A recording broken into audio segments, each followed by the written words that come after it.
Hey everybody, Fox Winter here from Seven Realms Productions, and I would like to welcome you to the 7RP official Brigadecon game.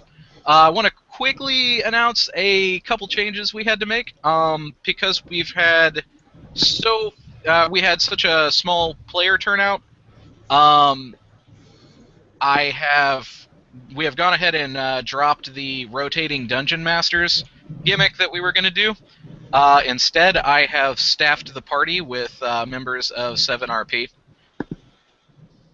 And that is so that we don't have to cancel on Brigadecon or on Mitchell, because that would be really unfair to him.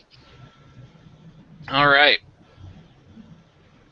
We're going on a little bit late, because I was adjudicating a few last-minute things, doing a little bit of last-second equipment updates for the party here. And I'm going to go ahead and have them introduce themselves. Jacqueline! I'm Jacqueline. Tonight I will be playing a Cleric of Mishackle, Life Domain, and I will be the party sealbot. Alex! I'm Alex, and tonight I'll be playing a half-orc fighter, champion martial archetype, and I'll just be smacking things with a sword. Look. What? Ooh, go. Okay.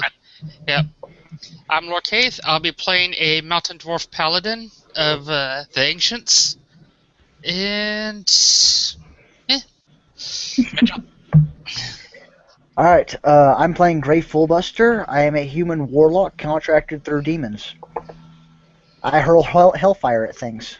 Excellent. Alright, real quick, if I could have you guys go ahead and put up banners with your character, or with your name at the top and your character's name at the bottom. I'm having a problem. I have my banner turned on, and it's just not showing. I don't know how that works. Like, it showed for a little bit, and now it's not. Huh. Click on the Hangout toolbox, which should be on the left side of your screen, and it's just this little lunchbox looking thing with a wrench on it. I got it. I got it set up with my name, my character, and my color. Right. And I have switched it on and off. Just switch back on then. Well, I did. It's simply not showing up. That's weird. Okay, now I'm actually trying to figure out how to do this.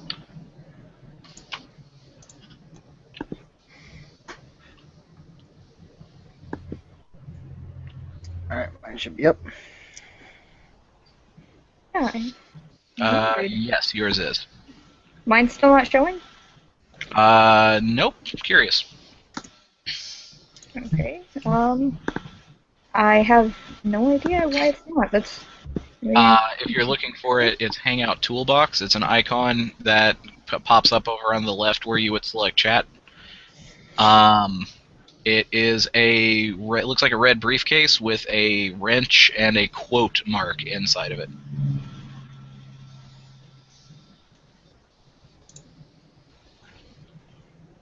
If we are not able to do that, we will just have to deal with it. Yeah.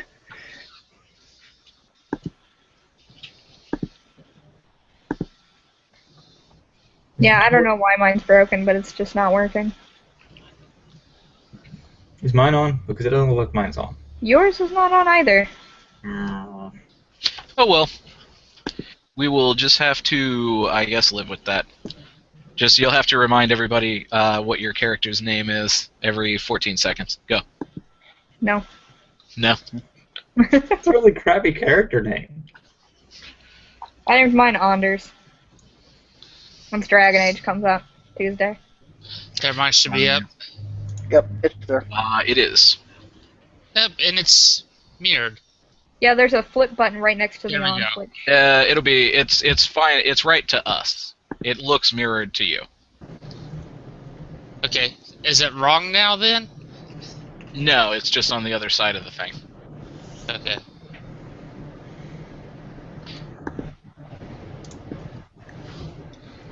Alright.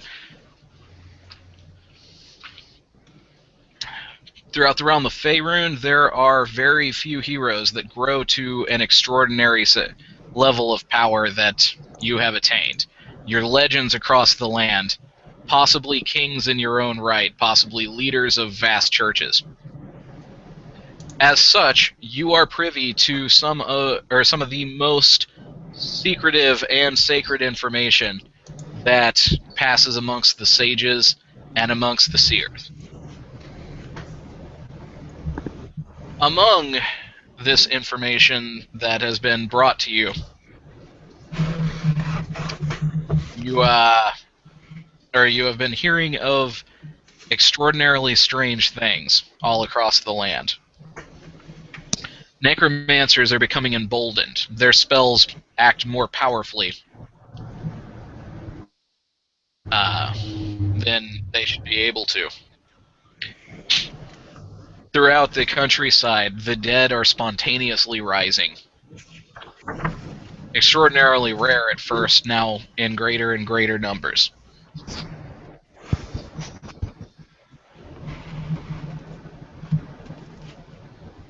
To date, these zombies and skeletons have become a plague that are tying up entire armies.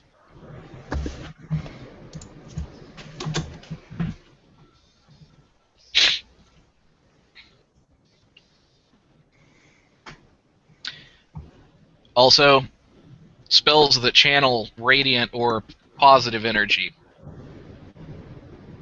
are becoming more and more difficult to cast. Damn it.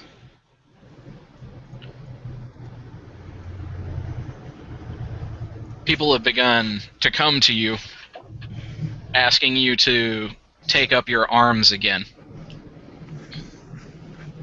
Asking you to leave your kingdoms and leave your realms and leave your churches in the hands of your underlings, as they're not sure who can stand to whatever is happening.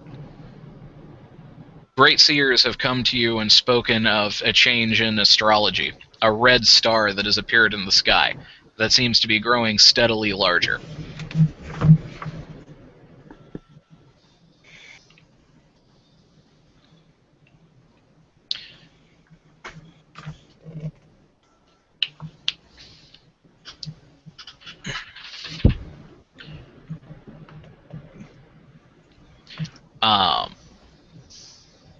With little, what's the word? I'm sorry, I'm extraordinarily tired.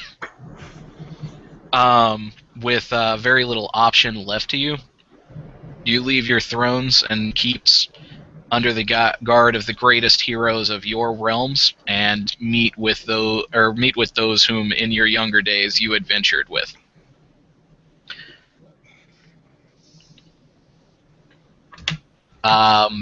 Pick one amongst you whom will host your gathering. You could all easily fit in my church. It's a nice, safe place. Yeah, that would work. Probably not many necromancers. Yeah. Probably. I don't make any promises. How flammable is it? Not. Either that or Okay. we can go to my cabin in the woods. All that fire you're carrying, I don't think a cabin is a good idea. Sometimes the best defense is the best offense. True, true. Everything burns.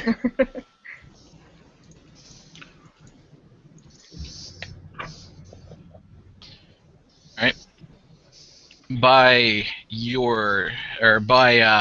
his church, Anders actually means a grand cathedral. 300 feet high at its apex. And as wide as a quarter of a city. It rests in one of the mightiest kingdoms in the land, and makes up both fortress and place of worship. From here, the Lord of the Church of what's that crazy god you follow? Mishackle. Of the high priest of the Church of Mishackle rules both as king and pope, I guess.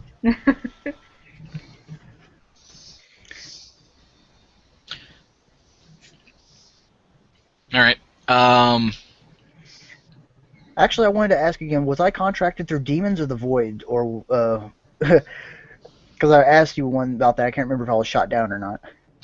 I believe I said yes to whatever you asked there. Okay, let's run for that. It's just a skin change. It's the same spells and everything. Yeah. Oh, that's right. Yeah, I did tell you could do that. Oh, okay. It's been a while since I looked at this character sheet last. Okay.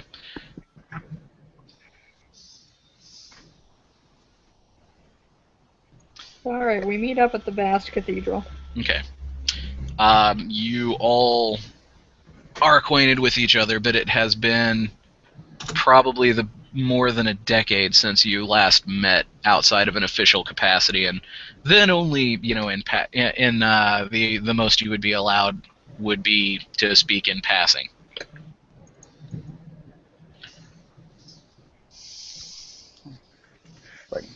Wow, someone's been busy. I'll make sure that there's plenty of food for everyone to eat. Okay.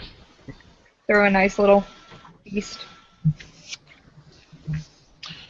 Priests and servants from all lands bring you exotic food as there's soft music playing in the background, hymns to Mishakal. Shackle. I'm sorry. I'm probably Not a pronouncing that deity in wrong, but I've particular. only ever read it, so I've never actually heard someone pronounce it out loud. Yeah. Probably filling up one flask and drinking from a stein. Okay. I'm just double fisting flasks. Mitchell. Hmm?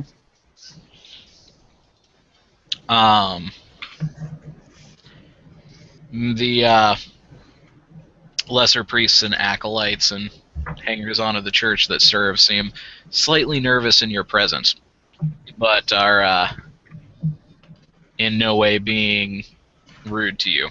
Tell me of your kingdom.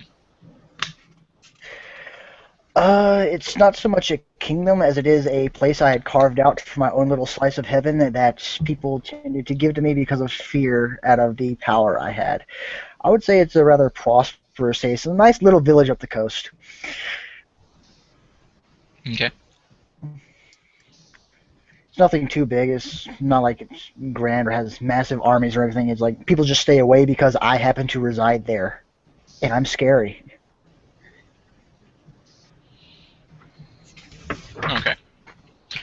Lurkaith.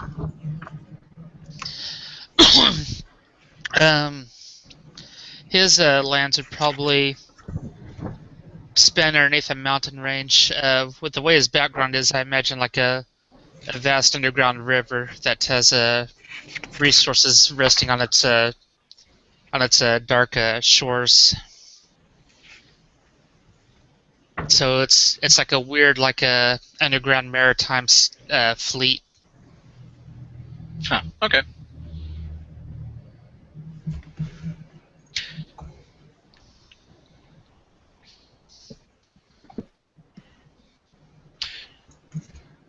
Well, I would say that. Okay, I will say that this fleet of underwater merchant ships. Did I catch that correctly? It's not underwater. It's underground. Excuse me. Subterranean. That was a slip of the tongue. It kind of like where they're pressing a bit into like the underdark reaches of the realm. Okay, I would say that your river runs from the region that Mitchell controls, under which rests a vast underwater lake, filled with interesting resources that you can, use people to pull up and make your land wealthy. Mitchell. Yes, I do. And you can easily make deals to cart some of that interesting stuff from Mitchell's all the way to the protectorate that Anders rules. Alex, I have given you a bit of extra time. Tell me Yeah. about your kingdom. Not much of a kingdom. Small village of half-orcs as well. Tend to not try to stay in one place too long, just travel about. Kind of nomadic. Okay.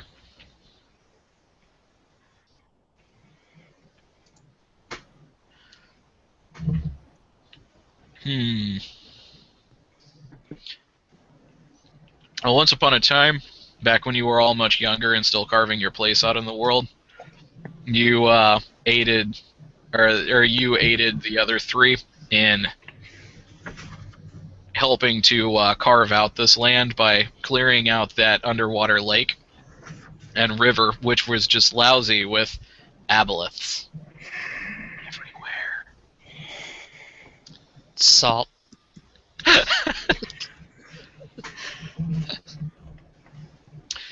All right. In your travels to get here, each of you had to carve your way through such a preponderance of zombies and skeletons that your personal royal guards were somewhat, honestly, decimated. The grand walls of your city, Anders, are all that's keeping the plague at bay. Gosh. The dead are being incinerated now because it seems that almost as soon as one dies, it rises. All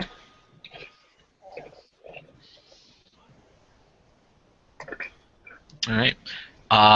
Please take a moment to discuss amongst yourselves any recent events that you may have heard of. Feel free to make things up.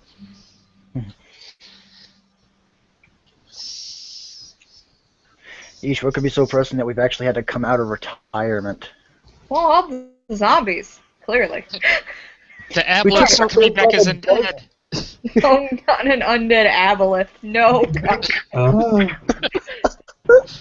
Don't give Fox more ammo. You probably already thought of that, to be truthful. Undead aboleths. Everywhere. If they're Undead. nihilistic, would they be nowhere? Yeah. So.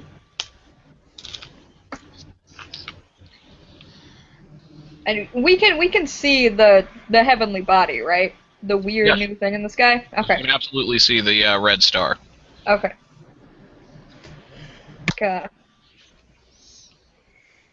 Do any of you know anything about the red star?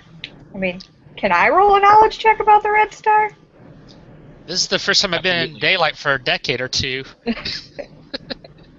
Wait, you've been underground the entire time? Probably. Surface is for nerds. Yeah. Get the dwarf. Yeah. Yes, people can absolutely Roll knowledge take check. knowledge, religion, or Boys 10. Are we doing the roll 20 for the dice roller or what? just go ahead and roll your own dice. I'm using Or roll you- 20 because I'm lazy. I have a 23 on my knowledge check. I gotta run get the dice off the table.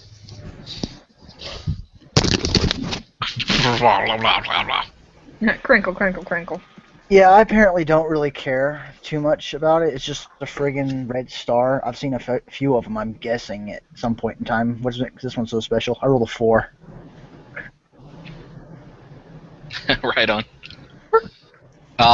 If there are other, like I was going to say, if there is another knowledge that you can, or you might have that you can, make a case to me about.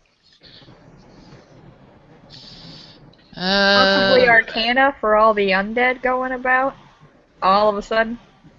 Since the red star appeared. Just maybe. Yeah, I don't have any knowledges I can roll. I just What- did a straight up intelligence check. If you have no knowledge, you just roll straight intelligence. You can do that. Okay, so I'm going straight off die roll. 2. And it begins. Good. Might as well. This is going to be interesting. 18.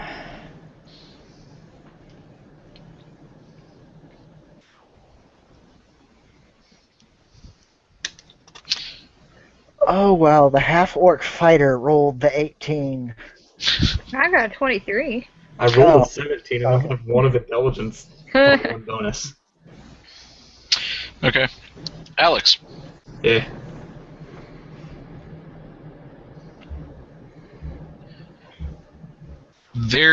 You actually know of an old legend among the orcish peoples. You've heard from among them. They tell stories of the beginning of existence, when when life and death first separated, and the gods were birthed into existence. This grand event of creation also carried with it a terrible side effect, a sort of afterbirth of death.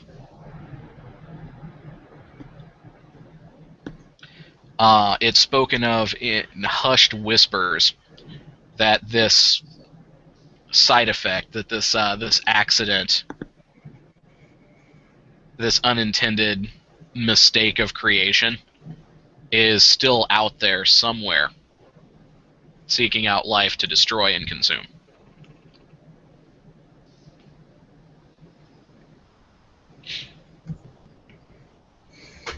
I'll tell everyone else of the legends that I've heard of about this possibility of this red star being a devourer of life, essentially.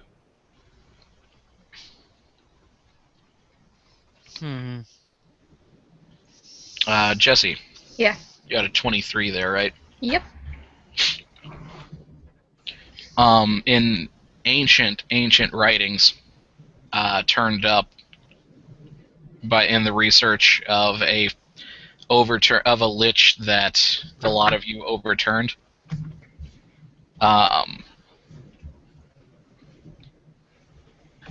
You found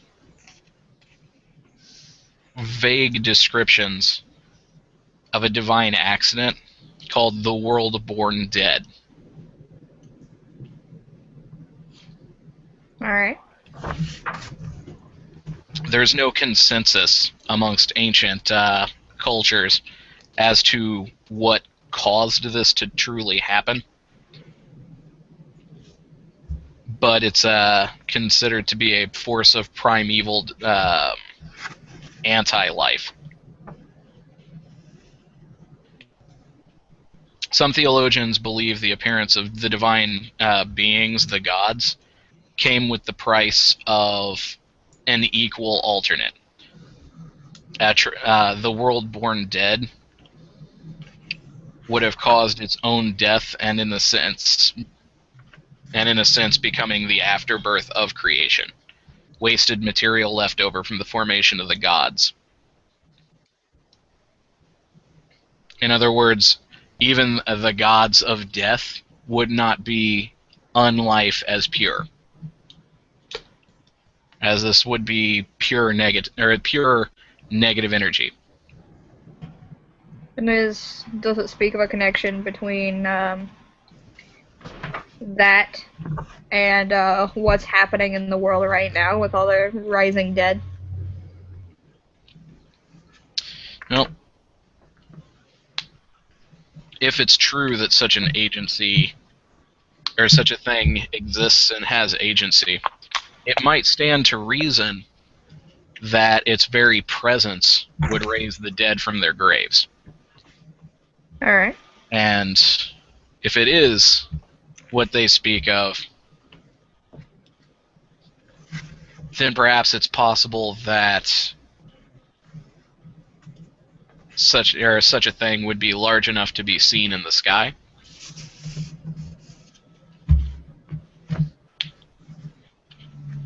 then I will communicate my theories that the red star might be this afterbirth, this force of pure unlife, to my visiting party.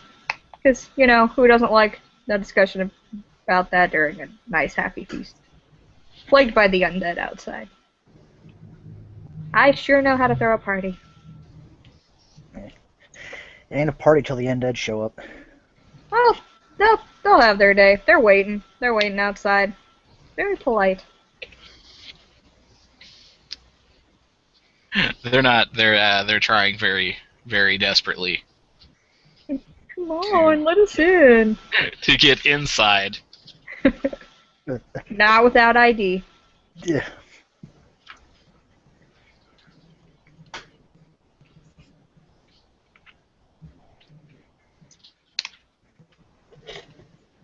They have to prove they're undead of age to get into the church.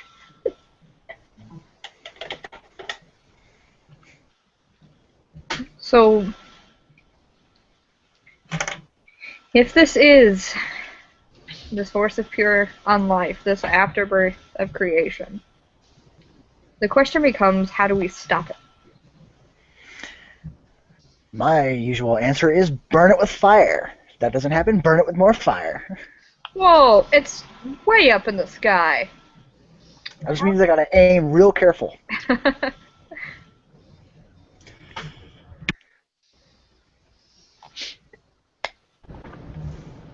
All of you guys have heard,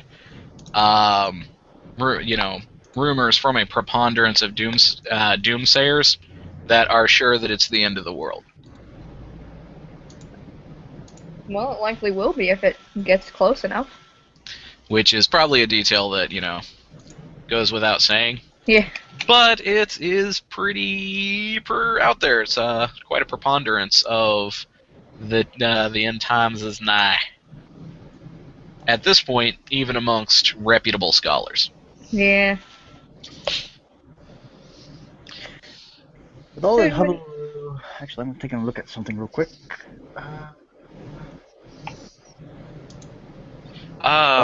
Would any of us have contacts who would possibly know more, or know how to stop this thing? Well, there's got to be a counter ritual. There's a counter ritual for everything we stopped. Even that lich back in what was it? About 7 years ago, we had to stop. Ah, that lich was a wuss. The counter ritual for that was fire, if I remember your words. Yeah, good times. Mitchell. Hmm?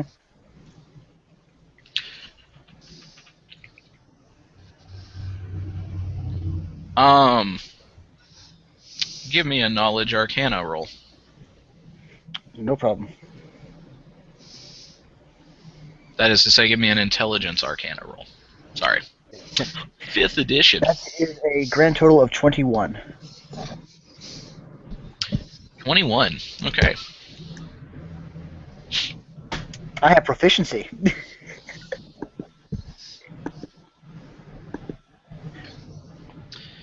Well, you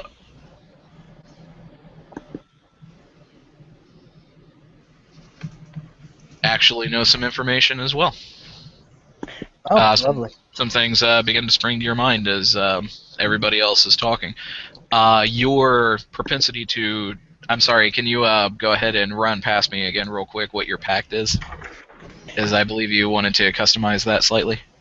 Yeah, instead of being customized with a demon, which is the Fiend Pact, I wanted to customize it with the Void, nothingness, basically the power... Damn mosquito. No fun. Yeah. Oh yeah. Yeah, the power have the power of damn mosquito. It's probably still warm enough in Louisiana for the damn things to live. Yeah, it's weird out here. Anyway, I'm contracted with the Void. It's kind of like the things that was there before everything else began. And I kind of draw power from that, 'cause what everything eventually becomes. All right. That sounds too powerful. I'll change it back to demons. I don't suppose it makes much different. It's flavor. Well, Yeah. then it is not uncommon for you to truck with some very unusual things. And you have heard whispered on their lips in passing.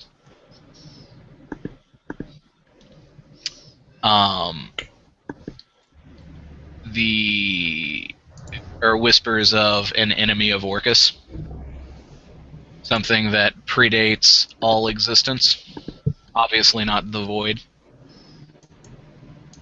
But something that is as akin to the void as creation can be birthed into it when life perverted the nothing.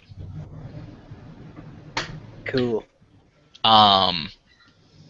As you've never really heard much about it or had much reason to look into it, you don't know much about the details of such a thing. However, due to your many years researching interesting things and looking for ever rarer and stranger information, you do know of a few places where there might be someone or something that might know more. Researcher background for the win. Yeah. I actually was just double-checking your character sheet for your background. Speaking of, real quick, I know Mike's. What is your background, Alex? Outlander. Outlander. Yours, Jesse. Acolyte. Acolyte. Okay.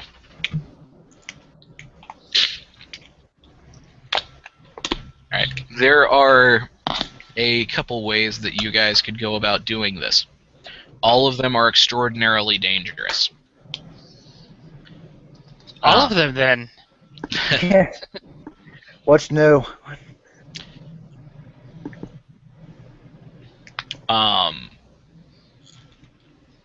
Far to the north, at the center of a long range of frozen mountains, there's a tower that was built inverted.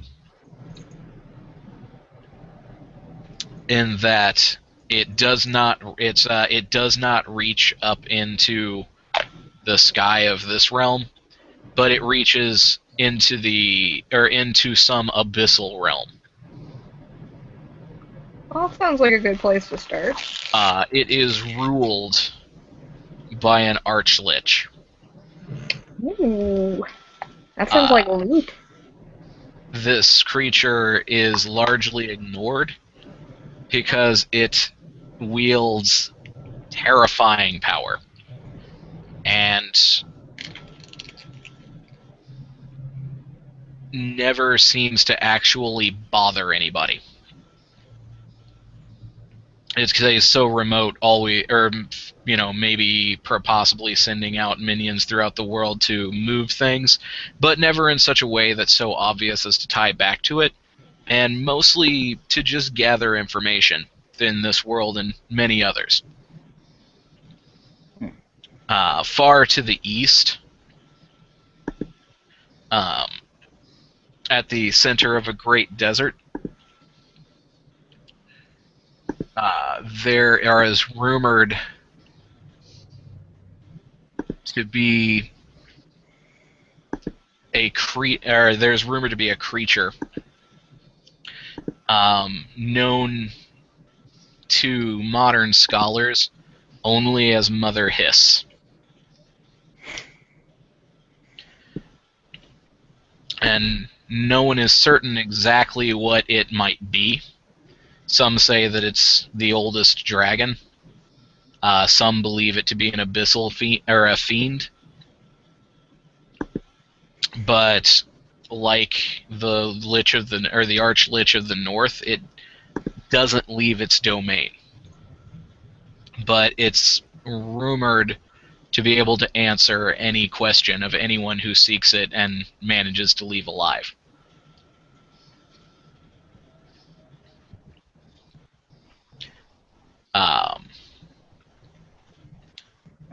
Far, far to the south, deep beneath the crust of the earth, there's a vast lake. And at the bottom of it dwells a creature from the primordial times, before the gods ruled. So its realm is so remote that, again, it doesn't tend to trouble anybody. But it is strange and it is alien, unknowable. But is rumored to know all things. As its mind is rumored to not be tied down to its body, and capable of roaming across the realm, seeking out any information, both this plane and others.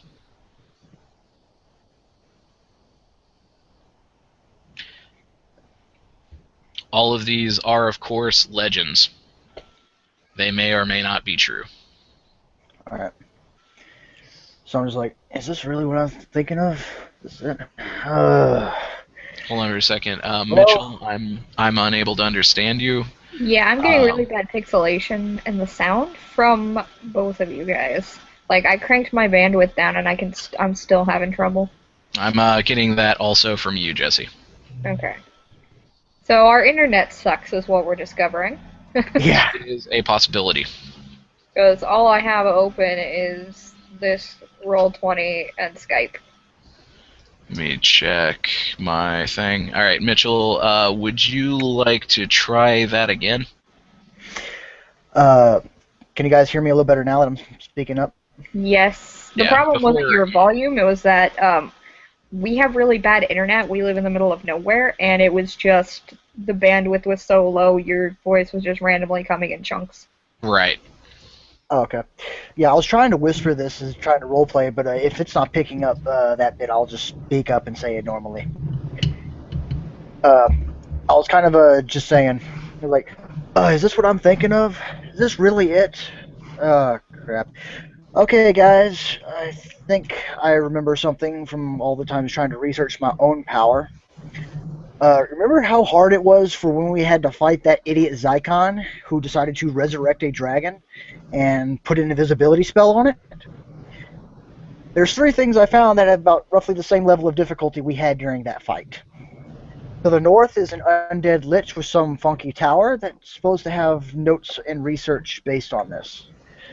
To the east in the desert, no idea where in the desert, by the way, is Mother Hiss. If you don't know who that is, neither do the researchers, just that supposedly she can answer any questions we have. But the catch is we have to survive her lair. No idea what's in there, probably doesn't sound good. And the last one is something in some subterranean lake that supposedly came from space. I like that last option. I don't know, I kind of like the Lich, but I'm willing to go to Space Lake. Yeah. Cthulhu. We got water slides and treats.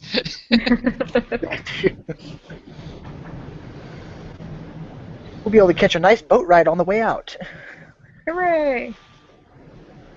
Oh, lovely. My fire won't be nearly as effective on that lake either.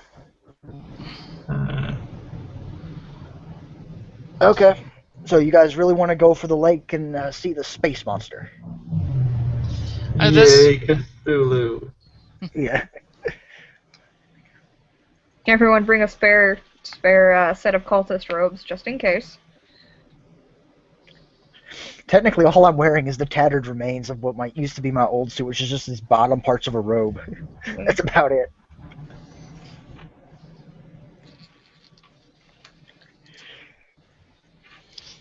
Lake doesn't sound too fun, but I guess we'll go into that. Yeah, but we have Jacqueline playing a cleric, so anything the Lich throws at us can probably easily be countered by her. That's true. Also, I don't know if undead are still harmed by positive energy, but I can do lots of that. Oh yeah, funky cloud up in the sky. I mean, not cloud, star.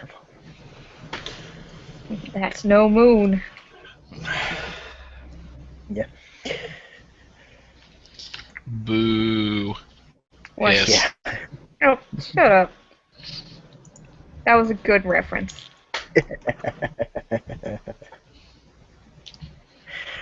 Right. Okay, so we're going to the lake.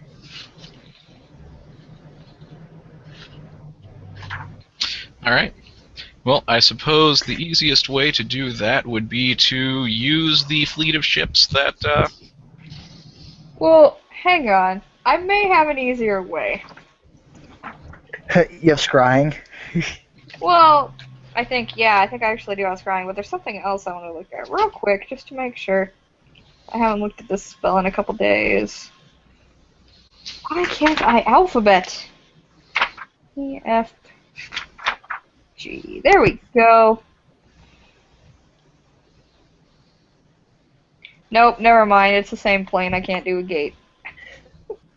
Worth a shot. What was that? I was thinking about making a gate, but you can only do it. I don't think you can do it on the same plane. Gate goes to other planes, yes. Yeah. So yeah, fleet of ships. We'll travel the boring way. I'll use The my way most background likely ability when we filled get with there. Kraken. What'd you say, Mike? I said when we actually get to the ships, I'll use my background ability to get us passage. To what? What was the very last thing you said? To get us passage. Okay. I really thought you said to get us some acid, and I was like, please don't burn our ships with acid. We need those. I'm resistant. I thought you If we said need, to if we get need us to burn some something, ass. you have a fiery warlock next to you. You just need to point me in the direction and say burn. I thought he said to get us some ass, and I was like, no. Keep your sailor nature in check, sir. He be going to plunder and booty. We're going to Drow Town.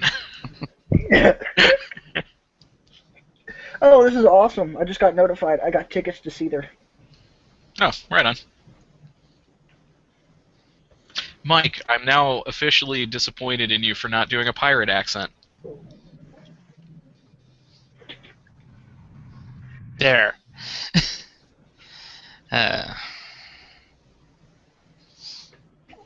All right. Sorry, only a couple hours, so not as sharp as I normally would be. It's kind of late, and so. Oh boy. Don't worry, we've got a pirate. Alright. I am going to drop my bandwidth a little bit and see if that helps out, because I'm having a lot of difficulty hearing anybody. Yeah, I'm gonna have to do it too, so if my video quality drops horribly, I apologize. Yeah, I'm going to be all super pixely now. Hey, he's 8-bit. Oh, wait, hold up. Fell in love with the I'm girl. Yeah, I already dropped my bandwidth down to the lowest part so I can actually, without losing my video. I Yeah, can drop it from I just did the same thing to try and help out. No, I'm so pixely. I feel like the that White Stripes video. If it helps, you're not even animated on my screen, so so I can't tell you're pixely. You're just making a silly face in your still frame. All right, so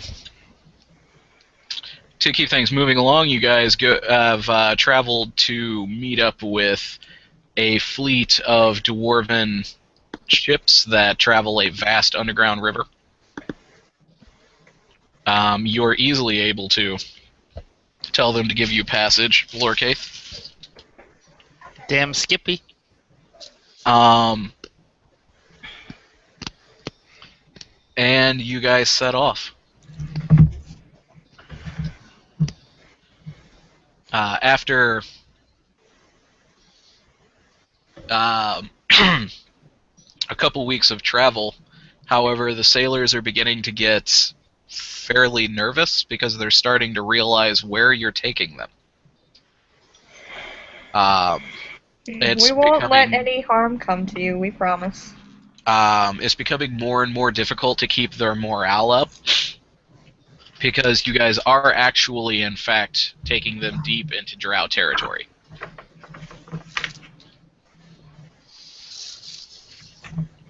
Oh, we're going to the drow.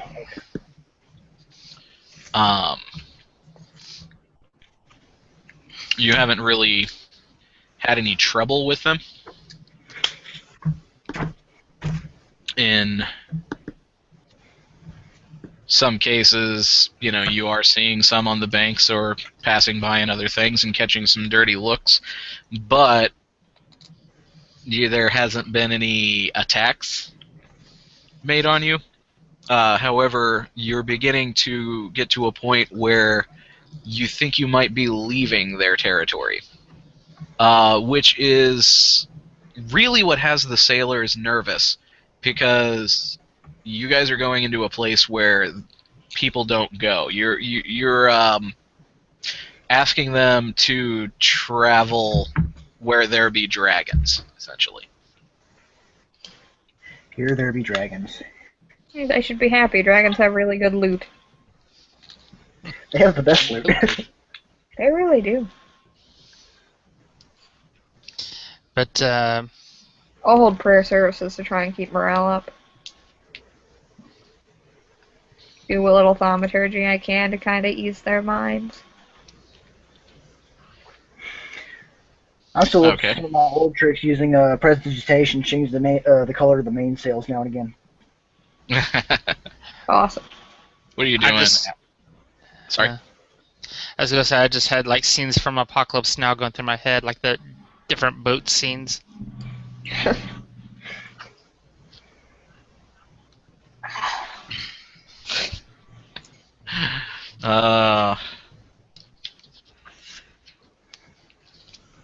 Well, go ahead and soundtrack this as this is the end. Are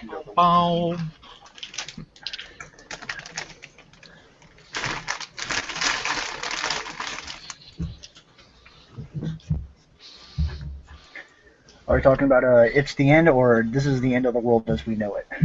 Either one.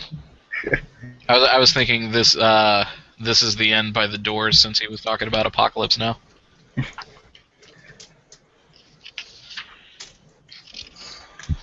Oh. I'll just open up more kegs. Figure that should open up morale a little bit. Yeah.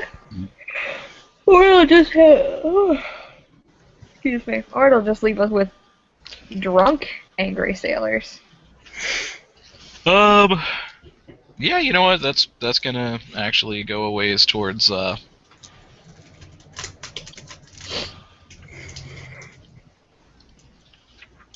making. I like how we just bought their morality by saying, "Hey, we've got prayer and booze."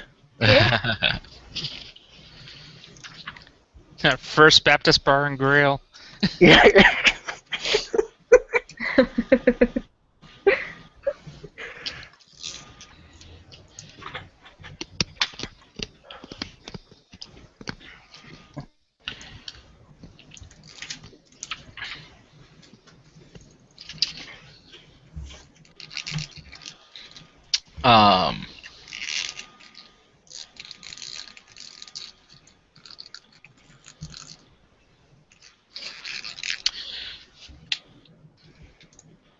Well, you are capable of. A lot of you are capable of convincing them that they'll be okay. Awesome. So they press on. Unlock far our past. Honor Guard. Yeah. Far past drow territory, where even the Dark Elves fear to tread.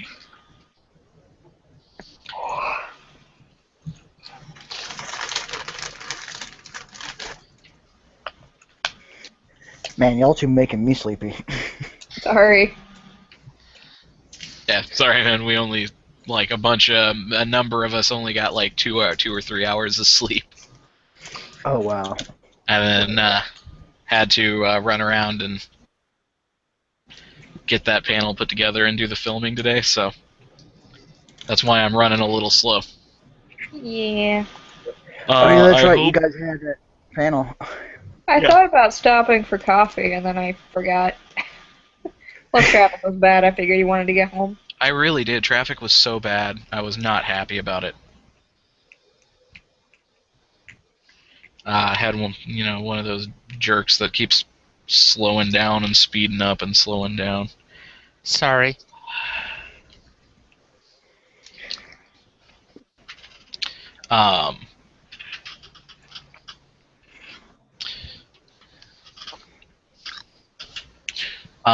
Those of you who are used to living on the surface are actually going to find yourselves feeling a little uneasy. It's been a long time since you've seen the sun. Day and night bleed together. It's a good thing you're crewed with dwarves, as they're used to it. Yeah. But even amongst them, at least one of the ships that was accompanying you have lost their nerve and turned back. Oh, that's not good.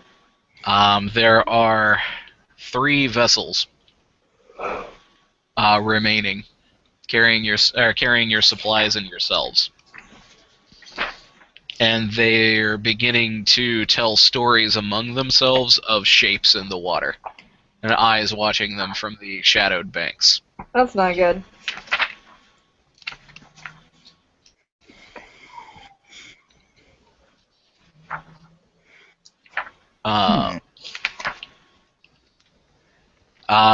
Jesse and Alex, you guys have, some are beginning to feel like you're being watched from time to time,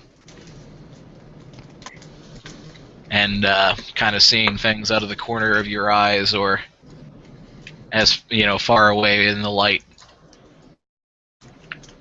If you guys would excuse me for 1 second, if you wouldn't mind taking a second to discuss those kind of developments among you, I neglected to get myself a drink. So I'll be right back.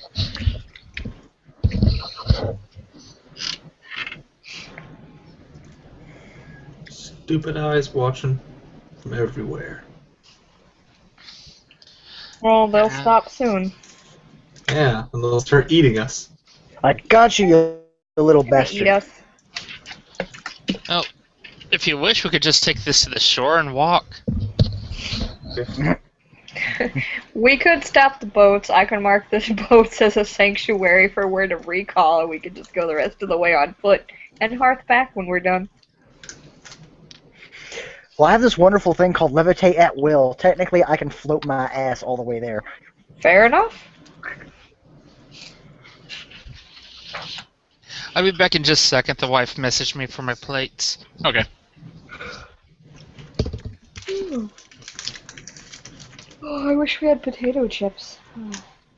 We do.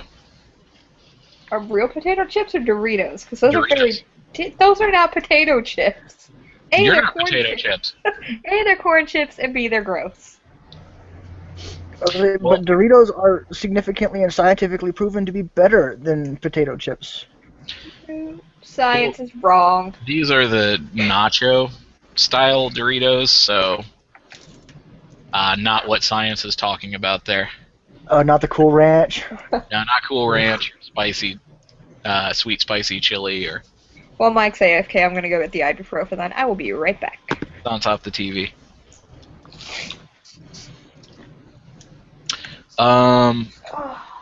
You two, do you guys think that the group of you would all be on the same ship, or do you think you would be spread out between ships? I would suggest one. If there was 4 ships originally, I think each of us would have been manning one, but we probably would have switched ships now and again. Keep things interesting.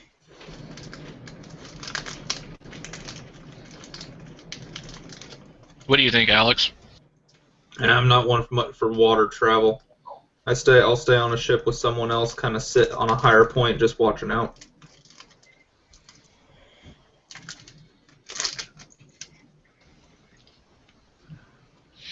All right. So there's 4 of you. And 3 ships. All right. So let's call that ship 1, ship 2, and ship 3. Who is on ship 1? I'll take the bait. I'll be on ship 1. Who is on ship 2? I'll be on ship 2, sitting at a higher point, just watching around. Is anybody else on ship 2?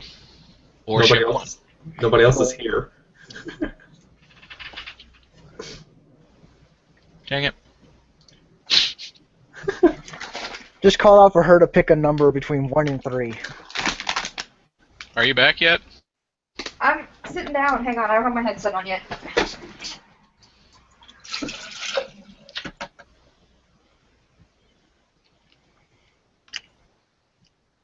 While we're waiting for everybody to get back, do you guys want to hear the most annoying sound in the world? Oh, God. I'm not doing it. I'm too tired to be annoying.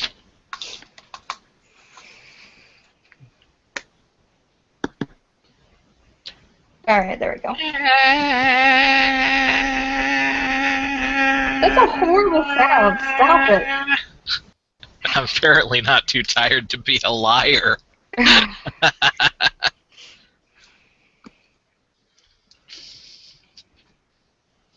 Okay, Jesse. Ship 1, ship 2, ship 3. 2. You are on 2. Now, if Mike would ever get back from his real responsibilities,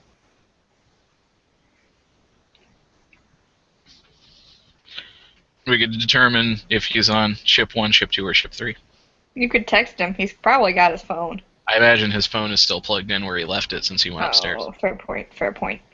I'm going to place him by virtue of a d20.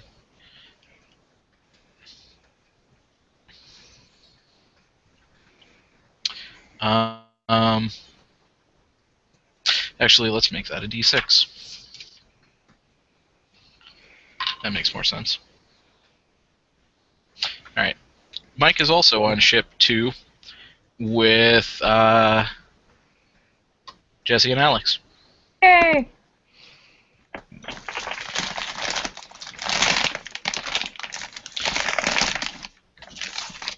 So he is not there to see what's happening when the sailors manning ship 3 begin screaming and their boat pitches unnaturally in the river before splintering and beginning to dip under the waters.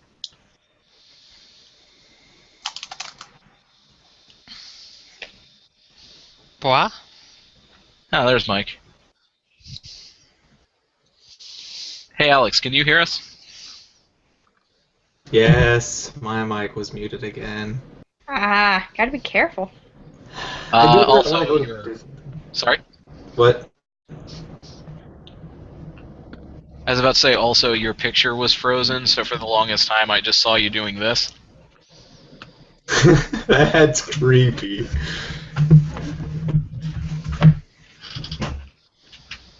It lasted quite a while. Okay, Mike. One of your boats just began rocking in the water, and then began to sink as sailors screamed, and some are leaping into the water to escape the ship as it's being pulled under. Who can see in the dark? I can. I have perfect vision up to 120 feet in both natural and unnatural darkness. I have true seeing. I don't know if that'll help much. Yeah. Fantastic. And I'll cast true seeing. Let me see if I can cast it on multiple people. I have dark vision, so. Mike, you have dark vision, don't you? I might be the only one who Yeah, needs the it. wife is texting again. Yeah. Ask her if she wants a banana. Don't ask her if she wants a banana. I don't get this reference. You can look for it on the moon, bitch. I get the reference. Oh, you get it now. Nice. Ah. Damn it. I'm just kind of looking forward, and I'm just like, something's burning. Anybody who has dark vision of any kind can, I would like to make a wisdom perception test. Also, what if I have light? Can I just use light? Well, actually, they would be using lanterns on the ships anyway, so actually everybody can give me a perception test. If you have dark vision,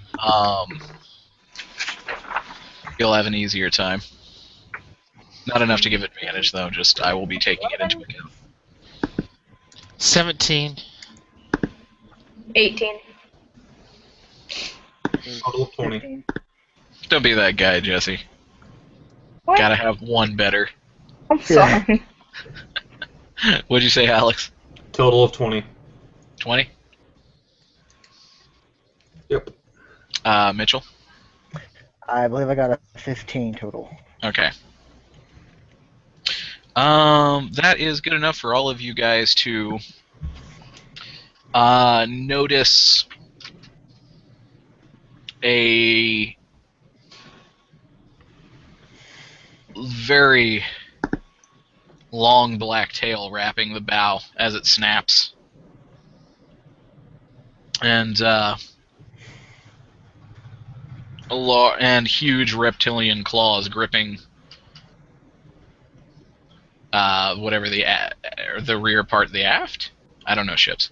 Yeah, that would be aft. I'd be the aft. You'd think I'd know more about ships after that furry pirates fiasco. But It sounds like ass. That's all you gotta remember for that.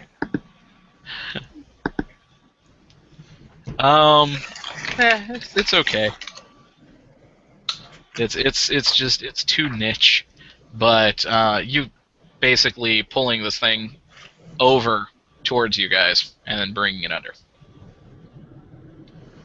As some of those sailors try to make their way towards you, an enormous mouth comes out and snaps shut on them. Well, that's not good. At least they're pickled from the alcohol. God. Now, does the alcohol in their bloodstream happen to intoxicate the monster that just swallowed them? No. They didn't drink that much, I hope. Probably wouldn't have been alive. There are still sailors splashing around in the water, frantically trying to get to the other ships, who are throwing ropes overboard and life preservers and such to try to aid them as best as they can. Yeah. I'll lower any, extra boats we might have, like lifeboats. Like if they have I don't know, some old ships used to have Dinghies! yeah, wooden dinghies that you could drop down for shore parties. If we have any of those, I'll put them down. Those of you with dark vision can see that as the wreckage of that boat begins to, surface the bits that can float, you notice some of them are smoking. Oh. That's not fun. As though, not burning, but as though spattered with some fashion of corrosive agent. Oh, well. Balls! This looks like a drop from Mike. Yes, because plate armor floats so well. Yeah. Alright, I would summon my staff, and let's get ready for combat, and then basically just shouting out instructions to the sailors on my boat to basically tie up the sail, stop us in the water, and get ready for... We don't have cannons, do we? Yeah. Well, not cannons, but ballista. Well, I'm shouting out to man the ballistas. Let's see if I get a 20 with this one. Ha! Why don't we have a rogue? We could sneak attack with it. Yeah. Oh, yeah. So, real quick, my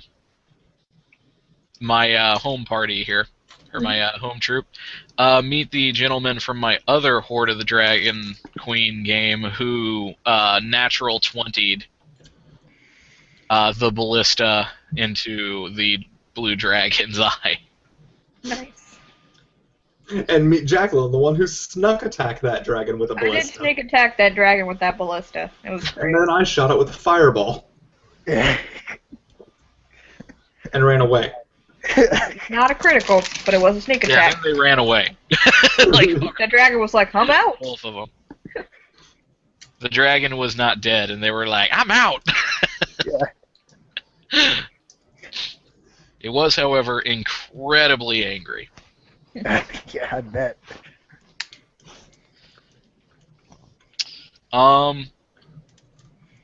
Speaking of, no longer near the wreckage, but ahead where the ships are facing, a huge finned back comes out of the water. Those of you of epic level have been around long enough to know what that is. That is a massive black dragon. We need to be on the shore. We need to be on the shore. I speak Draconic. Go me.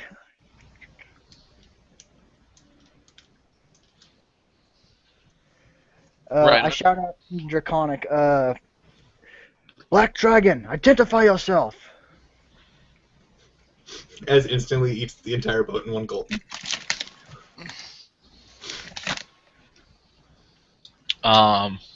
There's a long silence during which the sailors actually begin to nervously calm before the creature rears out of the water and comes down on the side of your boat, looking down over you, its eyes glowing in the dark. Mine do that too. Frothing bits of corrosive saliva kind of dribbling out of its mouth onto the deck of the ship. It speaks in a booming voice. Who dares to make demands of me? I activate my levitate and I start to rise up to it and I say, I am Grateful Buster. Blessed are the void. I speak to find the landmass at the edge.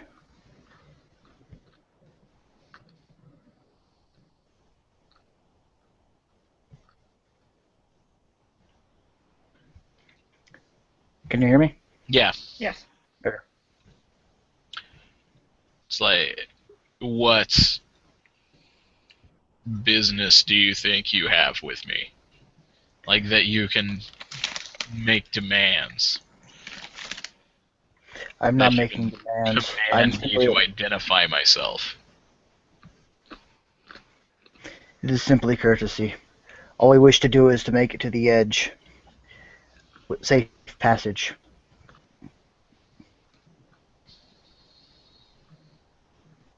These men, they can do nothing to you.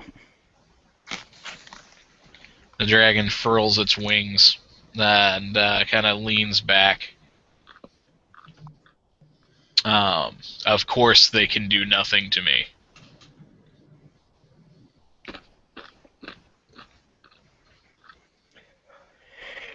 We are seeking one here that does not belong.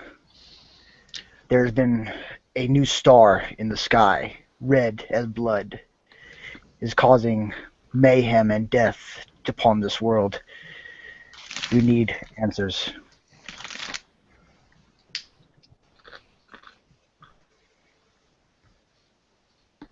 The dragon's eyes are kind of like scanning over the ship and looking past you to the ship that the rest of you are on. And it leans close to you. Its breath reeks of devoured sea life. So fishy. Which seems to be burnt and bubbled within its maw, possibly rotting in its own strange way. And it says, "You're all carrying such interesting things." We've been around the world many times. It's like, then you've earned the honor of depositing these things in my collection.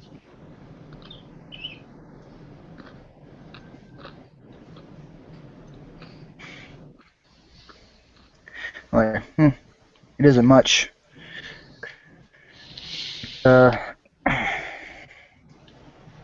This is really all I have that you would find of value. And I just take out my bag of holding.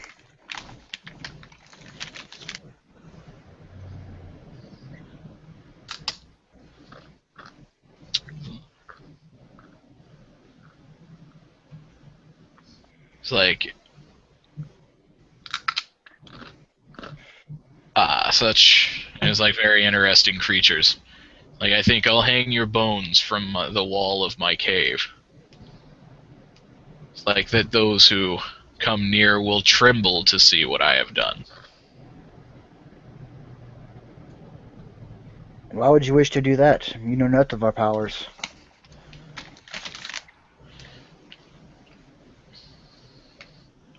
It's like if you have traveled far enough and wide enough to collect these things.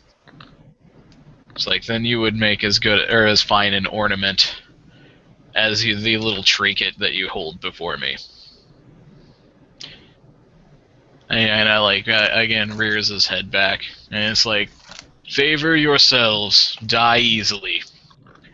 Guys, give me an initiative test. All right. A second.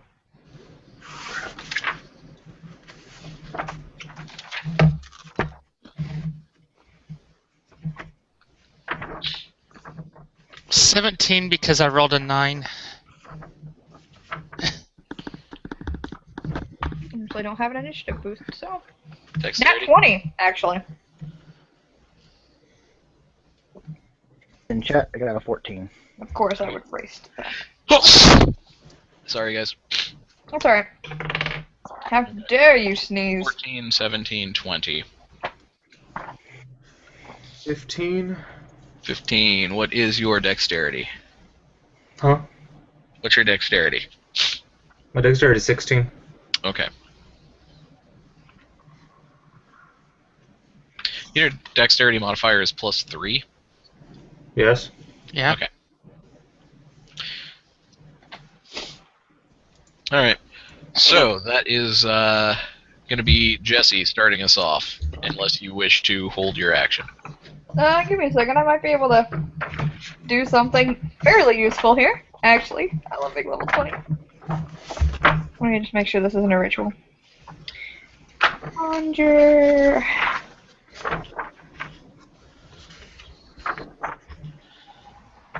Wow.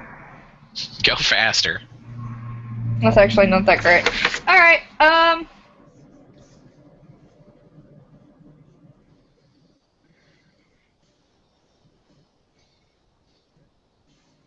gonna flame strike it. Now, it's been a while since I've played a character that I've had to make a magic attack with. Okay, so is that a magic attack, or is it a saving throw? Oh, let me look. I'm turning to it. Sorry, I'm trying not to tear the book, and still turn super fast. Flame strike. Dexterity saving throw. 10-foot radius, 40-foot high cylinder centered on a point within range. Okay, so what's your dex save bonus?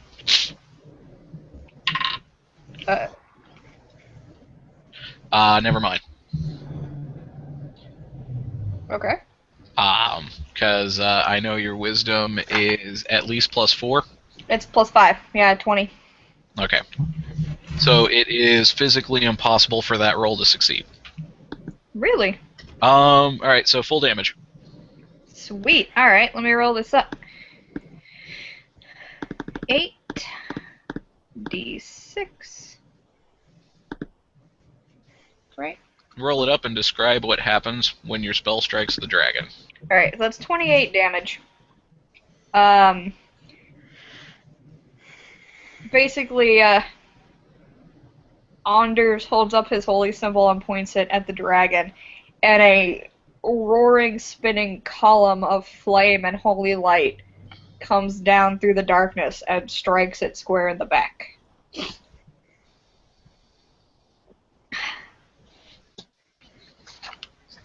17, I believe. What? 17. 28 damage. Initiative 17. Oh, initiative 17. Sorry, you were breaking up. All I heard was a number. 17. Is that, That's you, I believe. okay. Let me see if this is a spell's a bonus action or if it's a regular action.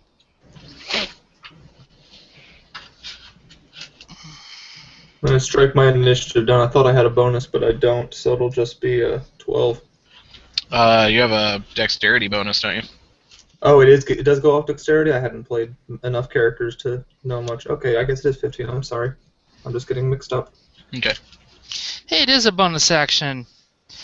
I'm casting Blinding Smite and running up to hit it. Okay. Damn it. Go ahead and give me a strength athletics test. Yeah.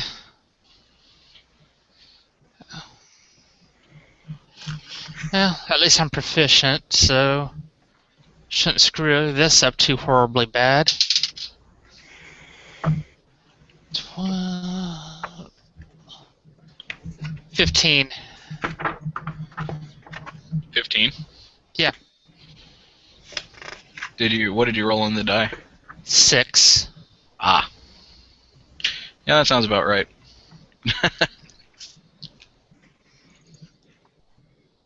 Alright.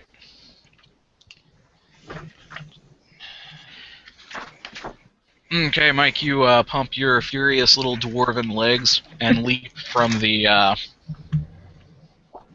bow of the ship that you're riding onto the deck of the ship that Mitchell is on. Go ahead and make your attack roll. Now that you've got that 6 out of the way.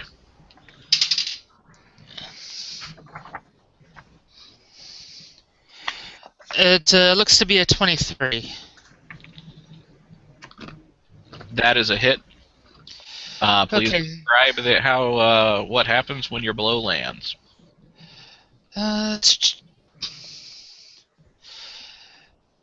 It'd be a bright flash of light as the blade connects. It's just basically a cleaving blow across as high as he could reach, so probably like upper limbs. And I'm going to need more dice. 1 second.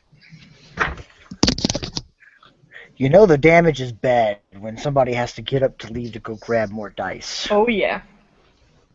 Man, none of you three ever got to play with Ryan Harris much, did you? Mike might have.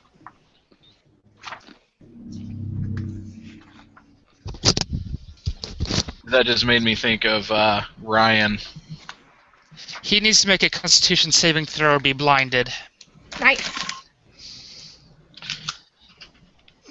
Okay.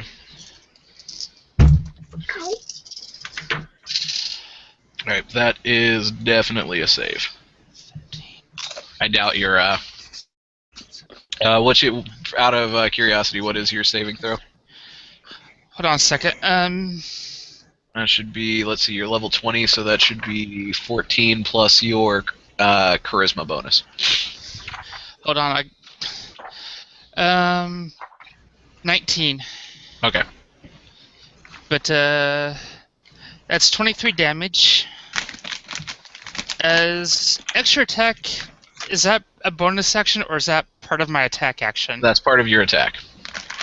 Whenever again. you take the attack action, you can attack twice instead of once. 23 again. That is also a hit. Huh. Another saving throw on his side. Well, you can only cast it once per round. It's a concentration up to a minute. Sorry? The spell, it stays up for my duration. Oh, does it? Yeah. Huh. 21.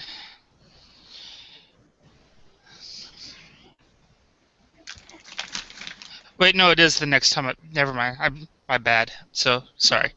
Okay. So, Well. anyways, he'll take a 12 damage. And I gotta go and do a couple of chores real quick while the round refreshes to everybody else. Okay. Alex. I will as well take a running leap onto the other boat and run up to attack the dragon. Okay. Give me an athletics test on that. I am good at that. Efficient with it, so roll to 13, 6 plus. That's more than enough. Yeah, that's a ton. What's your strength? 20?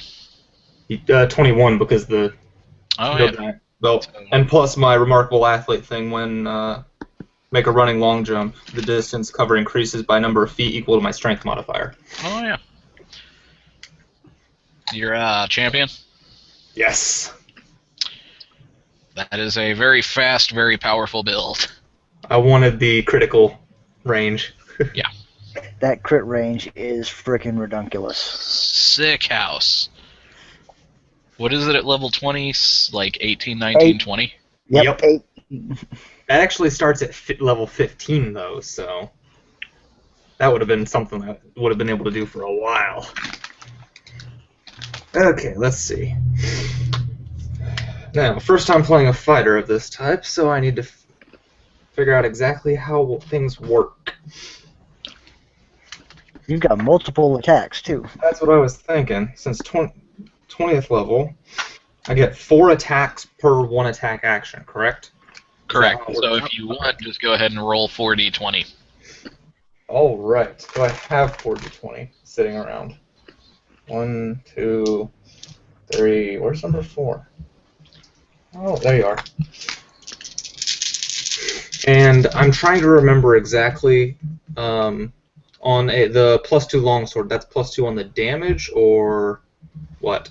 Both. To hit and damage. Oh, so I add 2 to my die. Well, I can't Hold on remember. for a second, you're breaking up really badly. Say again. I'm trying to remember what all do I add to my attack die roll.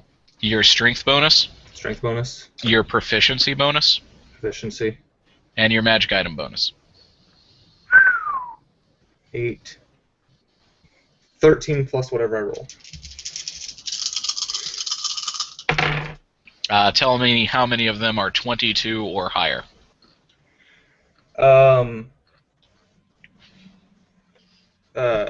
13 plus all of them, and 2 of them are 18 and 20.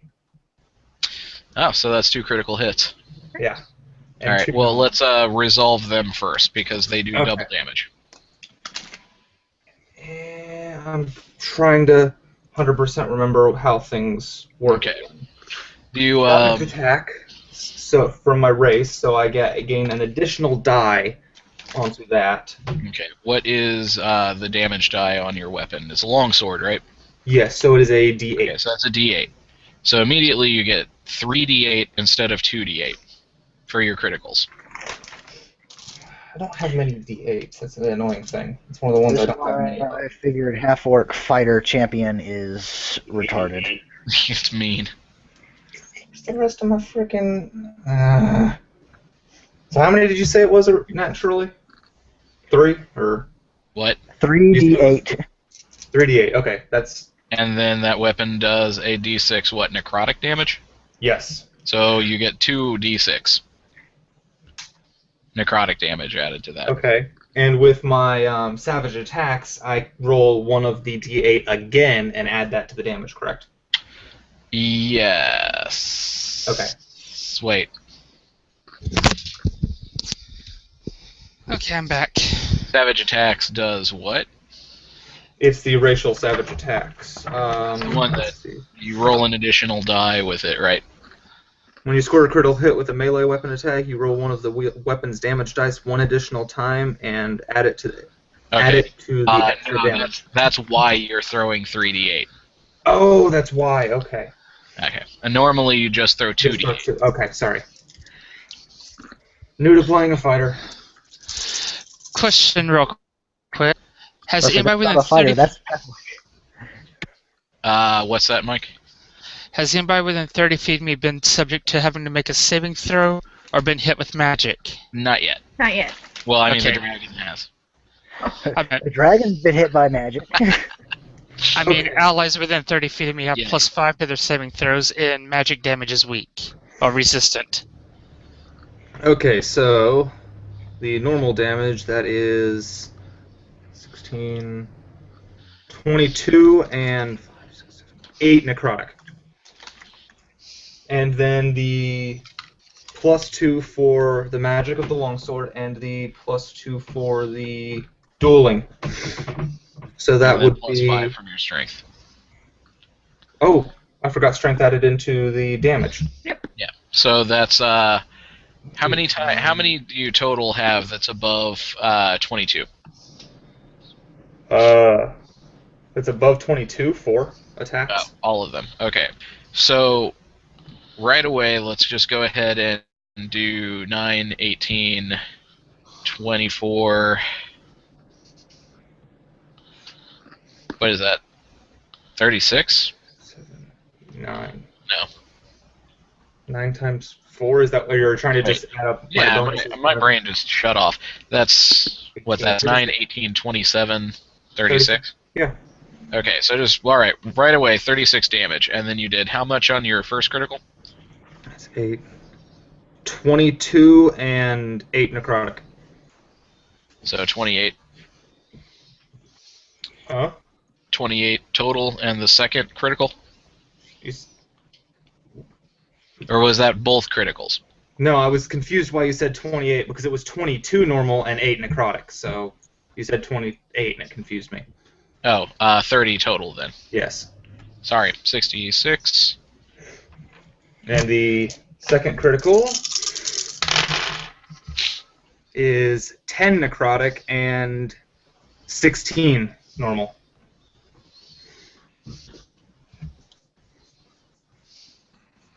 Plus strength. We already added all I that. already added all the strength in. Alright, so that was how much for the second critical? 16 normal, 10 necrotic.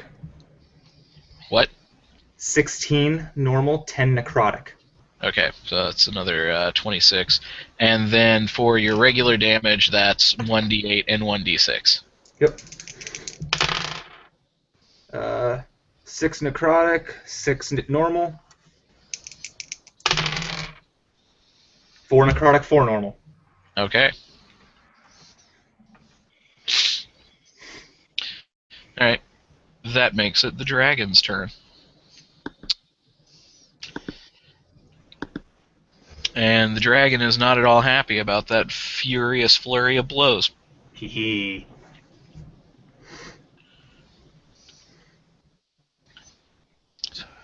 Alright,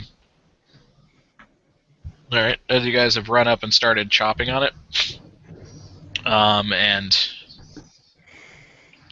Mitchell, you were just kind of floating there. So I think that puts you out of the way. The dragon cranes its head around, cranes its head back, taking a deep breath, and then spews a thick, viscous line of acid across both ships. I would need Mike, Alex, and Jesse to make dexterity saving throws. Oh, God. Okay, well, I have a 7. I have a 12. 12? Yep. I have to check on a feat. I couldn't understand that. I have to check on a feat real quick because I don't know it very well yet. I'm already at the feats. What is it? It's the Shield Master thing. Well, you guys Shield do get plus master 5 to your thing. saving throws because of Oh yeah, so 17. My bad. If you're subjected to an effect that allows you to make a dexterity saving throw to take only half damage, you can use a reaction to take no damage if you succeed on the saving throw, interposing your shield between yourself and the source of the effect. So if you make the saving throw, you could just say you take no damage by burning your reaction. Also, the remarkable athlete thing can add half your proficiency bonus round up to a strength, dexterity or constitution check you make that doesn't already use your proficiency. So I'm not proficient in dexterity saves, so I can add half of my proficiency bonus to it. Wait. Yep. Also, don't forget Mike and Alex. Yeah. Because you were up there floating, you weren't in the way of it, Mitchell. But the two of you get Mike's aura bonus to your armor class, or to your saving throws. So you got plus 5 to your throw. Okay, so plus 5 from you, and I get plus, and it's plus 5 from Mitchell as well? No, I was basically Or trying to remind you else? guys that Michael is buffing you guys at plus 5. Okay. Sorry. Okay, I'm not sure if you heard me, but I was trying to clear up one of my class abilities just so I can understand how it works under percent. Yeah, it should allow you to add half your proficiency bonus instead Okay. of a full one to it. I rolled a nat 20. Nice. Didn't even need all that stuff. I was going to say, well, let's just forget all of those bonuses because they are unnecessary. Yeah. Hey, Mike, what did you get total? 17. 17. All right. Jesse, what did you get total? 7. 7. Do either of you have resistance to acid? I do. I don't. Mike, if you responded to me, I did not hear it. My thing froze for a second. I said yes. Okay. Jesse, you take 67 points of acid damage. Jesus. Mike, you take half of that. Rounded up. Sorry?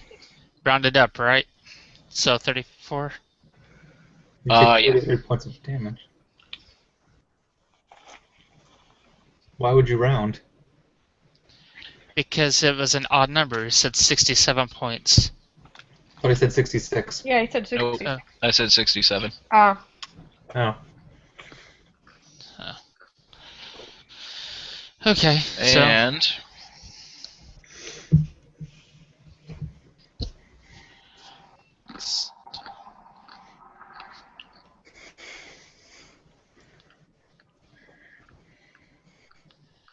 I'm going to go ahead and give you guys freebies on its frightful presence. You're too strong.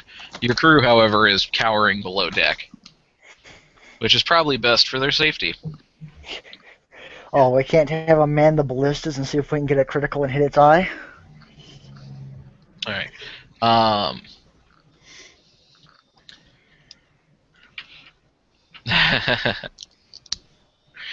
Nope, they're too wimpy little dwarves. They're not high enough level for this kind of crap. Mitchell, armor class, please. 17. 17. All right. You take. is he Nice. beside me? Or Uh, flying? He is. How far up are you floating? Probably around 15, 20 feet or so. Maybe a little higher. Okay. So no, not right beside you. Okay. All right. You take 19 points of piercing damage. So he I'm swiped going at him? to Nope, took a activate bite. my hellish rebuke. All right. On top of that, you're also going to take 9 points of acid damage. Can I activate my Sentinel ability since he's still adjacent to me, the creature? He's attacking a... Does Sentinel work for the creature attacking somebody with one of your allies, or the ally, or if the ally is within 5 feet? When a creature within 5 feet of you makes an attack against a target other than you, and the target doesn't have this, and that target does not Yes. doesn't you may. have this feat, then okay. thing is, Fox, Yep. him hitting me activates my Hellish Rebuke. Okay, He so both makes of you a guys. Sorry? On the Sorry, Mitchell, you're frozen up on me. Can you hear me? Hello. Yeah. He makes a what saving throw? Dexterity saving throw, DC 19. Okay, well, he's got a natural 1. also nat 20 them. Oh, shit, because he just took You just 10 nat 20 your attack of opportunity. Huh? Yeah. I think that the dragon just critically failed its save against your Hellish Rebuke at the same time the paladin nat 20'd it. And the thing is, because I hit it, I get to hurl him through hell. Or the void in this case, which is another 10d10 fire damage. So he's taking, 40d10 from me. I just rolled double my damage dice, right? Yes. Okay. I need dice stream because this, I don't even think I can ever own that many dice. That many d10s. 13, I was looking for dice stream earlier. 23, 26. For some reason, I didn't find it. My strength bonus is not double, though, right? No. 29. Alright. Do you want to throw a smite or anything on that, since that was a critical hit? I'll give you the option.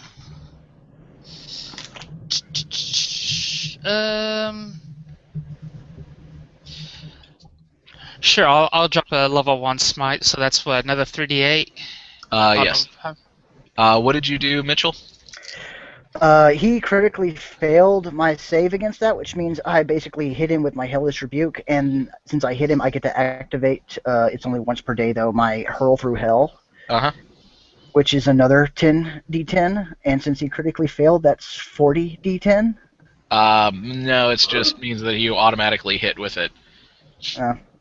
So, it's however many, as many dice as you're supposed to roll. Okay, thank God. I was like, oh, good lord. That was another 12 points of damage from the smite. Okay, so that's 21 from you, Mike. Don't you dare. No, that was I think that was closer to 26 before the smite. Okay.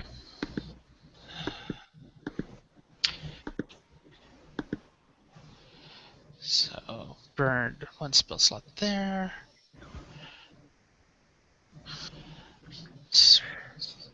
Alright, what you got there total? I'm pulling out my calculator right now.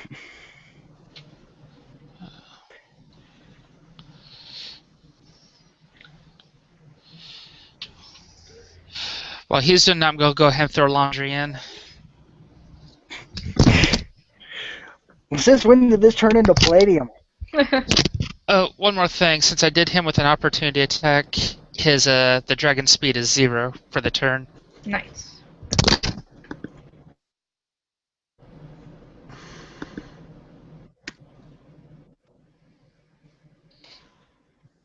This dragon's not having a nice time. Thankfully. Yeah, He just took 87 points of fire damage. Nice. Okay, so on top of what Alex did, on top of what Jesse did, yeah. All the damage. Yeah, I basically... Do I get to describe this in some way, or can we just say I nuked him? Oh, man. Okay, so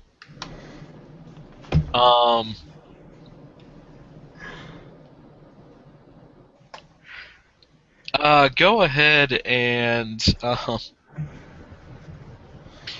I want the 3 of you that's on the deck of the ship, including you, Alex, to give me dexterity saving throws.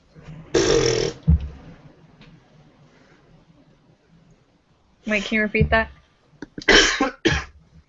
Dexterity saving throws from the 3 that are on the ship. Oh, I'm bad at those. Not you. Oh. You're not there. Okay, good. As the I'm dragon technically can't. on the ship. I'm flying. I know you're in the area though. As the Dexterity dragon save? can't leave, so instead it just leans way back and starts furiously beating its wings.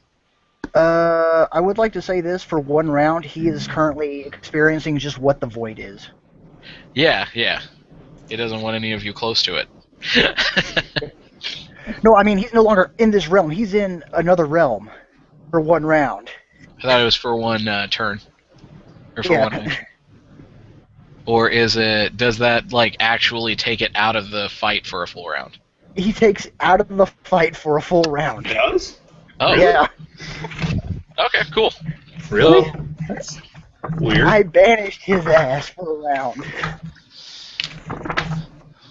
Okay, well the dragon is out of commission for the time being. Then that makes it your turn. I could banish him for a round 2 when it comes back around. Banishing Smite. So, if I would have actually dropped Banishing Smite with his banish as well, would have brought him back prematurely? Or would I've put him in another plane, like he went to another plane via hell, and is getting ready to come back? I think banishing smite only works on extra planar things. Even if it's natural, it throws him in a demi-plane. Oh. We just turned this into a game of banishing whack-a-mole. It's celestial musical chairs. Yeah. I'm just imagining Matt from Two Best Friends just going up into one portal and out the other, up and down. Just like, we gotta do something else because this is madness and nothing's getting solved. I thought you were going to like reference his little hand axe, like finding it again.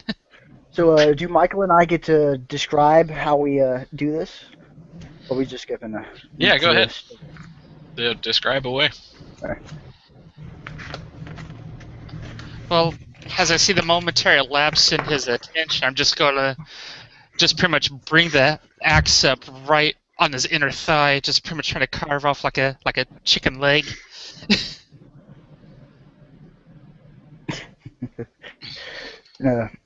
I'm kind of mad because, one, he disregards me for a while, and then he decides to take a snap at me like I'm just some piece of meat.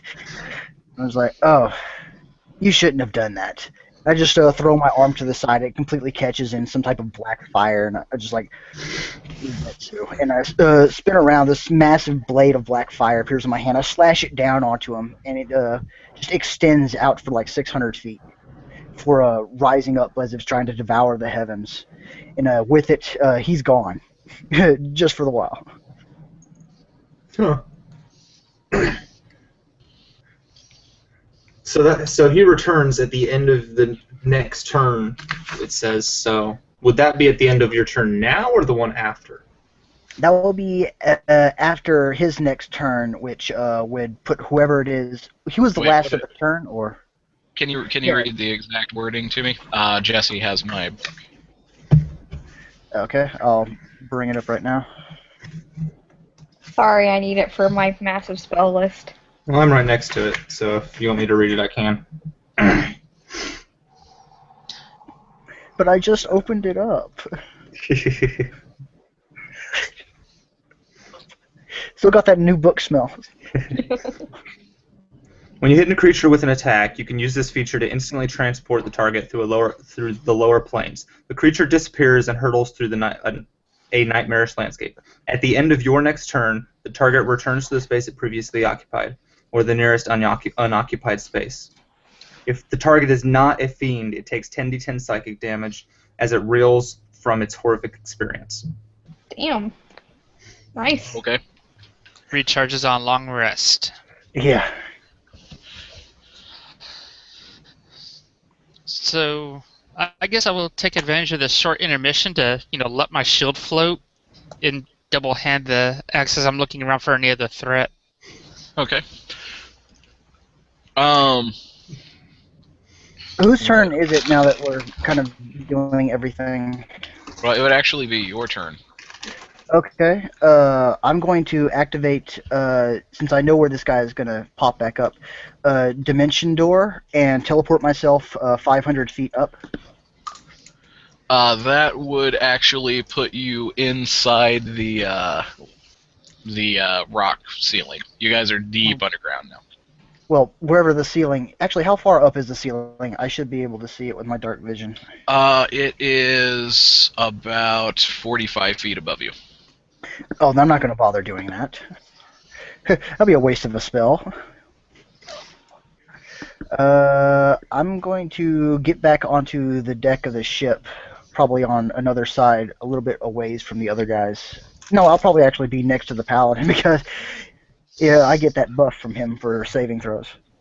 So I'm going to ready And my magic action. resist. I'm going to ready my action to when he appears back up to fire my Eldritch Blast at him. Okay. And then he appears like magic, and it activates my delayed action. Alright, roll up Yo Eldritch Blast on that.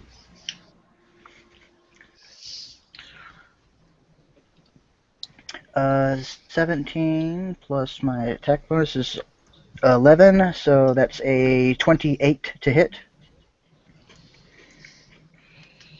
Man, remember when Warlocks hit about level 10 and just got lamer and lamer while everybody else got better around them?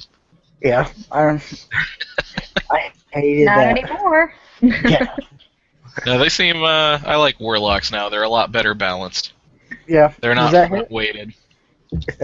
What was the number on your roll? I got a 28. Yes, that hits. Oh, I just realized because it's fire damage, all of my ones are twos. Important question. What turn is this? This is turn 1. Okay, I just wanted to make sure. That's what I thought. He This is actually round 1, excuse me. Okay. takes 4 extra damage. I'm sorry. Okay. All of my ones are treated as twos. Right, because of the elemental adept. Yep. In this one, oh wow, he takes. Let's see, that is 16, 26, 29 points of fire damage. Nice. It's good damage. Oh, he also gets pushed back 40 feet. Two can play at this game, Dragon. It's like, attack my friends, dragon. Attack my ships. Fuck you. And me without an attack of opportunity. This dragon's probably going like, what the hell just hit me? Probably thinking that Some once nice you got little knocked in the void. trinkets.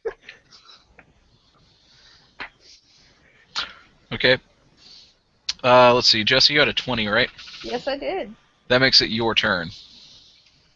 Fantastic. I'm going to cast Guiding Bolt at him, and I'm going to cast it as an 8th level spell. Well, Sounds okay. like it's gonna hit. Fuck you, dragon! I'm not pleased about getting acid sprayed on me. I'm sure. Okay, make a ranged spell attack. Okay, what do I roll for a ranged spell attack? You roll 1d20 plus your spellcasting ability modifier, Okay. so wisdom, plus your proficiency bonus. Alright.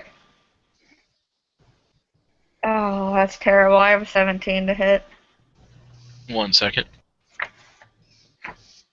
Roll a friggin' 6.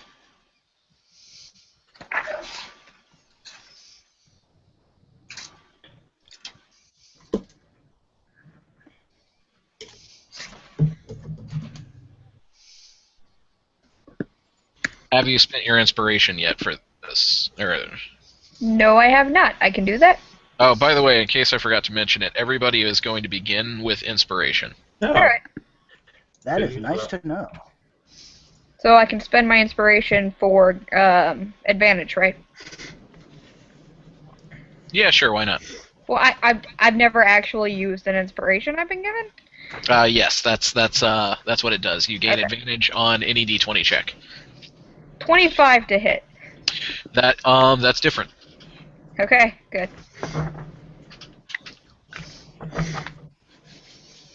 What size category is this guy? Huge? No, no cat. Gargantuan, actually. Size category. Fucking huge! Okay, No, gargantuan. it's bigger than huge. It's gargantuan. I just said that. That's why I added the profanity modifier to the beginning of it, which in turn turns it into huge. So, does a 25 hit? No. It goes medium, large, huge, gargantuan. It's much bigger than huge. Okay, seriously, does a 25 hit? Yes! Okay, that's all I needed you to say. I said yes! I deal 40 damage, and the next person to attack him has advantage. Oh my. Congratulations. Alright. Too bad he's out in the bloody water. Exactly. He's now 40 feet out in the water, which now is suddenly surging up. Quick, someone magic him with an attack spell. If only if I had the spell Force Cage. Oh wait, I do. Well, I want to kill this dragon, cut him open, and see what loot he has. See if he bleeds gold like everything else in Dungeons and Dragons. He has a cave somewhere, so this loot's That's where probably his there. hoard would be, in the cave. Honestly, he'd probably eat it all and just hang bones everywhere.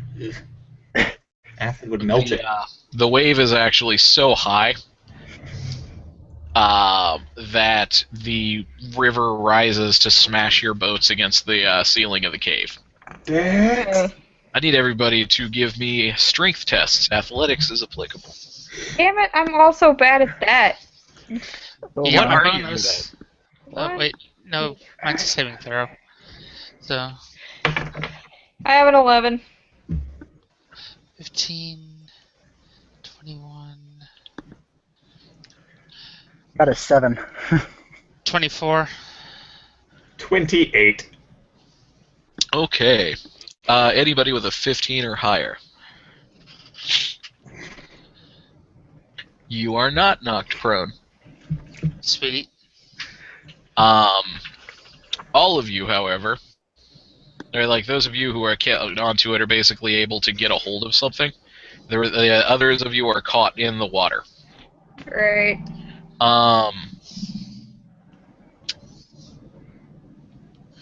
What's your Constitution modifier, Jesse? +3. Mitchell? +4. Okay.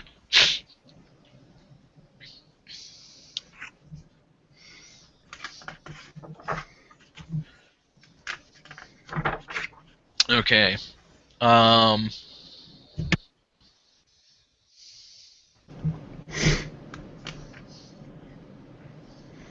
Okay.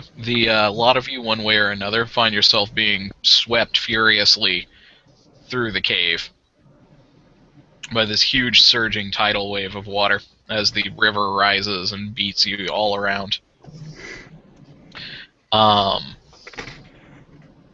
I'm not going to mess with your suffocation rules because I think that you're too cool for that at this point. Hell yeah. Mike and Alex, you're able to grasp onto something and more or less surf the river or cling to something that provides some amount of shelter. I'm surfing on top of Alex. No! As the boats go up to the ceiling, grab the ceiling! No, I'm that's sure. wrong. I can afford to do this. You're tiny I and like heavy. it. I like it. You're trying to surf on me. We're both wearing plate. We're sinking to the bottom. My shield's I'm adamant. I levitating. can surf on it.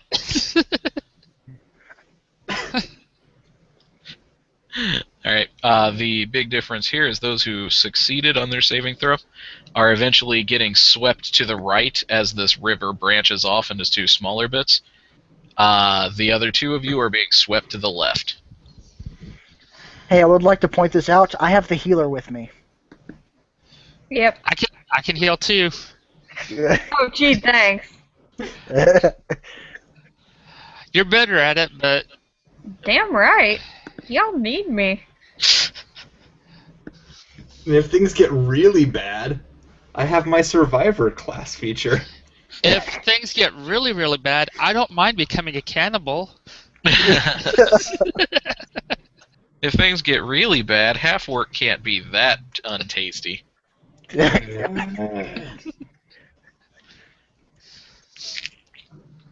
You'll get about 8 sword blows to the head before that happens. And True, what's different from a usual Monday?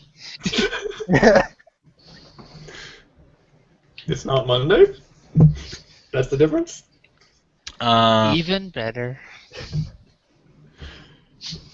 I believe how long it took me to get those Richard Garfield or Andrew Garfield jokes.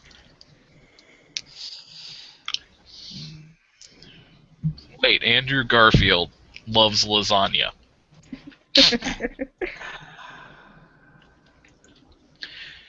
Seriously, I think it was like 3/4 of the series before I figured out what they were doing.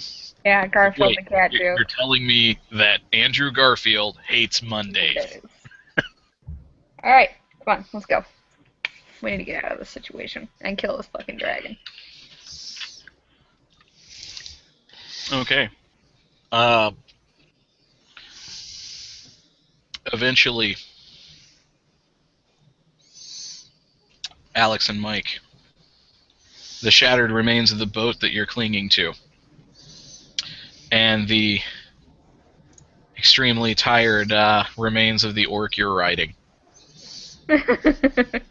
come to a rest on the shore of a massive underwater lake. We made it! Mitchell and Jesse. Yeah. You guys are washed ashore. Not amazingly far from each other. You have taken no damage, but each of you have 1 level of exhaustion. Okay, what does exhaustion do? I don't have the book in front of me. I You're think right, I that do, sorry. gives you a disadvantage on skill checks, Ah! but Alright. just skill checks. That's not attack rolls or saving throws or any of that good stuff. I propose that we take a short 30-minute break in character. Short rest. Yeah, short rest. Yeah. Because we just took on a gargantuan black dragon, and then, well, Michael surfed the half-orc, so I guess that can count as an accomplishment as well. That's how I got my short rest. Yeah. Nobody gets any rest by riding a half-orc. If anything, that just makes you more exhausted. Oh, damn. Riding a half-orc is hard work.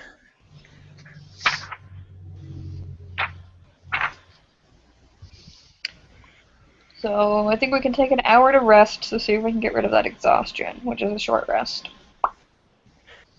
So, Dragon's still somewhere. to clarify, Alex was the one clinging to the ship, but Mike was the one riding the mast.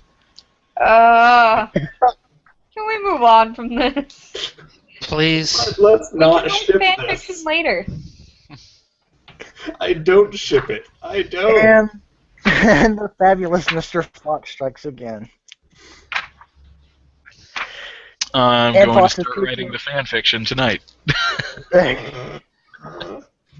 long as you're in bed early enough that we can get up for Frankenstein, you can write whatever you want tonight. Don't encourage him. Stop it. I can write whatever I want, whenever I want. You don't tell me what to do. It's my sexy body. I can't find exhausted in the condition list. It's exhaustion. I also want to look for fatigue just in case. Blinded, charmed, deafened, frightened, grappled, incapacitated, invisible, paralyzed, petrified. We're about to take away 30 minutes to Wait. fix it, so... Prone, restrained, stunned, and unconscious.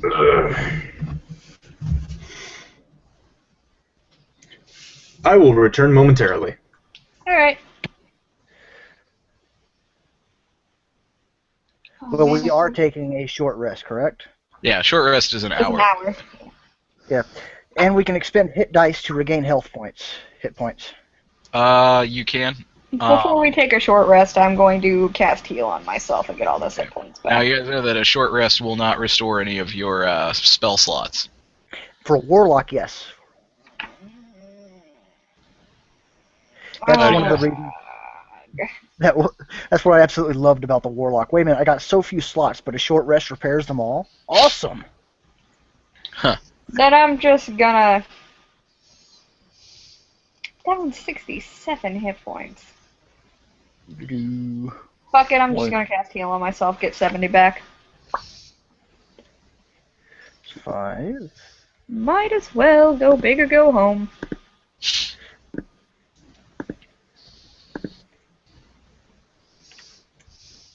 Okay, what are you gonna be doing, Mike? We'll just assume that Alex follows your lead since he had to go somewhere else for a moment.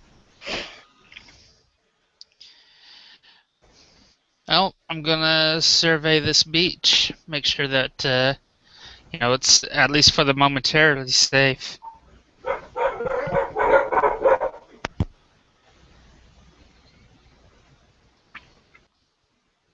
For the moment, it looks pretty calm. Okay. Just kind of widening the patrol, listening for anything out of the ordinary, trying to find a way out of here, possibly to regroup.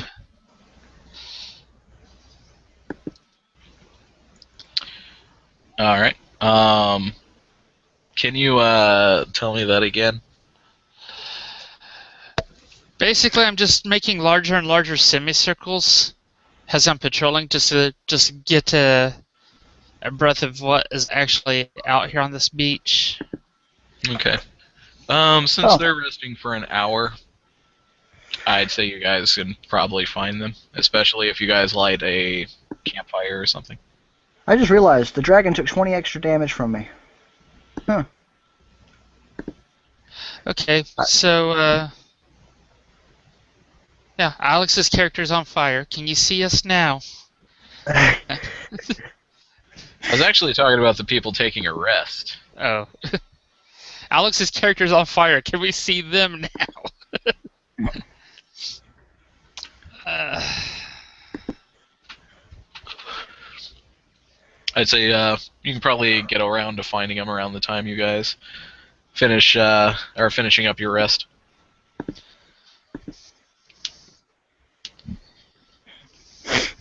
Okay.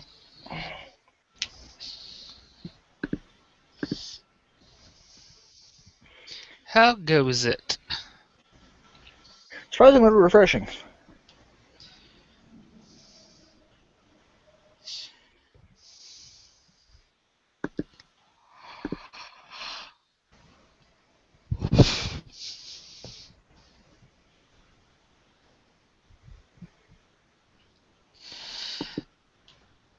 I was like, oh, I didn't see anything over on that beach.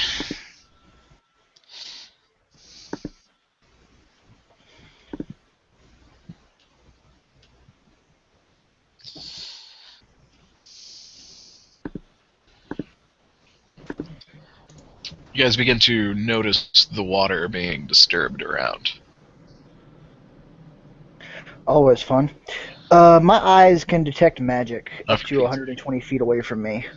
I doubt I'll be saying anything, but just thought you should know. Right on.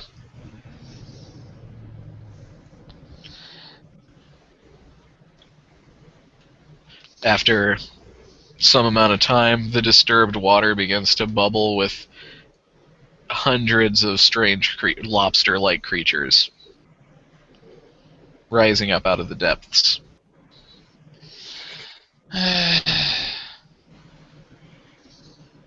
How big are these lobster-like creatures?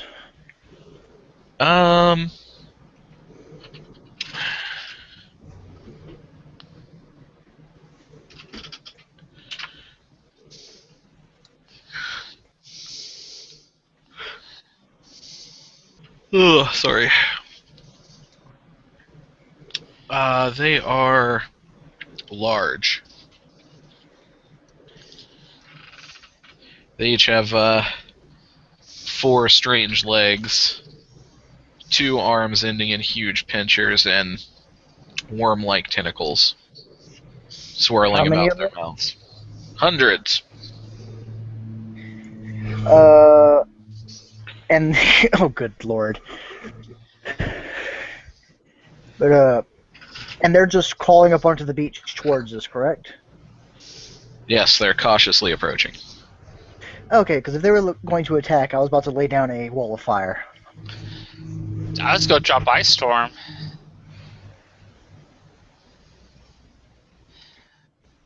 But, yeah, they're not attacking, so play it cool for right now.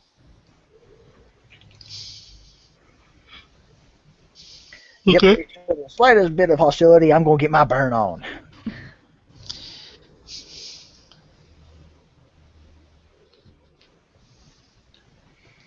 But, can I roll to see what the hell these things are? Yes. Arcana That- would probably be appropriate. Alright. Hope my dice don't hit me. Religion you can probably get away with. Aha! I rolled a 19, so that's 19 plus 6 plus 1, so 26.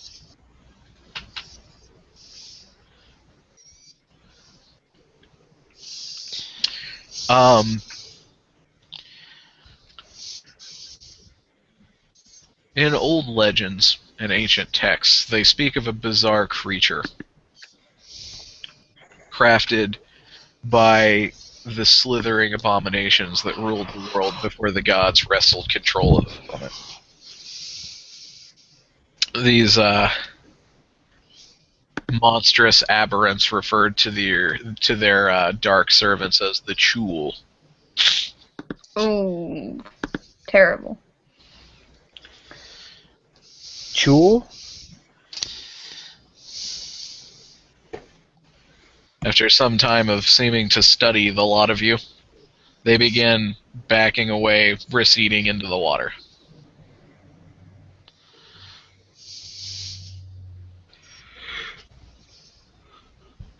I slowly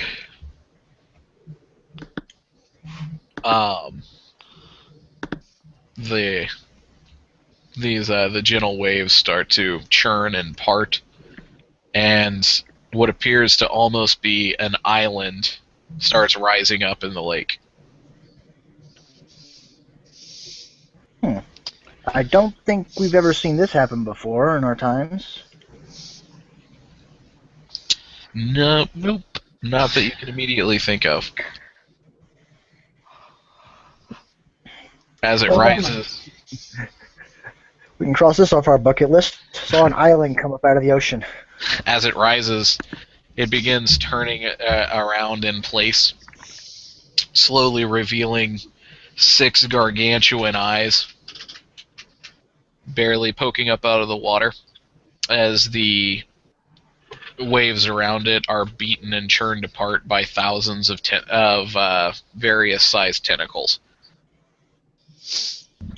Why do I get a bad feeling about this? It slowly pushes its way up towards the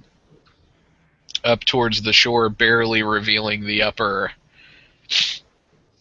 lips of a gargantuan mouth, and you hear inside your heads an unpleasant thought. Ooh, what possesses you to brave my waters?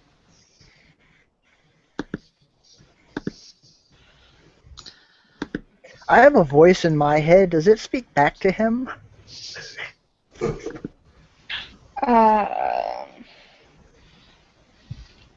If it does, you're not privy to their conversation.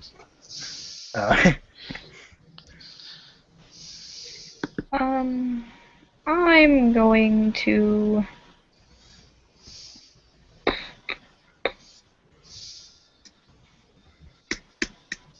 We're here because this is one of the places that has the... We're looking for the information. Yeah. We need to stop the world-born dead, is my response. This thing seems to loom closer and closer. Its writhing tentacles slapping the beach around you.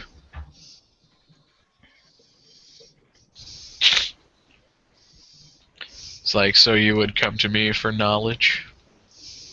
Yes. Very much that was the idea. I mean, it was pretty unanimous, so. It's like, that's quite a risk you'd take. Well, the only thing we have to lose is the entire world ending around us. Yes. What is it you would know of the world-born dead? How do we stop it? How do we reach it? How long does it take to completely devour a planet? It's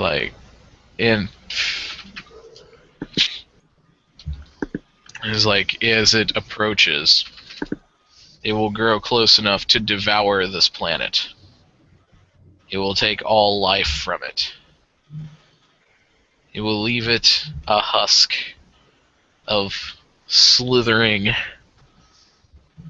abominant undead. Like, then it will roam away.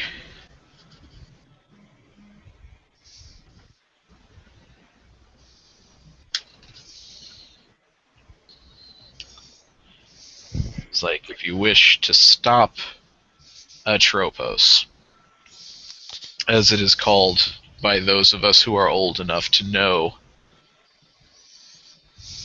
you must visit it.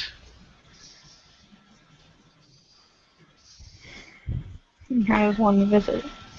Like, Okay, how do we get there? My dimension door doesn't have that kind of range. It's like, how indeed. Like,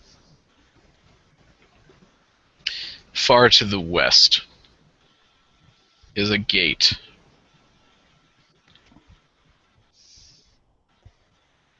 Like, if you can reach this gate, it will take you anywhere you desire. It's like, you must find Atropos in its aspect and destroy it. Like, if you can do this,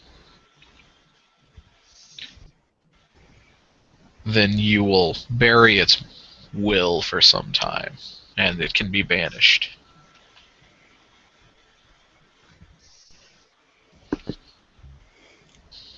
Well, you're describing sealing it away. Isn't there a way to destroy it? It's like, how do you destroy something that never truly existed? How about with something older? You would destroy it by making it exist and then destroying it. If you're letting it, I'll kind of hold out my arm with my tattoos on it.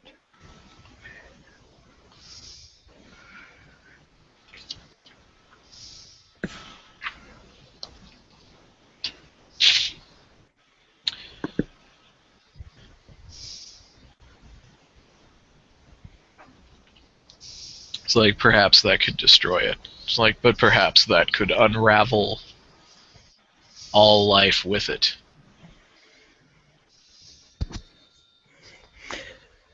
Yeah, it seems like something he would do.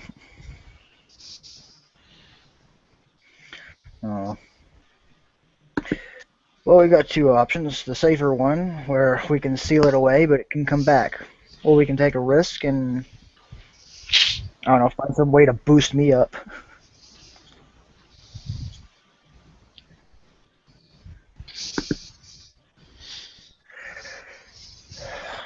I kind of turn back around. Oh, how are we supposed to get back? Our ride just kind of got flattened by the dragon.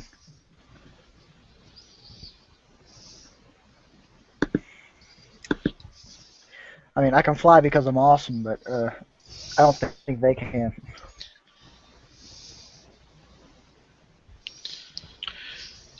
All six of its eyes, one at a time, look to the left. And a ship made out of glimmering, translucent energy rises from under the waves. Pretty. Geez, that looks safe.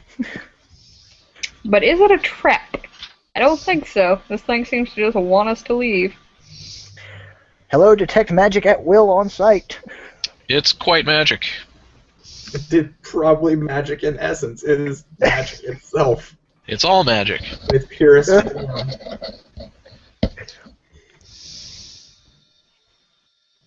The whole ship.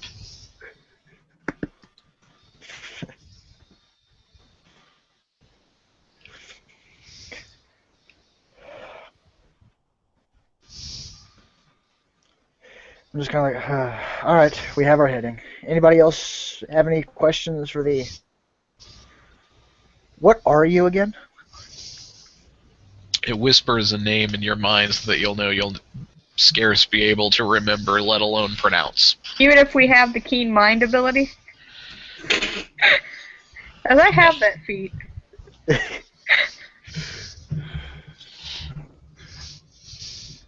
I will call him Pink Unicorn Breath. He will eat you. Well, it's memorable, and I won't forget that one. It's less a, you know, thing that is hard to remember as much as it is a terrifying alien Fair enough, fair enough. I figured it was worth a try. brain utterance. It's a noise that cannot be pronounced through anything on the mortal plane, only in your mind. More or less. Yeah. Remembering it hurts. Yeah. It kind of begins to give you a headache.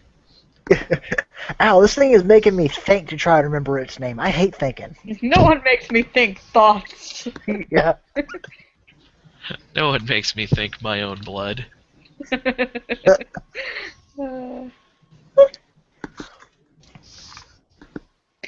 Alright, so all aboard the rainbow ship? Is that what I'm hearing? Yep. I'm so glad I have levitate at will. Rainbow ship? No, it's a crystal ship. Oh, when the light hits it, it's gonna be a rainbow ship. All There aboard you the go. SS Fruity. There you go. That's what it is. It's the reincarnation of Jim Morrison. Awesome. Wait. Wait. I don't know if you're making a personal inside joke or not. Yes. Okay. Okay. Get We're on the same and a page. reference. Yeah. Because crystal ship. Huh? I don't get that one. I It's just a get the Doors, reference to my... reference. Oh, It's a okay. Doors album. Hi, I'm 23.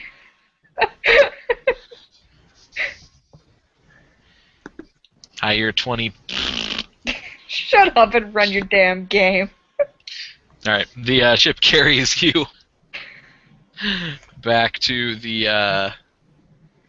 exit. As you leave, the thing whispers to you that you had probably best find whomever summoned it here, if Okay. you wish to make it go away.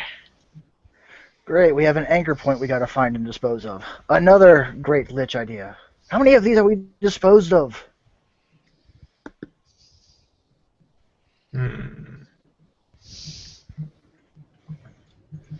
I know nothing of magics. I swear, every other assignment we have to complete has to do with us stopping some maniacal maniac that has summoned something that has the ability to destroy the world. Well, maniacal maniacs tend to want to destroy the world.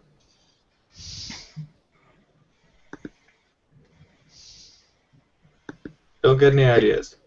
I guess Too we're much to sauntering add. around.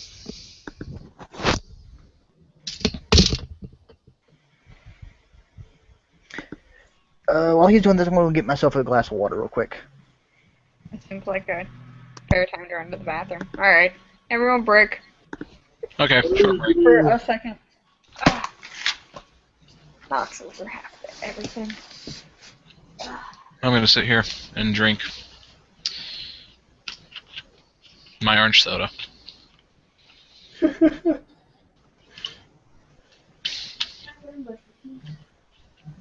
Well, while they're doing stuff, I guess it's good enough time to do a...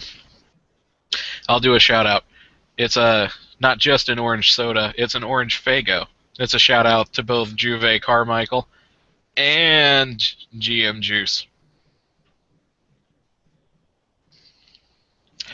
No, you don't get any of that. You looked confused for a second there.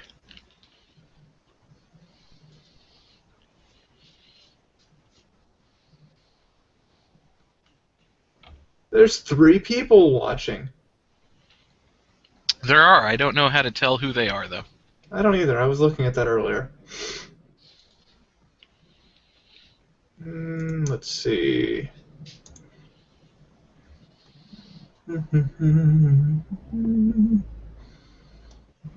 That's annoying that there isn't a way to tell. I'm sure there is. I just don't know how to do it. Well, you probably have more access to be able to since you're actually the owner of the channel, so I'm just sitting here as a viewer looking at things. Well, unless it says 4 people, then I'm one of the people. For me, it says 3 people. Okay, then one of those people is me, I guess, then. Just because I was curious and decided to look at the comments earlier. Hey, we got a subscriber today. Ooh. We're up to 262 now.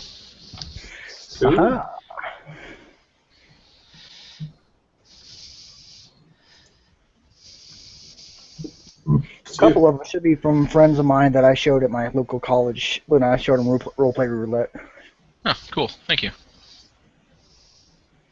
We're trying to figure out how to see if there's any way we can see who is watching. There should be. I did it once before.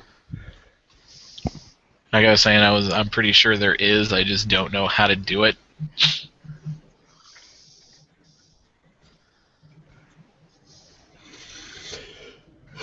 I'm glad we didn't have to fight the ancient old Cthulhu monster thing.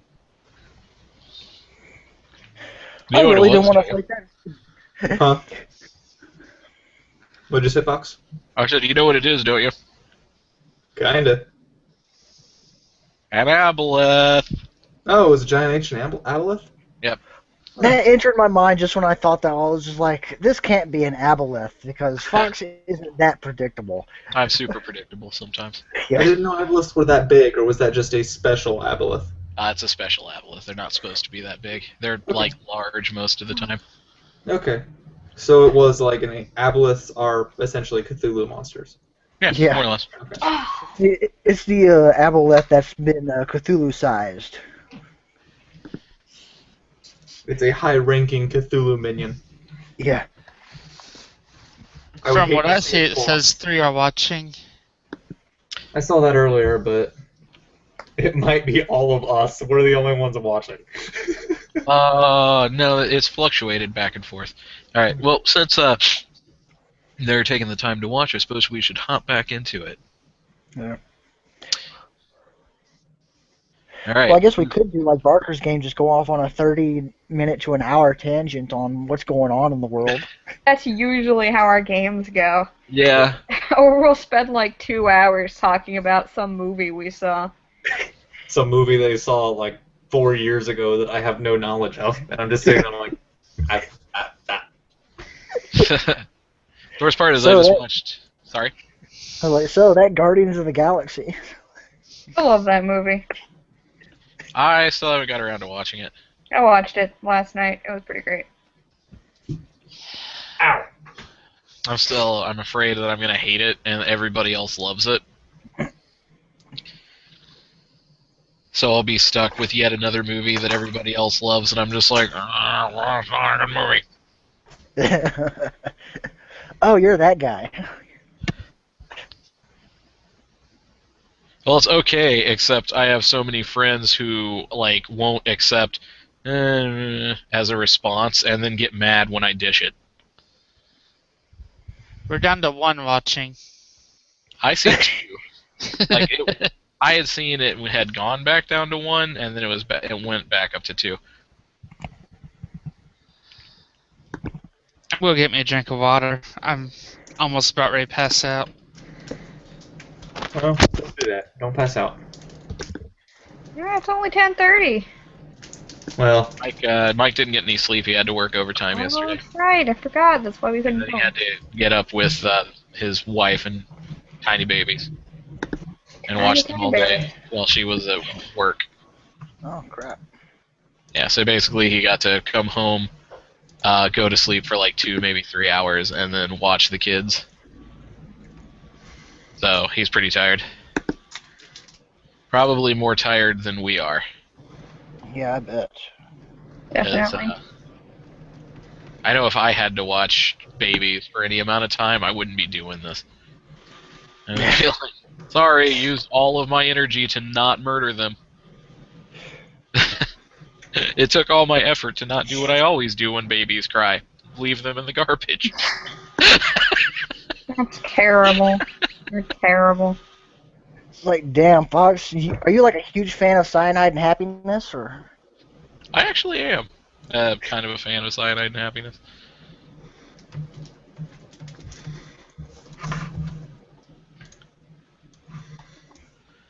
Oh, man.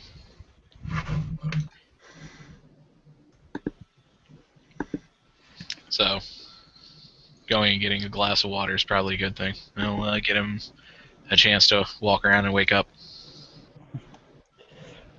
Hey, what time did we get back? 7 o'clock? No, it was like 6:30 when we got back. Was it 6:30? I thought it was... Probably around 6:45, but then we filled the fire and we made food. It turned over to 7 Well, after we already had the rice on the stove. right on. I was just trying to think how long it had been since we threw wood in the fire. Like, 3 hours. yeah. Alright, it can wait a little while longer.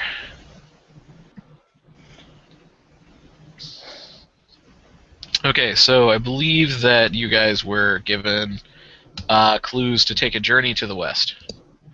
Yes. Another movie I watched recently that I enjoyed. That's about the Monkey King, right? More about Tripitaka, actually. Kind of, yeah. He did it as a prequel. He did like the story of Tripitaka conquering the Monkey King, and Kale Hog and the River Demon. So I'm really hoping that he gets to go ahead and do the next movie, which is would be the beginning of the first leg of the Journey to the West story that people are more familiar with, and I'd be really excited to see. Because the dude who played Sun Wukong was friggin' awesome. Really great.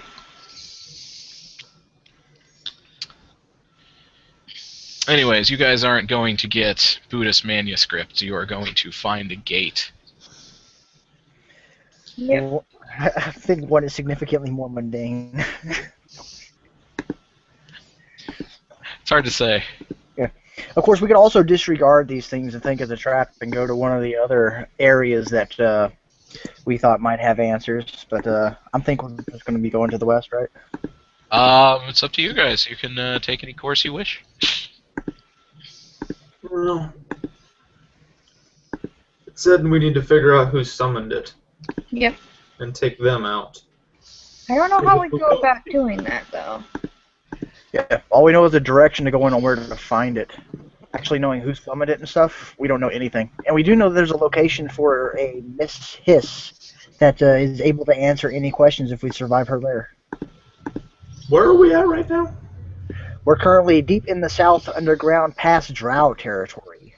So where's the desert again? If you guys go back to where you started, it's too far to the east. Damn, so the opposite direction. The opposite direction of the gate. Where's the wizard again? The Lich Tower? Far to the north. Ah, Yeah, it's the other side from where we are now. He was done on purpose! Yeah. Like, maps, why you be so long?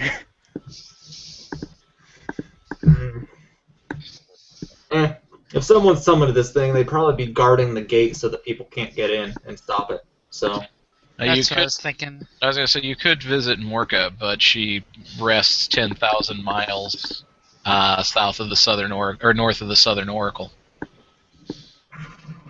Yeah, I don't that's know what that complicated. That's a long ass walk. I think the only person who might get that reference is Mike. I'm sorry, I'm almost asleep. I know Alex won't. And I can just make that assumption. It's the never-ending story. wait, Oh, that's why it sounded familiar. what'd you say again? 10,000 miles from the Turtle Prophet to the Great Southern Oracle.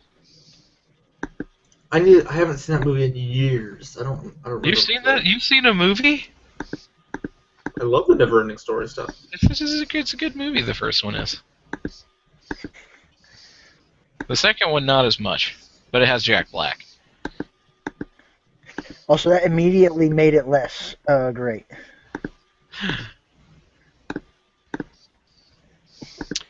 He's a bully. He gets dropped in a Falcor drops him in a dumpster at the end of the movie. It's him. Actually, sounds pretty great. Well, I guess we got to go to that gate to stupid place. Alright, we can go to the gate and try to finagle our way through there like we used to do back in the old days. Typically me tossing fireballs at it, Jackman hearing us whenever we get too damaged, and you guys smacking it really, really hard. Fireballs don't seem like the... Solution to gates. Yeah. They'd be my solution if I could. Fuck. Yeah. Aww. You'd be surprised at how well fire works. Damn it. If you can't keep track of your toys, you can't have nice things. I still want to take that wand and blow up half the damn city. You can't blow up Callum Farrow just because I know. you're unobservant. Well, I should have. Don't blow up my city, you jerk.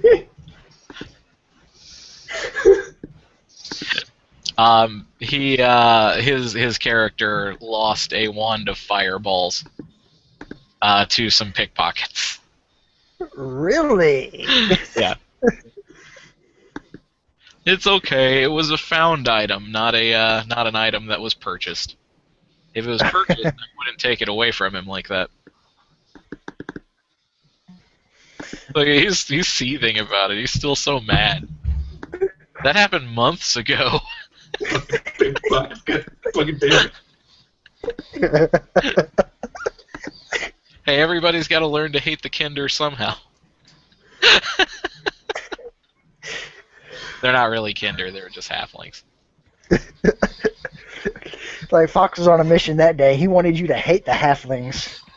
As I said, I want to blow up half the city, but our resident halfling in the party won't let me. Right, I won't. I'll just do it when you're not there. Character-wise. Well, to be fair, in that case, you're only half forbidden. All you have to do is just tell her, look, I just need you to blink really hard. Get it? Only half forbidden? Yeah. Yes. Ha ha Because he's a ha. halfling. Because you guys a halfling. Excuse me. Ah! Good lord. Alright, so you guys are going to the gate. Yep. Yeah, we're on board the HMS Rainbow. Hope it doesn't fall out from us. Well, it only lasts until you guys get back to the entrance that you took here to begin with. And then you're off on foot. There are, of course, plenty of places you can go to acquire as much, whatever you need to travel, including wagons or animals. We're gonna get that. Okay. Horses. Are you going to get another retinue to follow you around to almost certain doom? No. All right. Well, I mean, it'd be fun. They were before. Sorry? I said, we considering lost how effective. Yeah, I can hear him. He is asleep. I'm here. Oh. There he is. We woke him up. That works. Good. I think we got another hour or two left in him. Okay.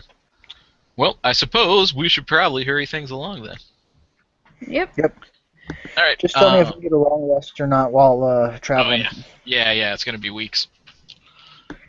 So, freshen your stuff up, everybody. Hooray! As you guys travel far to the west, after much searching as the moon grows larger in the sky.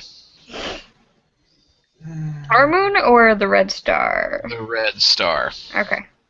which now looks more like a moon, and is large enough to almost see markings that look like a grimacing, or perhaps screaming face.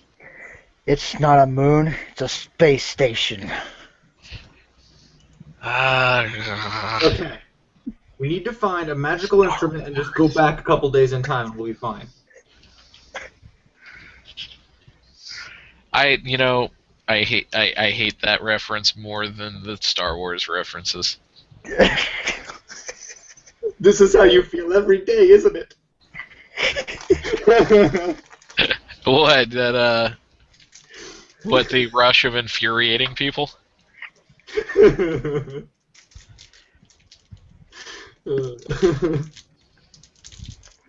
It's like, you better bunker down, Fox, because this is now on the internet where all the Star Wars fanboys are just going to hear you.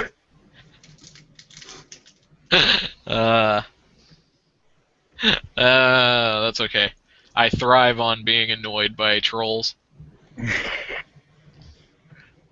Check this out. Star Wars is not really that great of a series. It's got 2 good movies. Out of 6. 2, maybe only 1.5. 1.5. Like half of Empire. Now you get Empire and half of A New Hope. Yeah. That's Star Wars for me. No,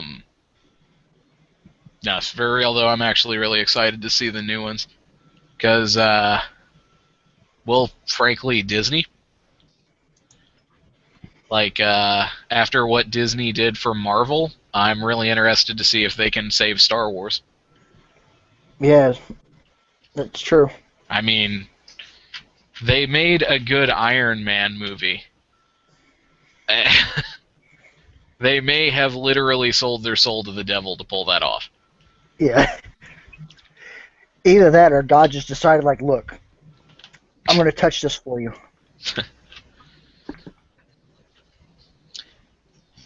And I'm still amazed that they made a good Captain America movie, and I actually like Captain America. Yeah. Like, I'm shocked that the movie was decent. I'm honestly glad that they were able to do that and not once have Captain America say, "For America." That is pleasing. All right, you guys reach you guys reach a great valley in the mountains to the west after a long and arduous journey. Ahead of you is... Long and arduous in place of the short and wonderful. Sorry? I said long and arduous in place of the short and wonderful. Indeed.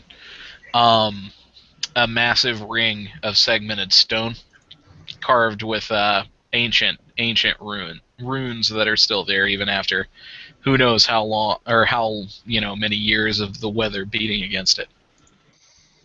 At the base of this ring is a huge dais. You can see it ahead of you to the other side of a valley, which is actually quite verdant. It stands in sharp contrast to the barren stone that you guys have trekked through. From here, sorry? Oh, I thought you were finished describing it. Continue on. I was going to say, from here, you spellcastery types think you might be able to activate it. Alright. Approaching one. Alright, this can't be this easy. It's never been this easy. No, it never has been. I'll be on guard. Sword drawn and everything. Alright. Alright. as you guys approach,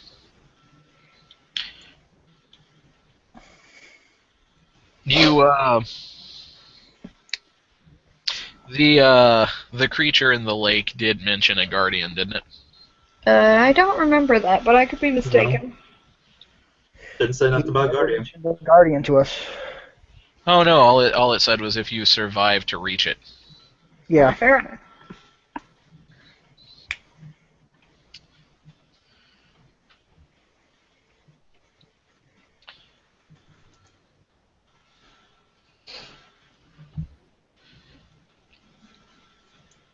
Okay. Nope.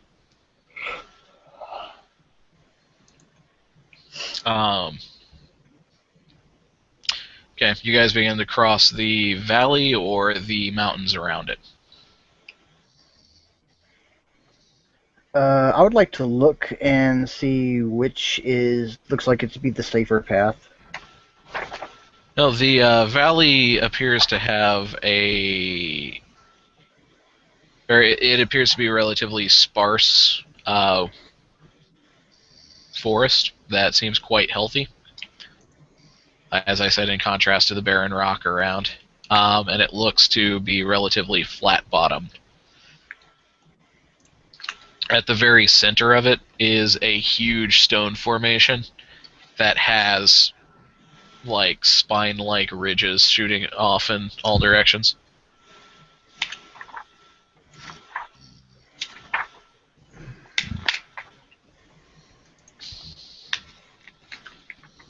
Like a miniature mountain range.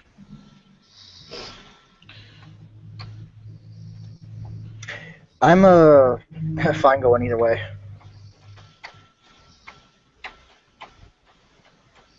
How high are the mountains around it?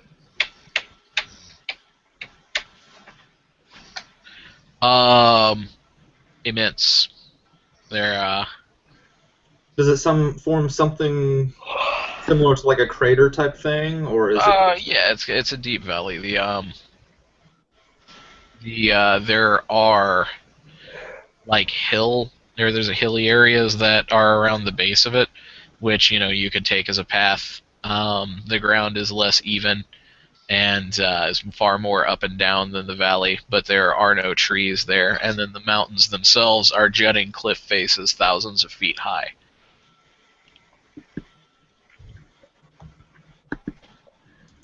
So does it look like something that could be filled with water, possibly? I wasn't sure if there were openings on ends or if it was a crater. It is a box canyon, if you're familiar with those. Okay. The hills seem like a good option to me. Yeah, I'm perfectly fine going either way. I'd say the middle, but I'm fine with whatever. You hear that, Bud Light? We're down with whatever. Mike? Yeah, follow the crowd. Okay, so is the crowd going around the outside? I think I only heard one person actually have a direction. Everybody else is like, yeah, sure, whichever. I gave a direction I'd like to go. I was fine with going through the forest, but Oh, really? I have the ability to fly, so terrain doesn't matter much to me. Wide open area, less likely to get ambushed unless it's something in the ground.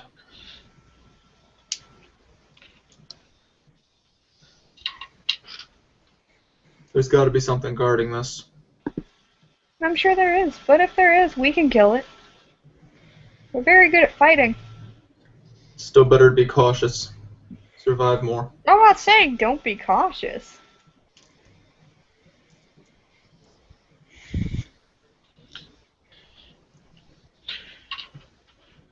Alright.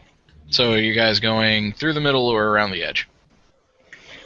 We're gonna go around the edge because I think all three of us were okay with just going around the edge, which Alex, I believe, suggested.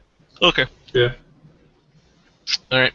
You begin your trek as you guys across roughly the midway point, that miniature mountain range at the center begins to Gets up. kind of rumble and rock back and forth.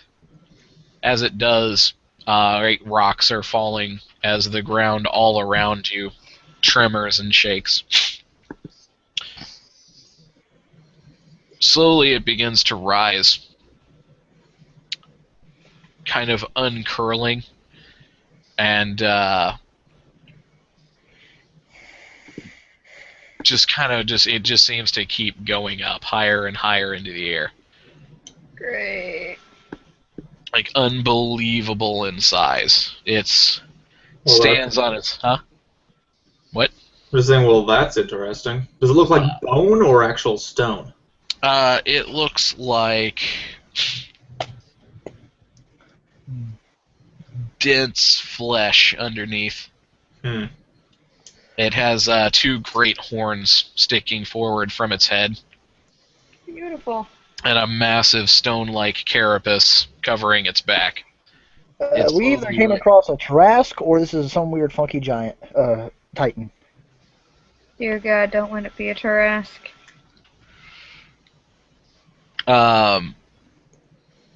As it stands on its hind legs, it has four legs that slightly drag the ground, and it looks towards you before letting out an incredible roar. Animalistic and terrifying. Please give me a wisdom saving throw. Oh, criminy. Oh, wait, I'm good at that. Why am I worried? Also, do not forget that you guys are all near Mike. So an extra +5? You guys get an extra +5. Mike, alright, have we lost you yet? Wow, I have a 23. I got a 20! Natural! Congratulations. Nice. Kind of phasing in and out. It's alright, don't worry, dude. We're in combat. This should help. Yep. Did you hear the saving throw I called for? No, I didn't. Wisdom. Wisdom, please. Okay. 23 for me as well. That's what I meant to do. Yay, I'm proficient in it.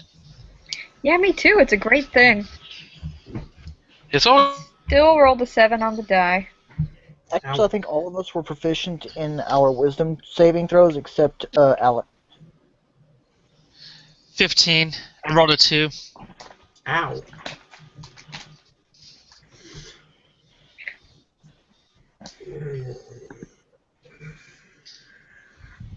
Okay. Wait a second. Do you have any special resistance to fear?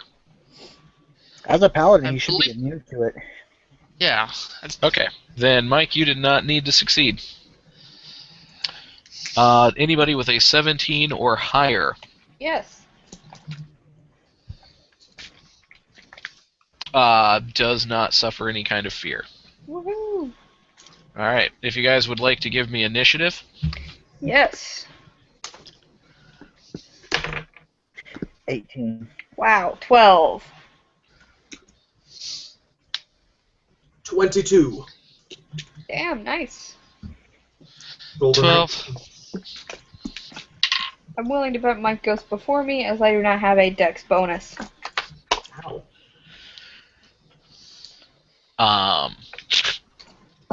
Okay. So, Mitchell, you had an 18. Alex had a 22. And then Mike had a 12. Yep. And Jesse had a 12. Yep. Alright.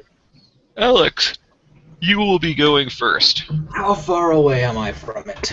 From it? Yes. By the way, one thing. Aura of Courage. Anybody within 30 feet of me cannot be frightened while they're conscious. Oh, killer. So, my 20 was for nothing. It made you feel good. At least it means you could step out of that aura. If you wanted to. Yeah. Do you feel lucky? Generally. I I'm not leaving the aura. Something.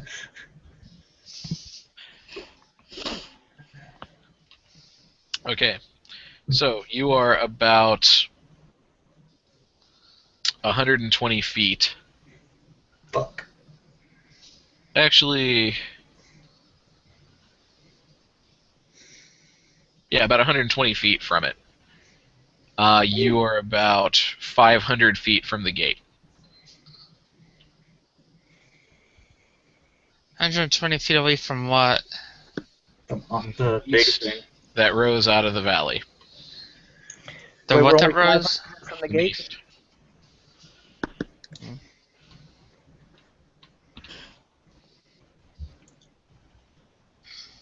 Fox, we're only 500 from the gate. Yep.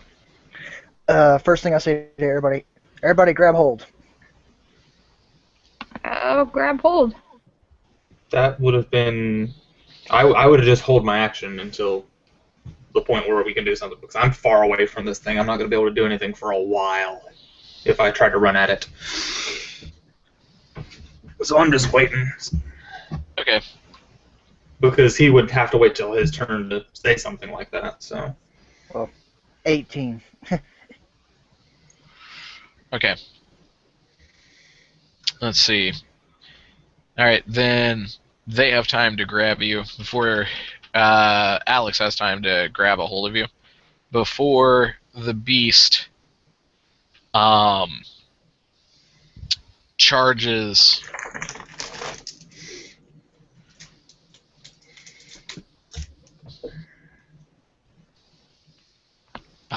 it comes charging towards you, covering an amazing amount of distance between each stride.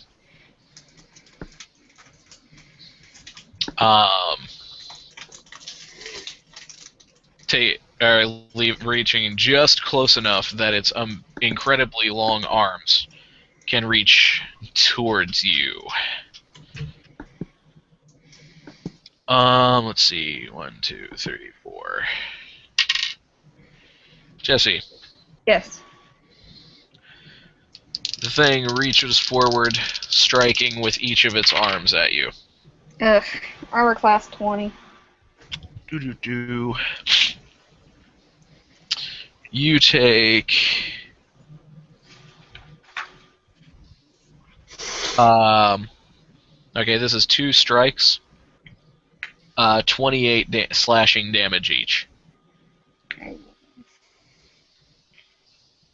56 damage. Indeed. And then, following your turns, you guys can do whatever.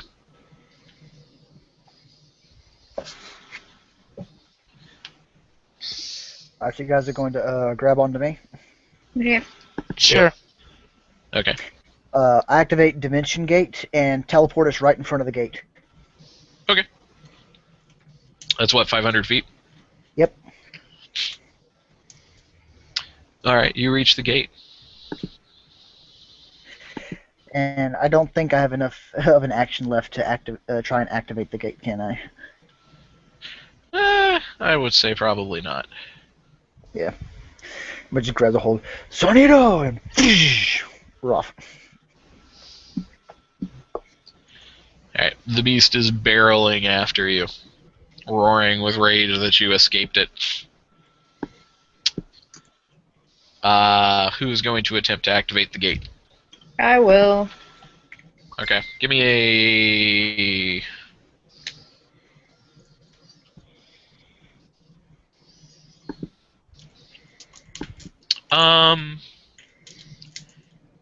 Hold on.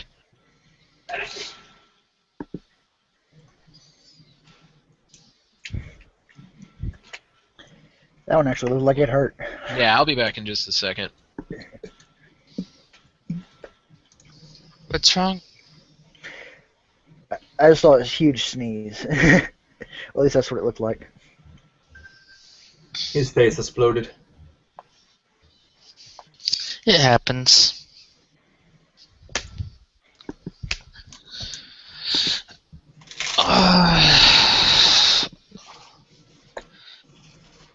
Didn't think Dimension Okay. Door would be this interesting. It's a lot more useful now. Yeah.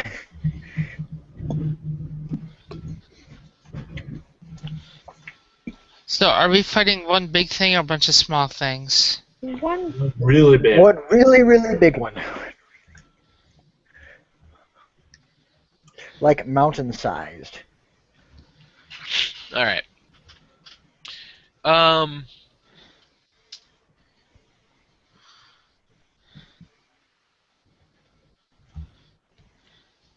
Okay. You know what? You are just going to be able to activate it. The gate swirls to life, seemingly wanting to pull you in. Well, Where do you wish to go? to Atropos. Is that what the creature called it when we were at the lake?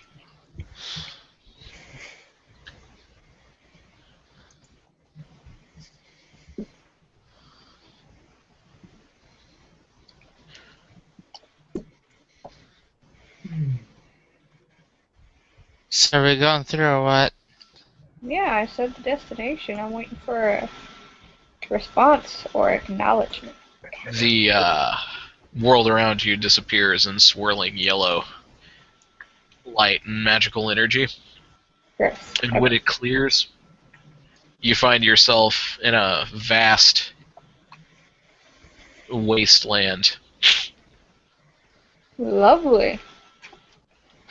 The ground is squishy beneath your feet Ew. and exudes a foul, pustulent ichor as you step on it. It reminds me of the meat room that I built in Starbound. Such a weirdo. I had to have a dungeon of flesh. Flesh dungeon. And now I'm getting Yeah. flashbacks to Heroes of Horror. Yeah, have a flesh torpedo. Shut up.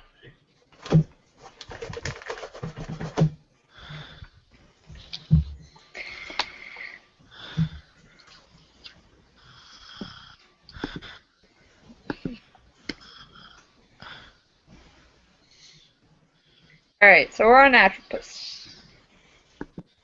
Well, we're somewhere. You are. It smells bad and it's ugly. It I'm does going to smell assume bad. it's the It's almost aftermath. overwhelming. Gross. Barren, rocky, sharp spires of old stone, deep trenches, mountainous ridges piled atop of each other. Bubbling up from the craters and pockets of the surface is noxious tar. Debris picked up from countless worlds clutters the surface. The moonlet remains on the dark side of the world, keeping the planet between it and the sun. The result is the surface of the moonlet is dark.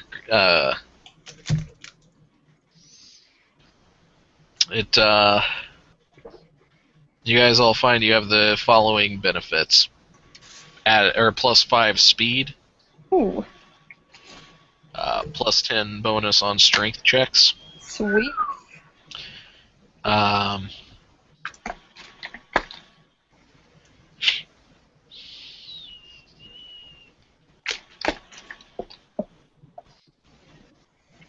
See, that you would have to fall to figure out. And you can feel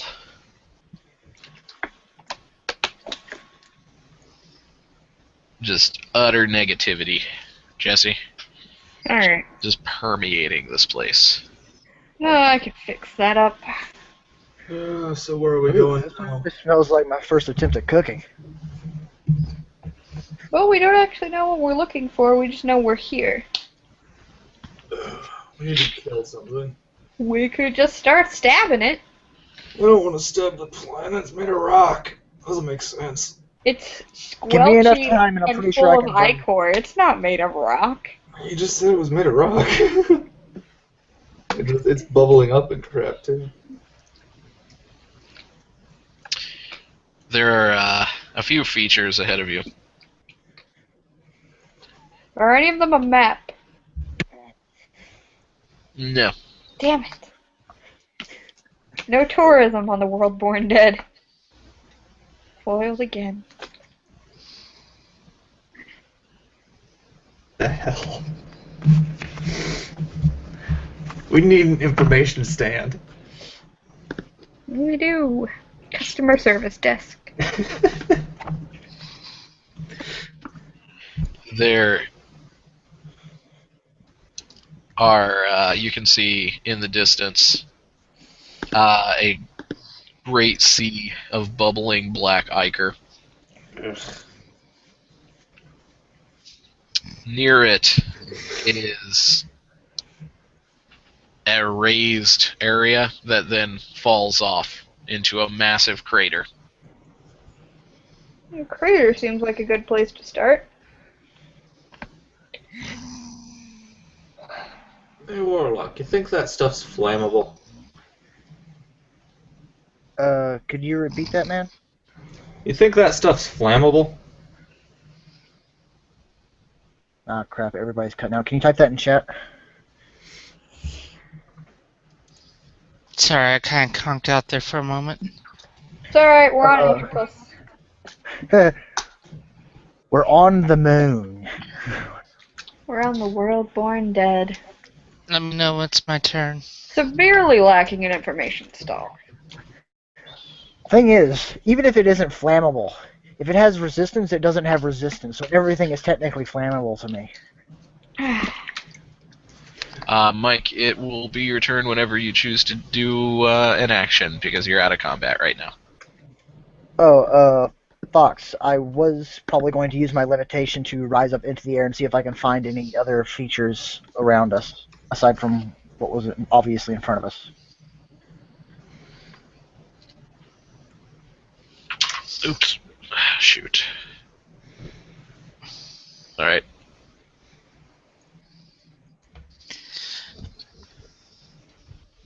One second. Is this thing pushing status effects? We're not fighting anything. Oh, I thought we went were. through the portal. We left the big monster thing behind. We went through the portal. We're on the red star thing now, which is planet devoury. Well, in a way it is pushing status effects, because, Yeah. you guys are feeling your life slowly leached away from you. That's not good. To the tune of about a d6 points of damage per minute. But Um.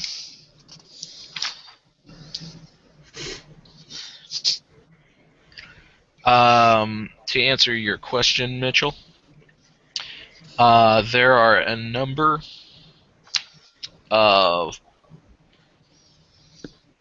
craters and pockmarks on the surface of the planet. Ahead there is a hill-like ridge with two massive black trenches filled with or you can't tell if it's filled with anything because they're utterly black.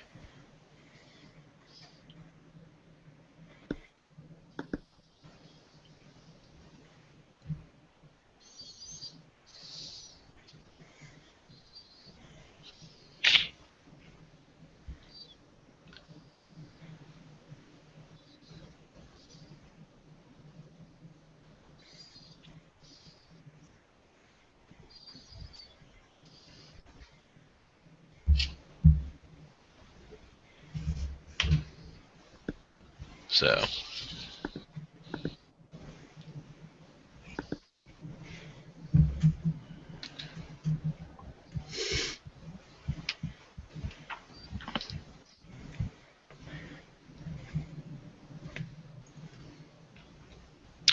there are also a number of what look like ruins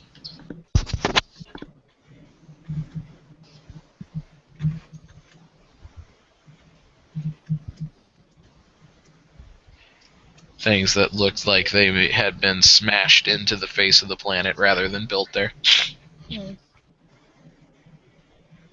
We could check those out.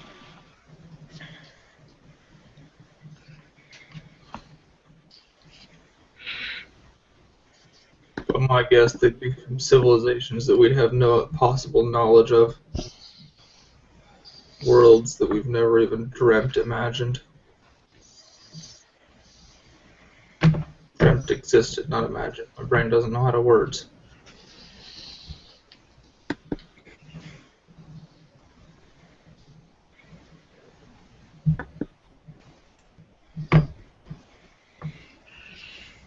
Who has thaumaturgy here?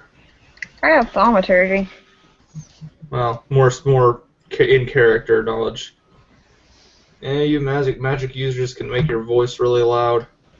Yes, I can. Just Both of yell us at can. something. Just yell what? Challenge whatever's on this damn planet. Alright, I guess I'll use... Something pompous enough to fight us. Anders will use thaumaturgy to essentially give himself a, booming voice that'll,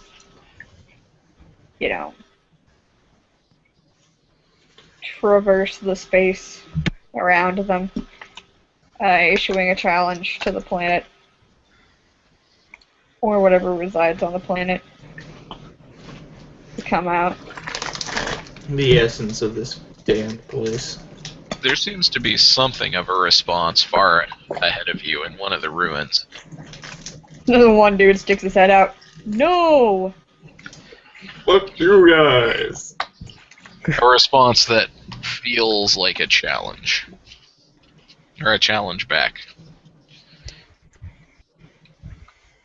Alright, and I'll just point out, we're like, that way, I think. And point toward where the thing did the thing. Maybe it's Julie. Maybe what? I said maybe it's Julie. It did the thing. It better not be Julie. I'm not about some brainwashing. What? So that's all I saw was a bunch of ruins. Yep. And thousands and thousands of undead crawling Ooh, about the face of the planet.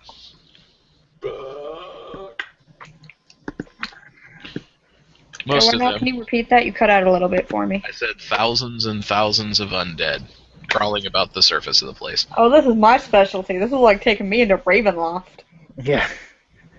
So I float my little merry ass back down to the center. I was like, okay. So, ruins in that direction, and an army of zombies. Lots and lots of zombies. Stay back, and I want to go meet that army of zombies. Oh, they're not. There's not an army. They're just roaming about. Yeah. Well, Like if you guys get close, they wander towards you. But they're not much of a threat. You guys can just knock them apart with your weapons. that's no fun. I wanted to do a big.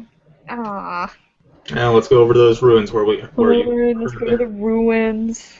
I will cast Destroy Undead. Alright, as you head into the ruins, you can tell you're being followed by a bunch shambling corpses and pustulant skeletons.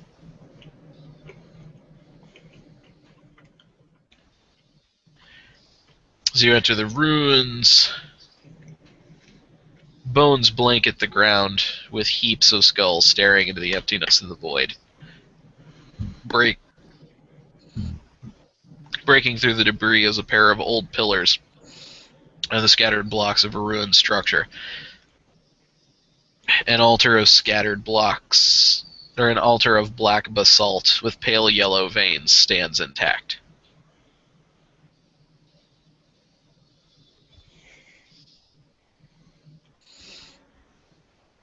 You guys think this might be what's controlling some of this stuff? Possibly. I'd like to roll Arcana check to see if it is.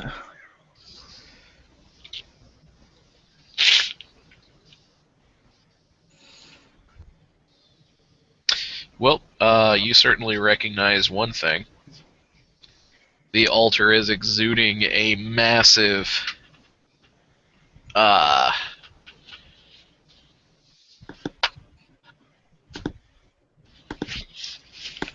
I'm not 100. I'm trying to think of what it would be in 5th edition. Not protection against good. Jesse, can you look and see if there's a spell called Desecrate? Yeah. It might be under Sanctify Desecrate. Okay, give me a second. Just go back to the front of the spells page. That is a spell, so. I did roll for Arcana. I rolled a 17. Okay.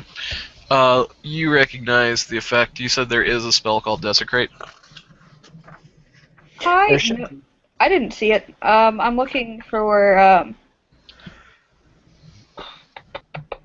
what it would be the opposite of that. I think there's Hollow, which might have something about doing the opposite. Hollow. Yeah, check to see if there's an Unhallow version. Yes, it's just Hollow. You touch a point and infuse an area around it with holy or unholy power.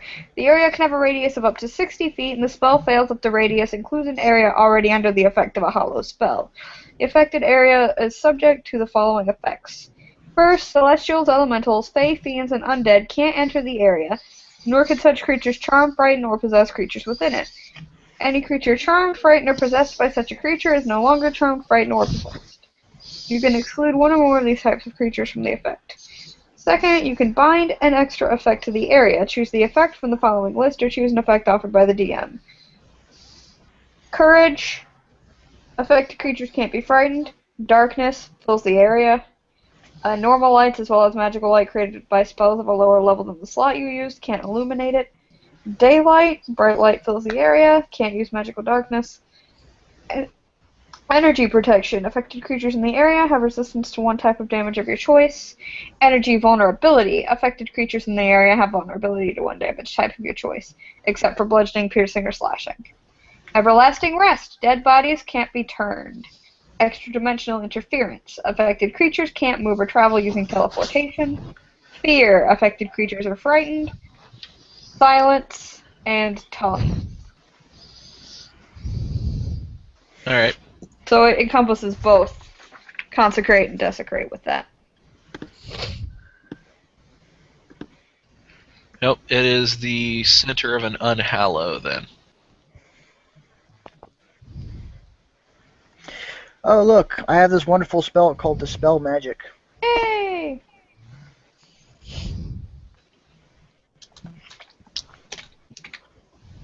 Guess what? I'm going to break it. Okay. Because I'm a warlock, all of my spells are cast at my highest spell level, 9th. When Dispel Magic is used with a higher level spell slot than 3rd, the magic effect is automatically destroyed. If it's used on a weapon, the weapon itself is destroyed.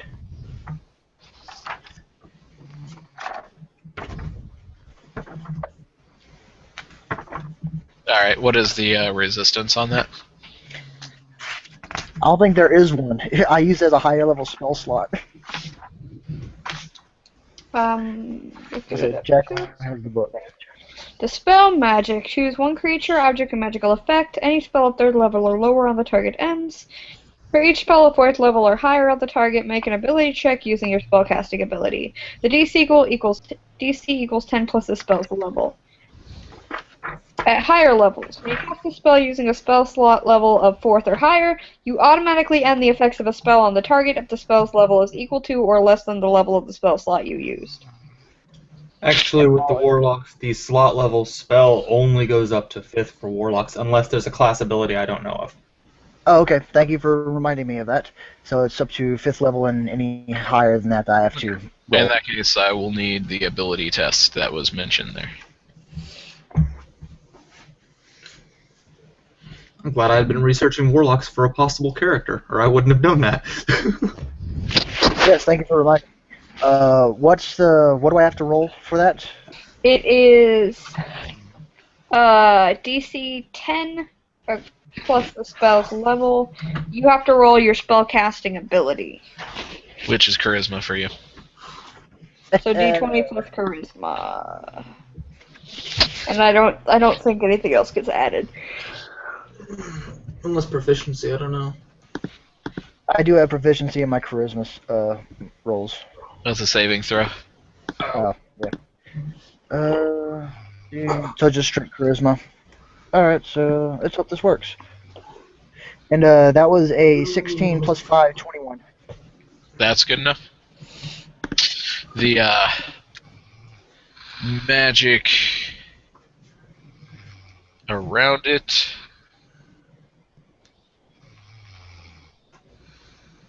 fights and wrestles with your own before being shattered. At which point, the bones tremble, pulling together until they assemble into the form of serpentine horror capped with the skulls of terrifying beasts. Fun.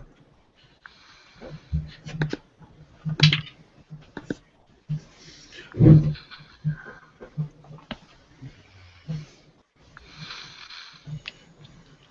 Mike is asleep again. Ooh, Not did I really. just accidentally a war?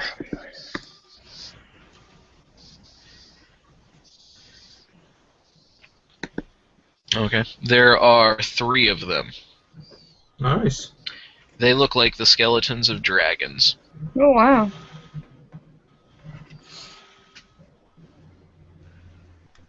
Well, looks like it's time to shatter these things. So the desecration was a trap.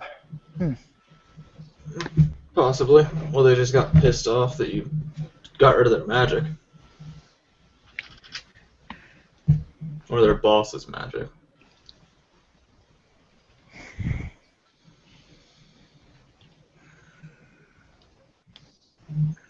Behind them, the rest of the bones form into a shapeless amalgam.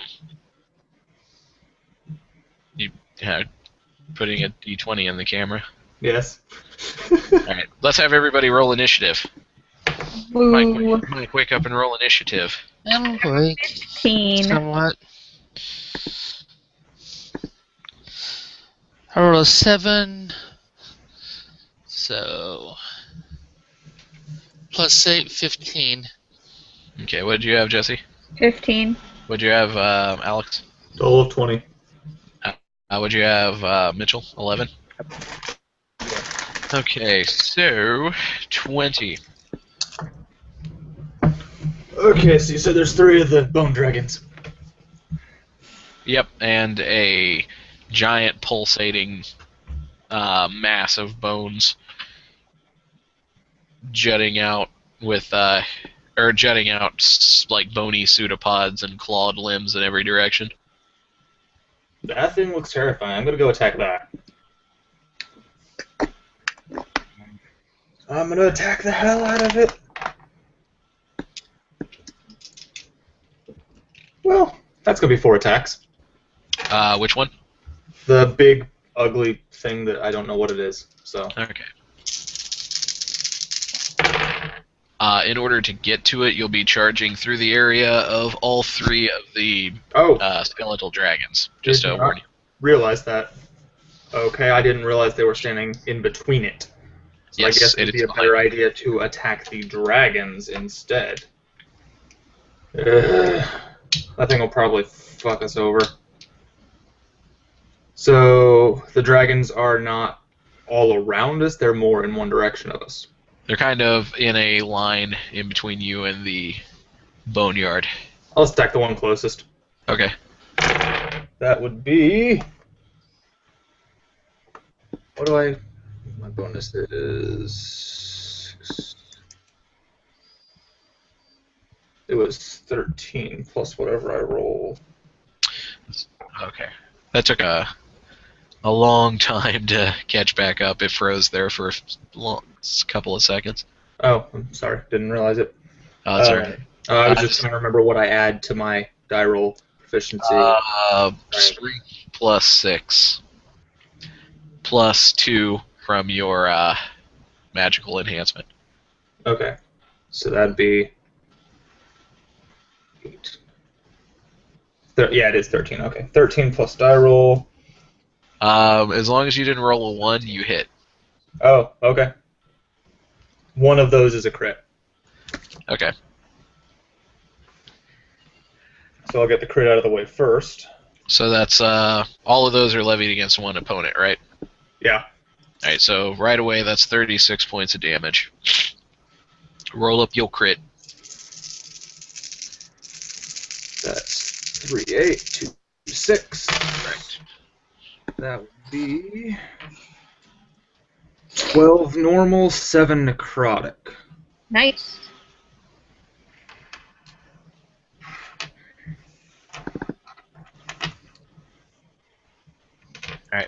Okay. Now roll up all your standard hits. Okay, I'm just going to do it.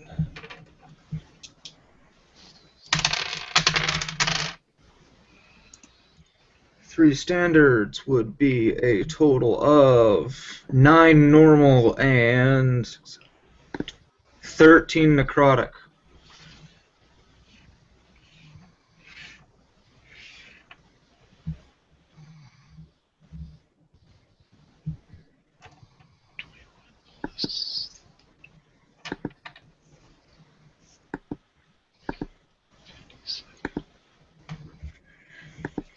All right.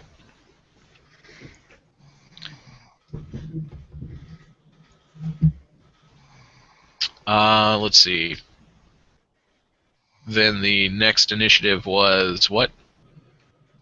I have a 15. What did Mike have? 15.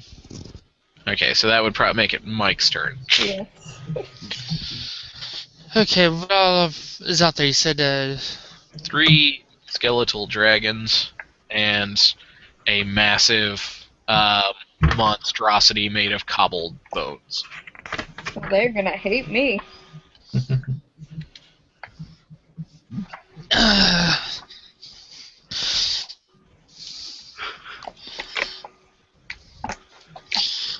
just a second. I thought I saw something earlier.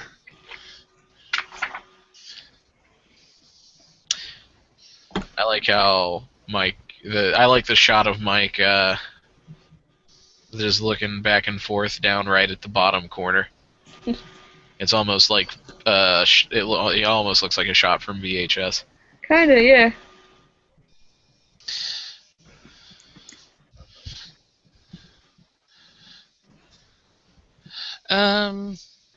Oh. Hell yeah. I'll do Crusader's Mantle. Let me see. Is that a bonus action, regular action?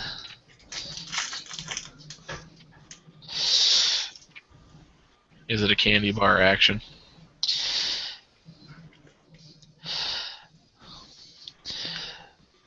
But lasts for a minute. It's a 30-foot radius, and all allies do an extra D4 radiant damage with their weapon attacks. Cool. So since they're undead,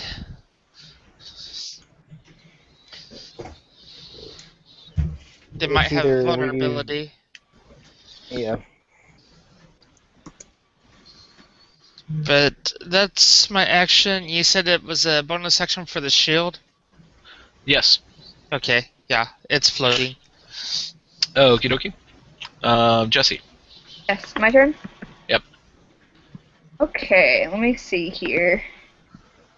Gonna move forward. What? I said, are you moving forward into range of them, or? Well, not into melee range. I meant into turning range. I get this. I got this feeling you were going to attempt to do some turning. I'm not sure I can turn something that big, actually. My original plan was just to throw fire at them all. What can It has to you? do with hit dice. It's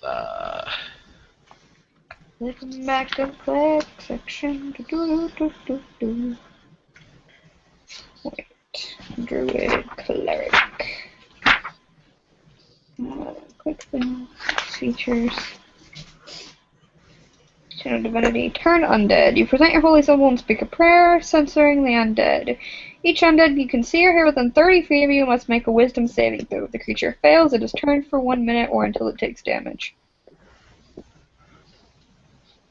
Yeah, that doesn't seem like it's gonna help much. Hold on for a second.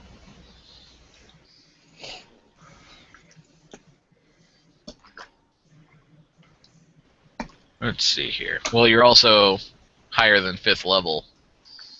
So when an undead fails its saving throw against your turn undead feature, the creature is instantly destroyed Fair enough. if its Okay. challenge rating is at or below. Then I will move into. No, so you can destroy up to 4th CR4 or lower creatures. I have a feeling these things are bigger than challenge rating 4. That's if that's when that's being automatically destroyed. Let me look at turn real quick. Yeah, I literally just read it. Like I they know. they flee for a minute until they take damage. That's it. It's I'm really trying not that to hard. determine how much you can affect. It just says any You're cleric creature, of life, right? each undead that can see or hear you within 30 feet of you. It's you're a cleric of life, right? Yep.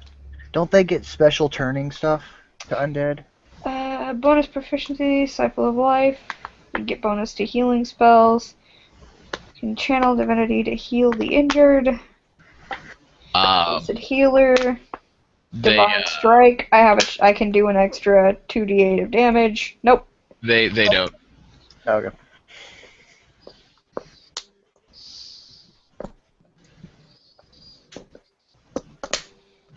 Oh, I forgot about that. Jesse, any spell you cast that would roll 1 or more dice to restore hit points is maximized. I know. I totally forgot about that. I didn't, but the only one I've cast so far is heal. I guess turning will help a little, I suppose. I'll just go and turn them. It's up to you. You do not have to, but It just doesn't do that much. it takes them out of the fight. Until something hits them. Right. So until the party's ready to deal with them, they're out of the fight. Only for a minute. But I'll do that. I'll turn It's a it. while in combat. It has to make a wisdom saving throw, all of them that are undead. Which means Okay. their wisdom is crap. Generally. Oh my.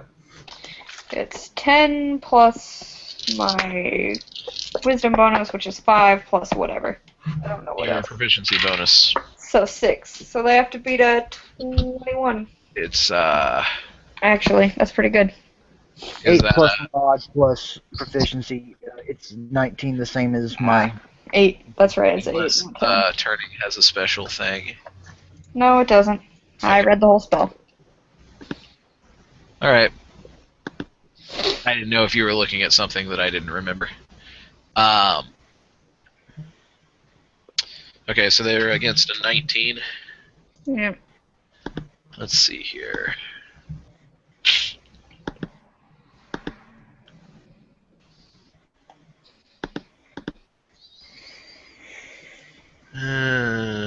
What is this thing's abilities?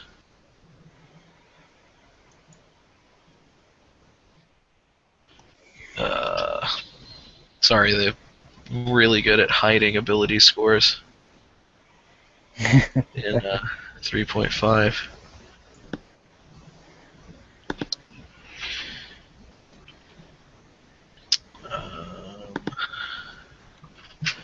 Swear this one has turn resistance. Oh, now I recognize you're using 3.5 material. Alright. Yeah, I've just updated it. I've just gotta.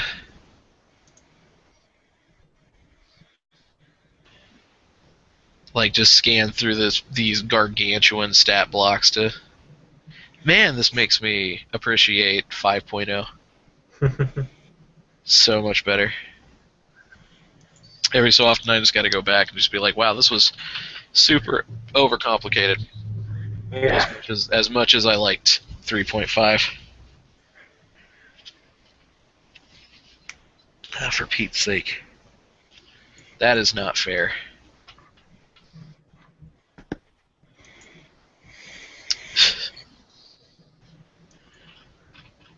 Give me just a second. I'm positive this one has turn resistance. You've got to be kidding me. Oh, But then again, we are 20th level.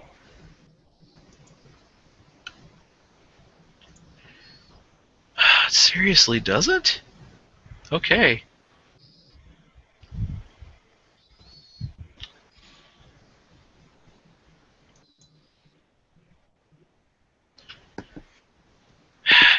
Well,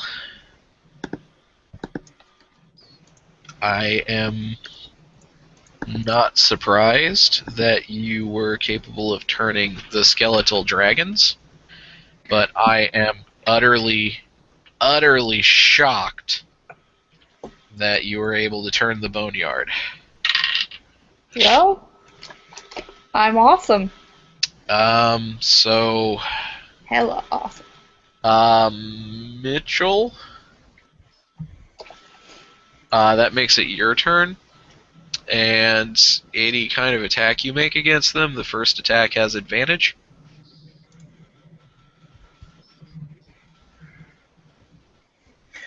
I'm not sure, honestly, what I should do. I wasn't expecting it to happen this way. Honestly, should I be going for the boneyard first? Try to get that thing out the way? I think that might be a good idea. I'm going to do that. I'm going to strike at the boneyard. Actually, I would like to do a knowledge roll to see what the boneyard is. Alright. 'Cause 1 second.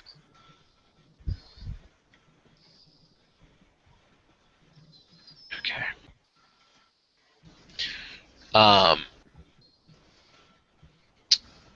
The boneyard is a massive necromantic structure made of hundreds of corpses.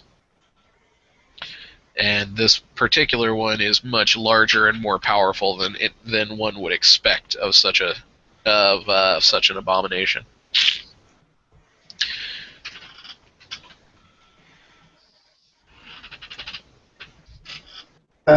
what is this? I rolled a 17 to know what it can do.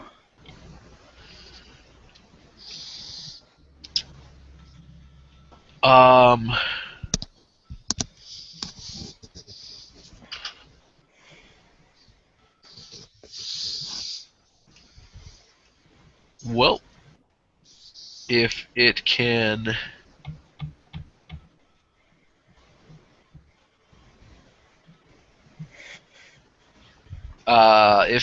get a hold of you, it can possibly suck you inside of it, in which case it may be able to simply add your bones to its mass.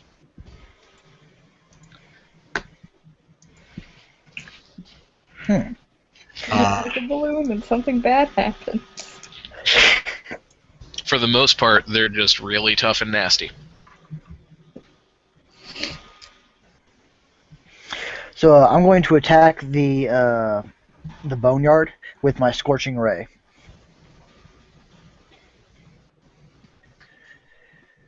And I'm going to be having advantage against that. And let's hope I get some really good rolls.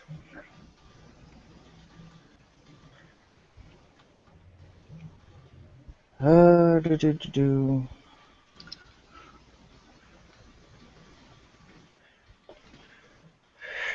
Alright, 15. Actually, do I have to roll separately for each friggin' ray? Yes. Alright. And I have advantage, so good lord. That's 20 rolls. I'm just... Oh god, how would I simplify this? Just... Well, only the first one has advantage.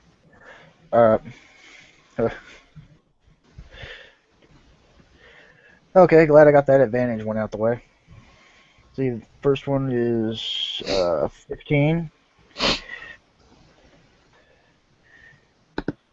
Oh wait, no, it's not 15. That's what I rolled. 26. Next one is 22.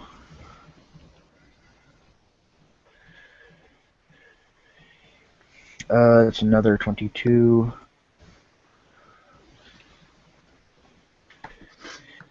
That one. Oh, well, that was a 20. So, put that one at 20. 13 plus 11, that's 24. 1, 2, 3, 4, 5. Another 20.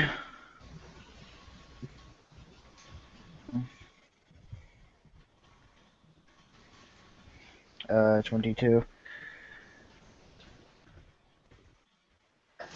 And that's an 18.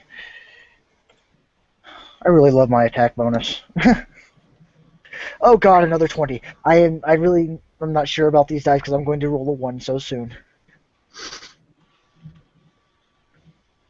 1, 2, 3, 4, 5, 6, 7, 8, 9. Please don't be a 1. Please don't be a 1. Are you okay, Okay, there, Alex? 5. Yeah. You got some severe resting bitch face going on there. Yeah. I don't know. I was just kind of while I'm waiting, just browsing the internet. I just kind of wanted to put rainbow and lollipops on in the background with the caption, "This song calms me." Oh god. So I'm gonna roll the 20s out first. So. All right, man. You look so angry. Yeah. You don't have to stop. It was just amusing me. I was like, I'm pretty sure he's not actually angry. I'm pretty sure he's just not paying attention. Yeah, people tell me that my normal face is quite angry looking at sometimes. People always ask me why I'm so angry. Gets annoying sometimes. Just tell them because you're asking me. you should tell them because they still use child slave labor in the Ivory Coast to harvest cacao for Hershey's.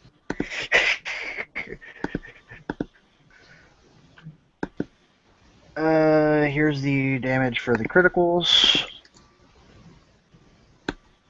And now I gotta do the regular damage, which is... Actually, did any of those miss? Anything lower than a 21. Really? Okay, Actually. so... 1, 2, 3, 4... So, 5 more hit.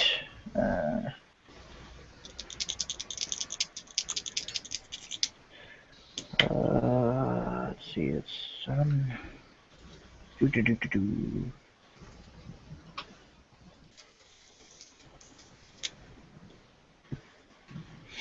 Uh, 10.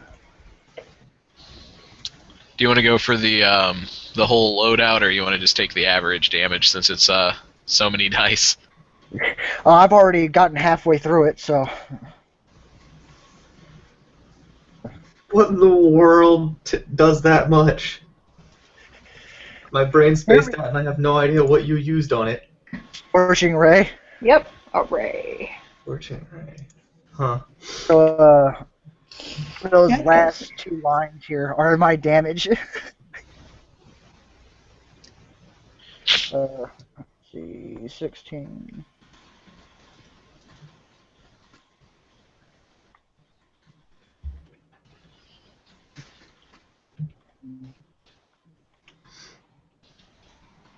$93 fire damage.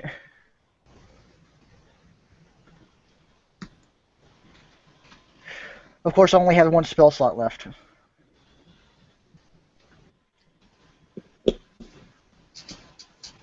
I'm saving that for a special occasion. Yeah, I think there's like 10 flaming orbs just appear around me. Only 2 of them miss as just these massive streams of fire get launched. Okay, how much damage of that was that again? 93. Okay. Blizhow. It turns around and it doesn't so much look as much as radiates angry.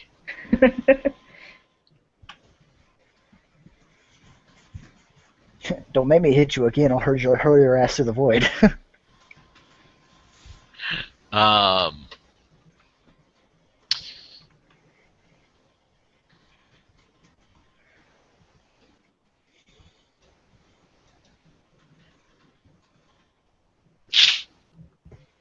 all right. The all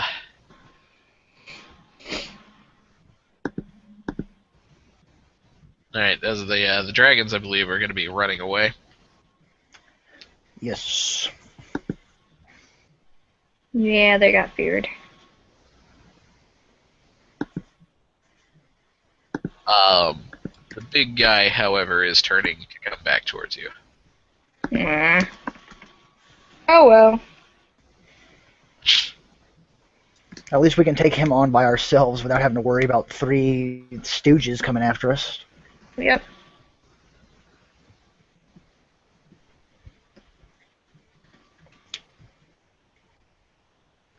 Jeez.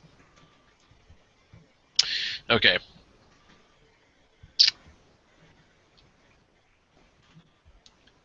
It turns and stomps towards you. Mike. Hey, Mike.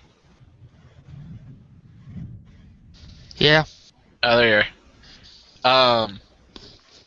Where would you be placed in relation to the giant album of crazy bones?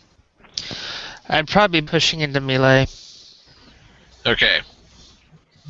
Well, it has turned around and is returning to fight you guys, so... It is time to smite thy ass. Also, Mike, what was your initiative again? Shoot. It's the same as Jesse's. 15. Sorry. Oh, yeah, that's right. You cast the thing that gives everybody extra D4. D4 damage. That's a cool ability. Oh wait, I need to factor that in. That's an it's extra D4. It's for Oh melee wait, that's only attacks. yeah. Nice try, though. Actually, it's That's for a an weapon. extra D4 per ray. It's for weapon attacks, so if you have a ranged weapon, just not spells. Oh, yeah, that's right. Oh wow, what ranged weapon? Okay, let's see here.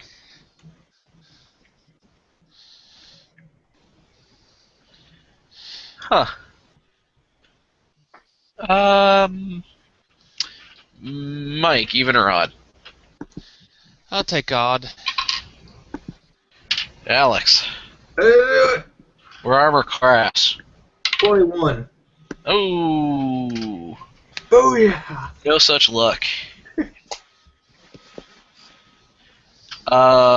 Let's see here.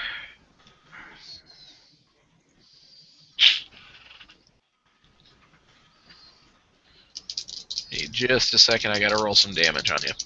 Do you have any resistances? NPCs?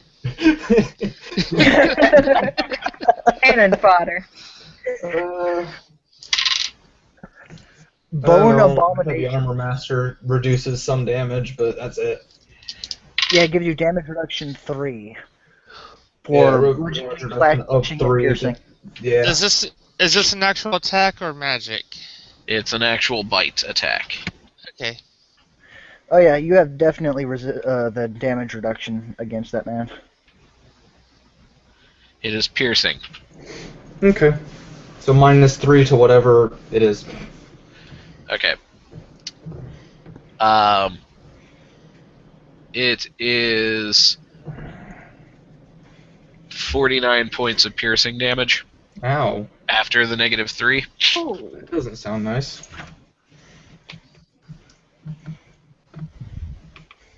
I need you to make a strength saving throw. Strength. Didn't you say something? No, that's strength checks, not strength saving throws. Correct. But saving throws, I do have. Is that from Mike? I do have a for saving throws boosted or no? When next to Michael, you should have that +5, right? Is that all saving throws? Yep. Okay. All right. Also, that is you're definitely, as a fighter, I know you're definitely proficient. Yeah. So that'll be +11. 16. Wait, what? Uh, Well, I don't just have. from his bonus and your proficiency bonus, that's +11. Well, I had my strength bonus and his bonus and my proficiency, correct? Yes. Okay, so that'll be a total of 16. 16 plus 16. So 32. 32. Ah. You are not pulled inside of it. Well, that's good. I want to attack it from the inside.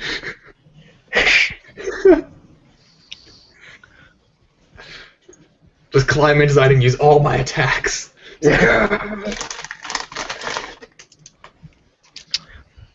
Um, What does it look like from in there? I'm not inside, thankfully, and I will never be inside, hopefully. and it's going to be dropping skeletons that will be attacking you guys, but I think you're too cool for them to hit, so I'm not going to bother with the numbers. Sweet. Kind of wish I had sweeping attack. Just all of you die. That is going to make it a new round. That is Alex, I believe, starting us off. Okay, question with my Shield Master. I can use a bonus action to shove an enemy 5 feet. What does that require me to do? I can attempt to. It didn't say to make an attack. It was a little vague sounding. You will not be able to shove this creature because of its size. Okay. Mike, you would be able to make an opportunity attack if you choose. Yes, I do. Also, I forgot about my improved divine smite, so I do have extra weapon damage. Yep. Forgot all about that damn thing. Yeah, it's like you just always add 2d8. 2d8 radiant, I think. Hold on a second.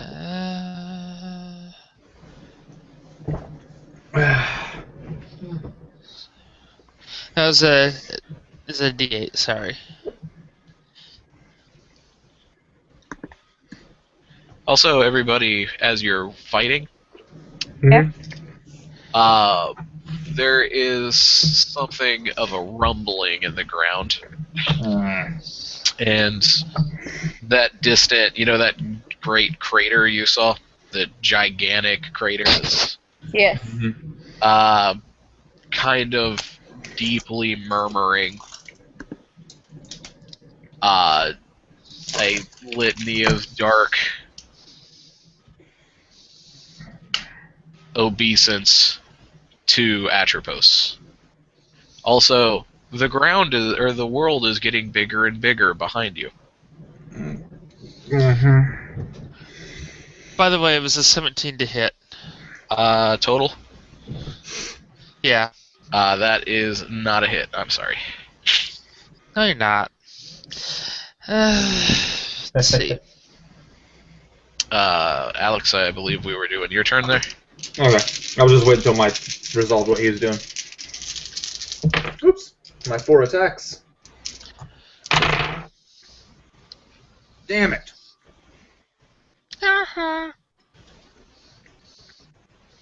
Get good, Alex. Like that, except good.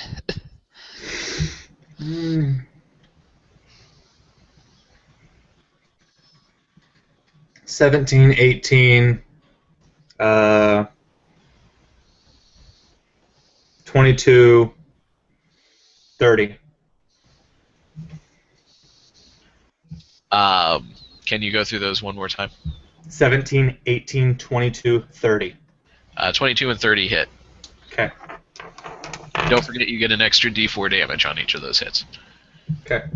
So, d8, d6, d4 for each. Okay.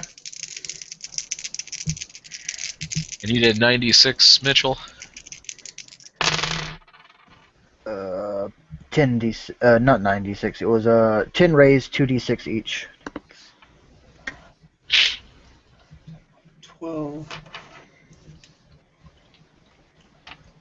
First one is 12. Nice. Ah, crap. Second one, I lost a die on the floor. It wasn't the D4, was it? No. No. I was gonna say, if it's the D4, you'll find it soon enough. Oh, in the worst possible way. With my savage attack feat, once per turn, reroll damage dice on attack. I can just do that Once now per turn. and be able to do it next turn. Okay. I'm re-rolling those, and it says I could use either, so if it turns out being lower, screw it. You also have action surge, which allows you to use another action, which is another 4 attacks. It's true. It is. But there's something big coming. Something very big. 12. One more point of damage. 12.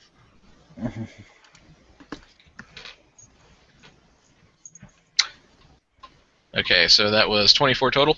Yeah. All right, who is next? I had a 15. What did you have? You had an 11. Okay, so it's Mike's turn. Okay. It's Mike's turn. It's time to turn your turn into a turn. And not a waiting. Are you done? Not Okay. by a long shot. I got a song in my heart and a giant undead moon under your feet. Anyways, yeah, I'm gonna attack. Isn't that sweet? You done? Just please be done. We went over this. I said, not for a long shot. On the damn book. I will sing you a song. Come as on, you we gotta swing get through on this. the 29. pond. That is certainly a hit. Dropping a 5th level spell slot for a smite.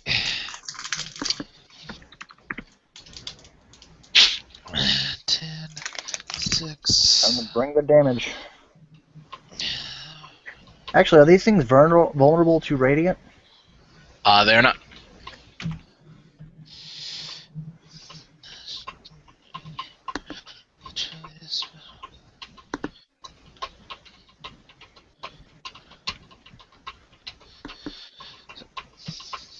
They're actually resistant, but everyone. Aww. 6.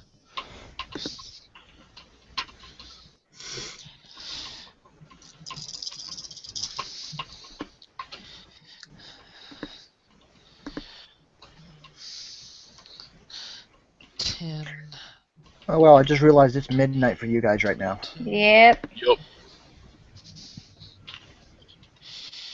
2. 30, 33, You and guys are right about big things coming. 1 second.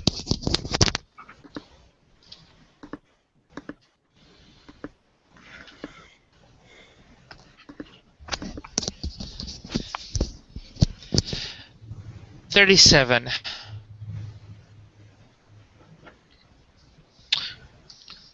Damage altogether? Yep. 4 points of its radiant. All right. Bazap, you dish out quite a bit of damage. Is that your only attack, or do you? I got you extra a second attack. one? Is it going down yet or no? Oh no, it is not. Attack again. You attack again. Come on, damn bug. Attack again! So with Another this attack, 18, for so safety. 29. All right. Attack again for safety. I don't know why. All I can think of is, have you taken many blows to the head? Hundreds. Have you ever seen Journey Quest, Mitchell? Yes, I have. I love that guy. I forgot to. I forgot the 3 damage from the previous from my strength. So add another 3 damage onto that, and then on this one, sorry, 18 damage. All right.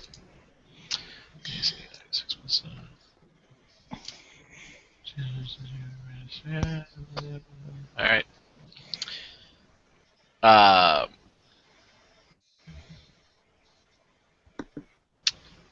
Behind you guys, like you're all standing there facing the boneyard. Behind you, the ground begins shaking and bubbling, spewing pustulant liquids and rumbling. Whose turn is it? It should be Jacqueline's. Just see. Alright, dragons are still distracted, right? Yeah, they're beating feet. They've got pretty good movement too, so they've actually gone quite a ways away. They're hauling ass. They're hauling ass! And we...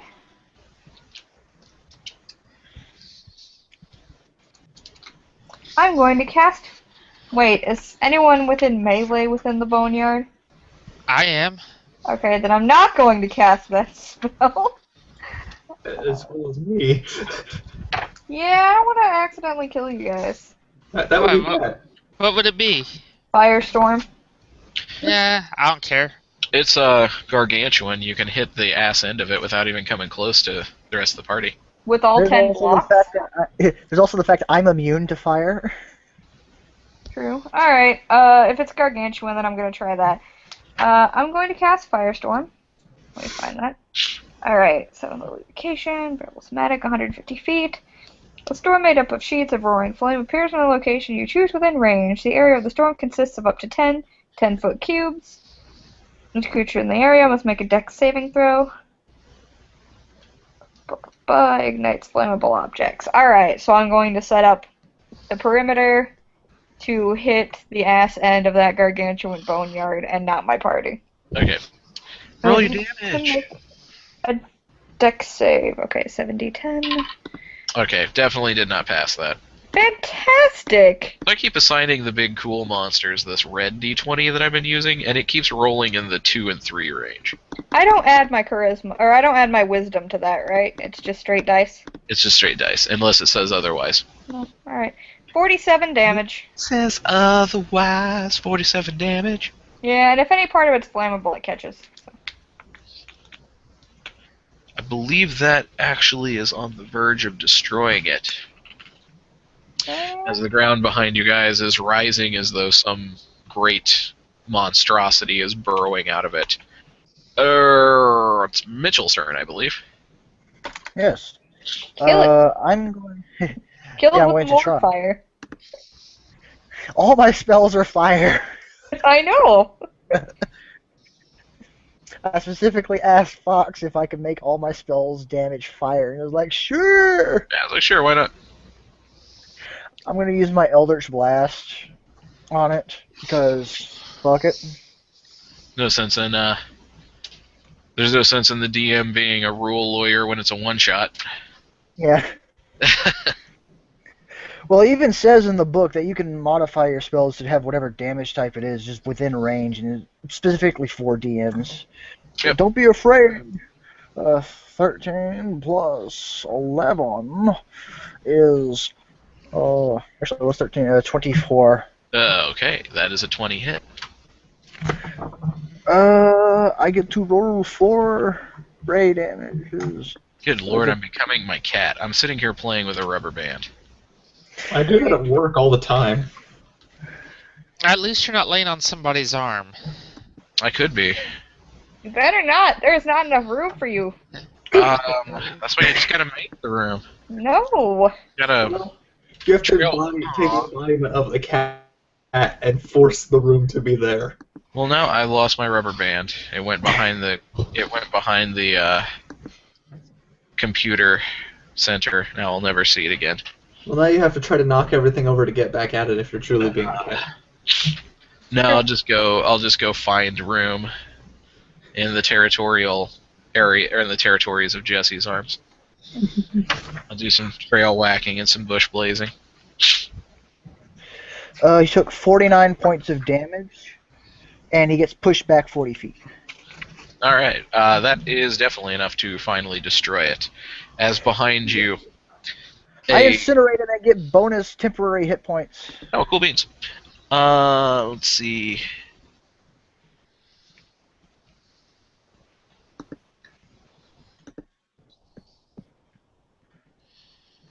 Has a minute been up for the mantle or no? Nope, not even close. Okay. I think you guys are in turn 3 of the mantle. Yeah, it's not even So- been 30 seconds. Yeah, so that's like it's been technically 18 seconds of your minute.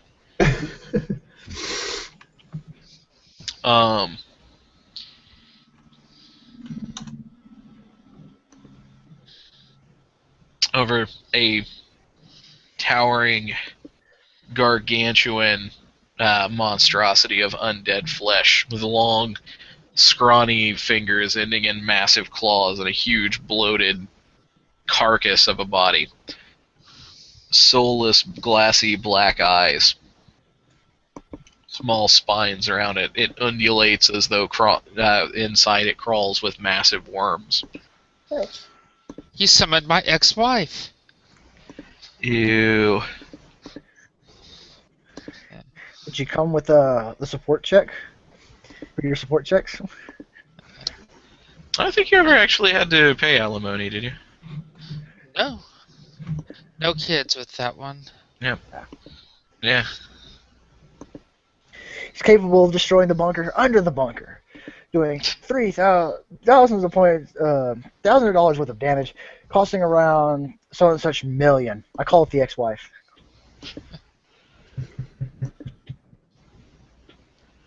Alright, so what are... This is a mess. We can do this. Alright. It stomps towards you guys. Well, that's Entering, rude. Can't it see we're busy? Well, not anymore. entering initiative on basically where everything else was anyway. So, I believe that makes it your turn, our act. How close is it? Close enough for you to get to in a move. I'm gonna get to it and fuck it up. Good. You see, some times opened up in our schedule like not even 6 seconds ago. We can definitely get you in for your afternoon ass kicking. 4 attacks, go! Damn it. As you approach it, you feel your body slow and weaken as this immense aura of negativity Well, tell it to stop that. you. For the time being, you are going to suffer -5 to all rolls. Yeah, that sucks. I think I'm going to switch over. 13. Unmath. How do I unmath? Hold on. +6. It'll be 8. What? +6. How is it 6? Wait, no, +8. Yeah. Sorry, I forgot Whatever. about your magical bonus. None of us can math. Well, my lowest one is a 14. Got anything that is 24 or higher? 8, Jesus Christ. 19. No. Nothing at all? No.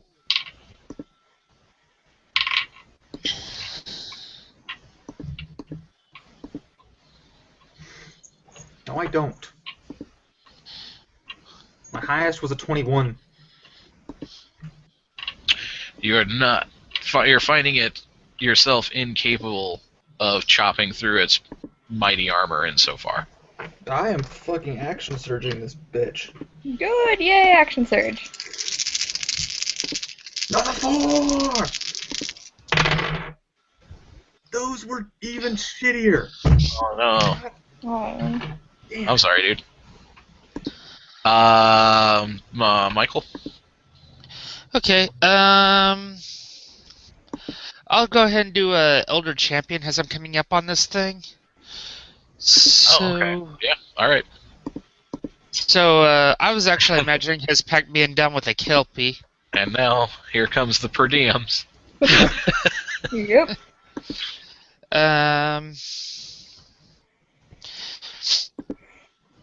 Let's see. Does that actually take my... Okay, yeah, using action. So...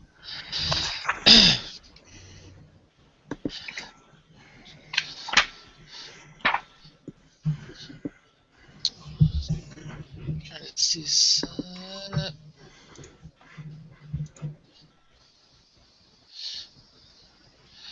I'll throw a stone skin on myself as I'm running up, which I think that takes off concentration for the Crusader's mantle. Because I think stone yes, skin it is does. concentration. It is indeed. But I'm going to push into melee on this thing. And... yeah, those are my actions. Alright. You also shall suffer -5 to all rolls that are not damage. It's cool. I'm going to try to push That my turn? those on it. That is your turn, Jesse. Alright, I'm going to cast Guiding Bolt as a 9th level spell. Okay. Let me see here. You guys charged into it, right? Right. Okay. So Jesse and Mitchell, for the time being, you are outside of its area of negative energy. Oh yeah, I'm not getting near that thing. Alright. Let's hope I can do this. I have a 31 to hit, that is a natural 20. Okay, you certainly hit and roll double damage. Okay. Oh, God. You look tickled. Well, it's 4d6. For every spell slot above second level or higher, I get an extra 1d6. Okay. That is 8d6. That's 12d6, and I get to roll 24 of them. Total, yes. Yeah. Fuck. Welcome to Clerics. 75 damage. And We need to put whoever some shades attacks on for next this type gets of damage. I was just sitting there. I tried to smack the thing 8 times, and I didn't do shit. You also had a negative. I did. Yeah. Plus, I rolled that nat 20. Oh my god, I'm so happy. Nat 20 is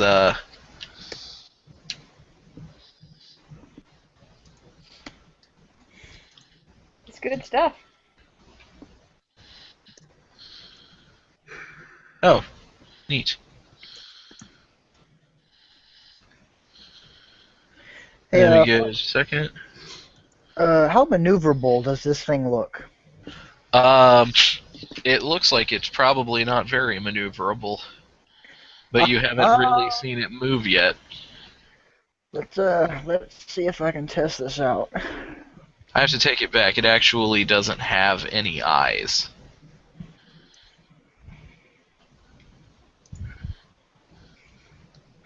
Let me see if I, give me a second, I will pop my camera back up to actual good look. One more. Okay. We'll see if I can show you guys what it actually looks like. Or at least an artist's rendition. That's a little too sideways for me. Can you move it over to your left a little bit? Other way. Yeah, there we go. Okay. This thing looks like a thresher maw from Mass Effect. It does. I like Kinda that. I can feel that. Kind of like a Cthulhu, too. There we go. Okay, everything's backwards, so it's difficult to position. Yeah. So.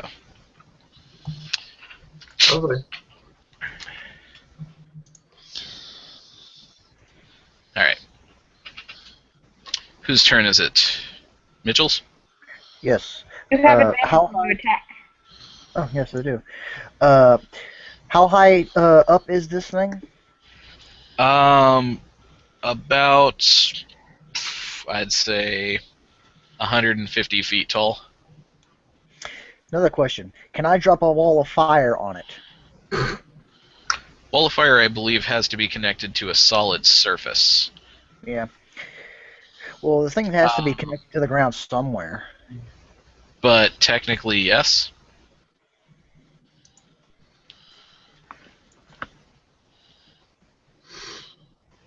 So yeah, I was gonna put the wall of fire wherever it's connecting to the ground.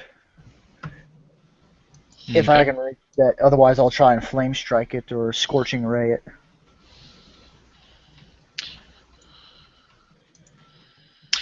Yeah, it's space is big enough that you can hit its feet without hitting your comrades. Yep. 60 feet long, 120 feet. I can lay it down that far away. He makes a dex save of trying to beat 19 for half damage.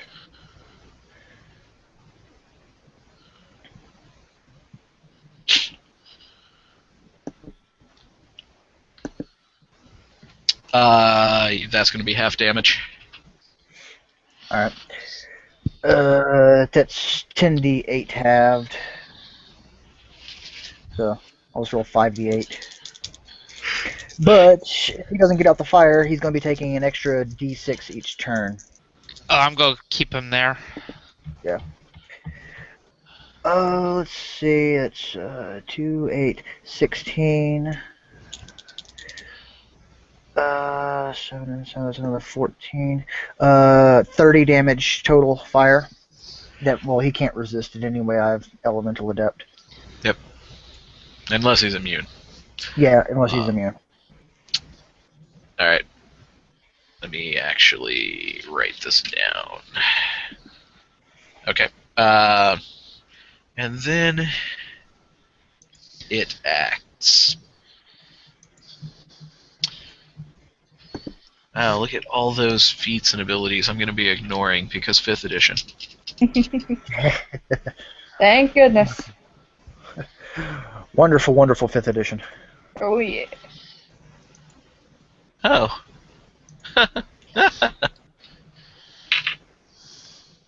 Let's have everybody, and I do mean everybody, give me reflex saving throws. So Dexterity? Yes, thank you. Dexterity saving throws. I have an 18. Remember my bonus. 11, 4. That wasn't very good. I got an 11. 12. Alex, is that including his bonus of +5? No. You should But- also get your proficiency.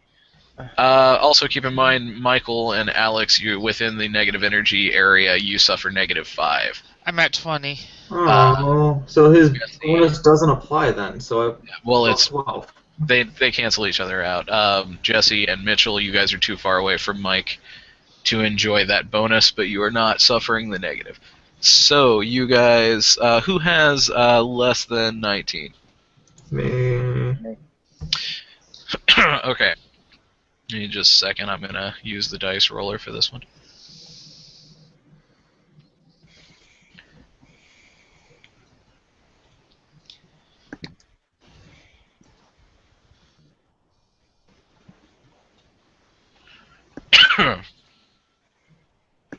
Alright, this is fire damage. Oh, I'm immune. You're not within the range anyway, are you? No, he said everybody, so I'm dumb. Never mind.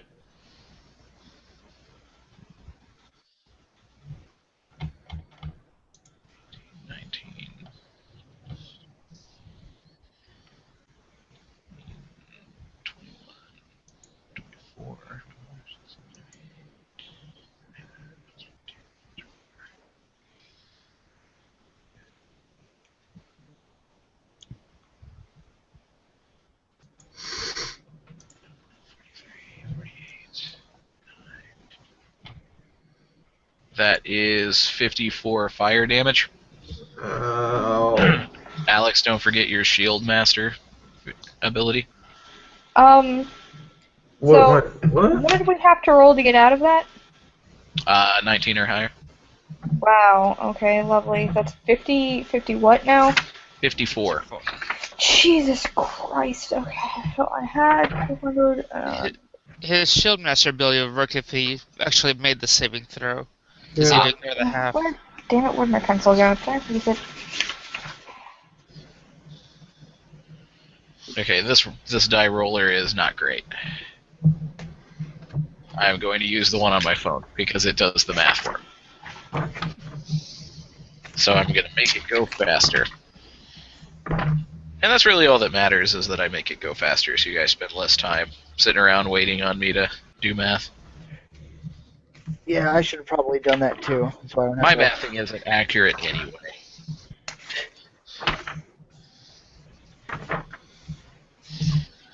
Oh wait, I should have used my bonus action to refresh my spell slots. God damn it! What's the matter? I forgot about my the shield master for dexterity saving throws does add a bonus to dexterity saving throws. But it then still take your wouldn't be dex enough. up too. Huh? Still not enough? Okay. No. I just have to remember that.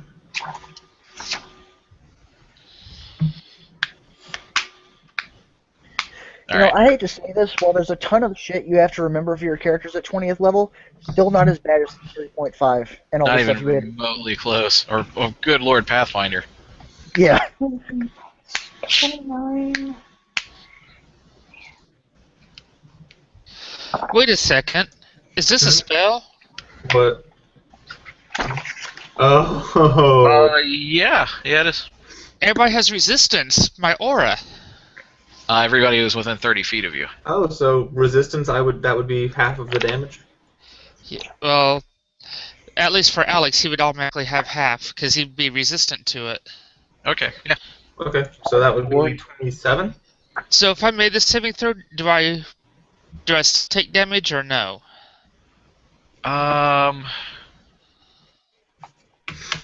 We'll call it no for now. I think technically you would take a quarter damage, but we'll just call it immunity. It makes things faster. So I guess Jesse is the only one that doesn't get to game out of that. Yeah. Okay. Yeah. Well, good news. I need you guys to make a second Come saving on! throw because essentially, I said that one was fire. What I actually meant was giant flaming balls of earth. Is it Dex again? Yes, it is. This one's gonna I be didn't make that either. 5. All right. What was that save? 19? 19. Yeah, I 21. did not make it. 32. All right. This time it is force damage, and it is 59. 22. And I'll use my reaction to say fuck I'm that. below 100 hit points, so time to hear when it's my turn. I can do that, right, George? Since I Yes. passed the saving throw, I just say shield master fuck reaction, no damage. You can do that, correct? Okay. You just kind of fucking Sparta it. I think the result of my dexterity throw is I actually picked him up and held him over me. 59. Wait a second. 54. We both use shield. Let's just like bunker down together. We'll shield wall this bitch. That sounds pretty hot Oh yeah. from the perspective of military tactics.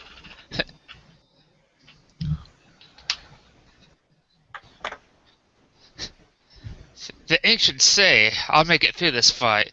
He ain't sure about you, though. What is that from? Braveheart. The Mad King. Oh, that's right. The crazy Irish guy. Yeah. Yep.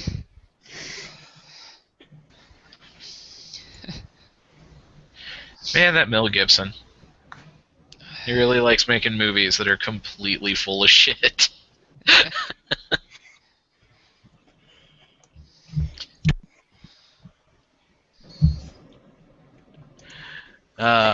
This is its turn, right?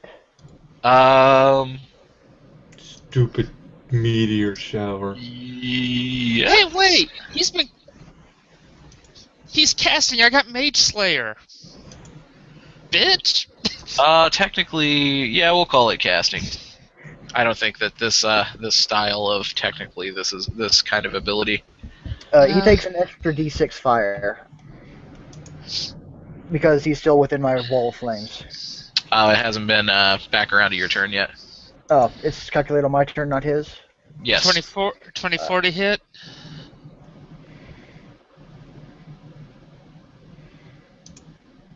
You hit. I believe I said it was 24, didn't I?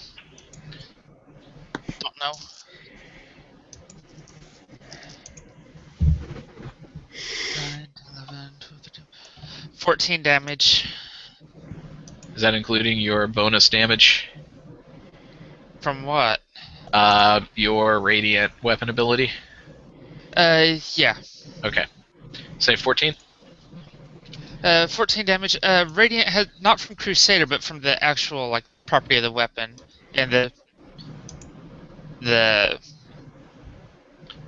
stuff from like the improved divine smite. Sorry. Okay. I don't have the extra D4 anymore because I threw Stone Skin. Who was the last person to attack him? I guess me now. Did you attack him on your turn, Mitchell? Wall I of put fire. flame Oh, you put wall of fire. Okay, so Mike, would you roll your attack roll again?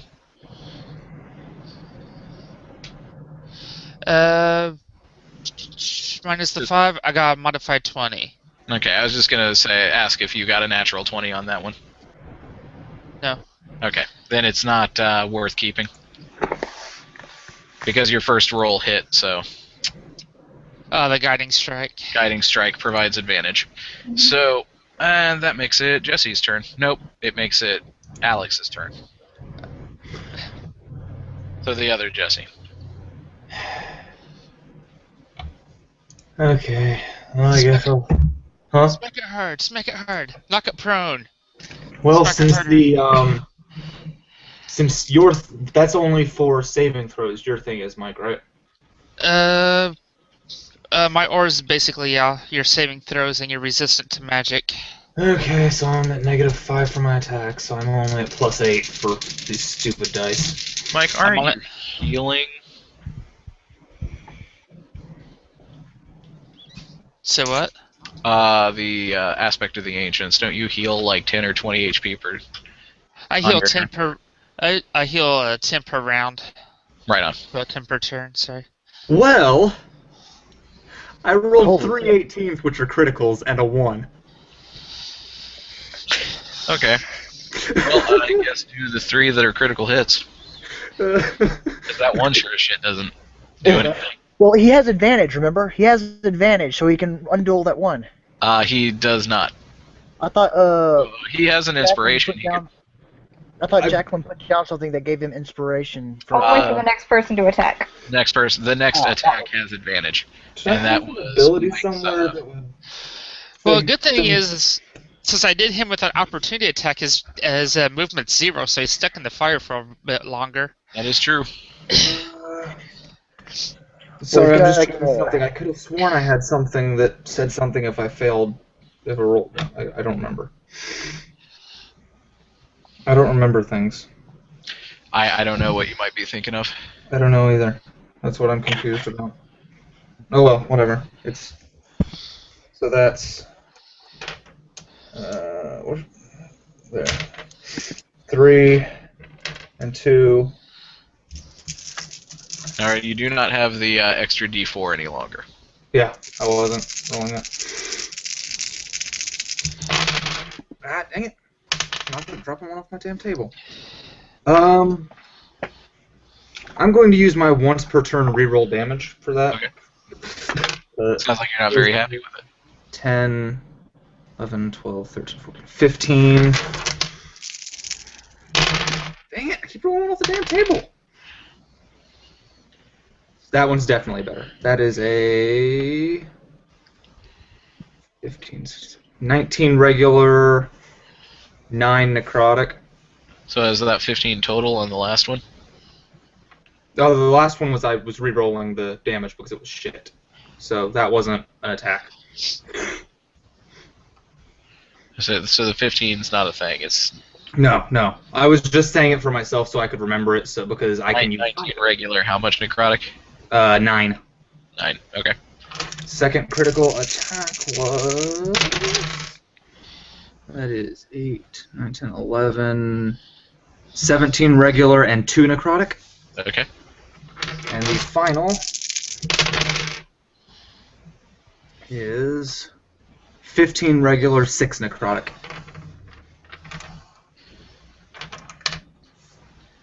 And does anything bad happen because the 1? No. Okay, then I am action surging this bitch and doing it again. There's no time for anything other than auto misses. Final action surge, and everything's fucked. Because I don't even know what I need to hit. 8. 18 does not hit. 23. Does that hit? No. Okay, none of those hit then, unfortunately. No more action surges for me. Oh well. Mike. Nature's Wrath. He has disadvantage on the saving throw. He could choose either Strength or Dexterity. If he fails, he's pretty much rooted. Okay. That's It's a Child Divinity. It's especially funny if you take that from the perspective of Australian slang. You're not talking to any native Australians, Fox. Or anyone who knows language like you. You're obsessed with the damn stuff. What's the saving throw on that? 19? 19.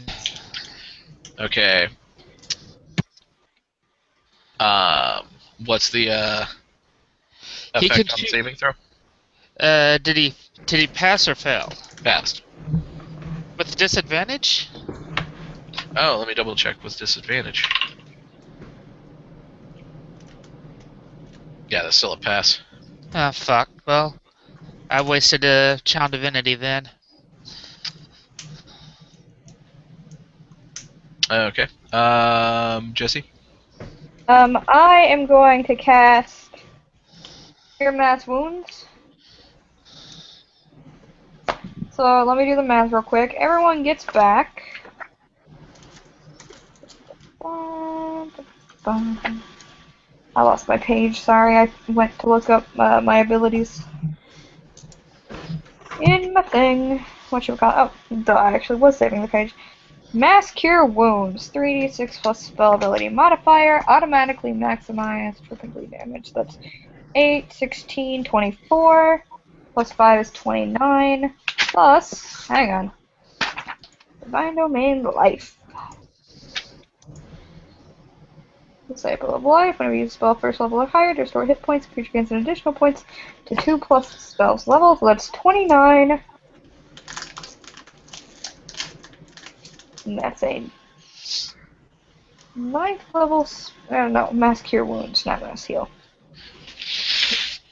That's a 5th level spell, so 7.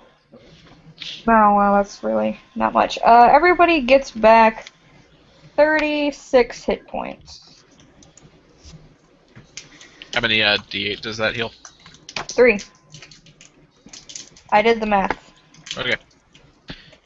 Keep in mind that, or don't forget that you heal Extra, yeah. an extra 7 on yourself when you cast. Yep. Life clerics are awesome. At least you don't have to roll for your healing.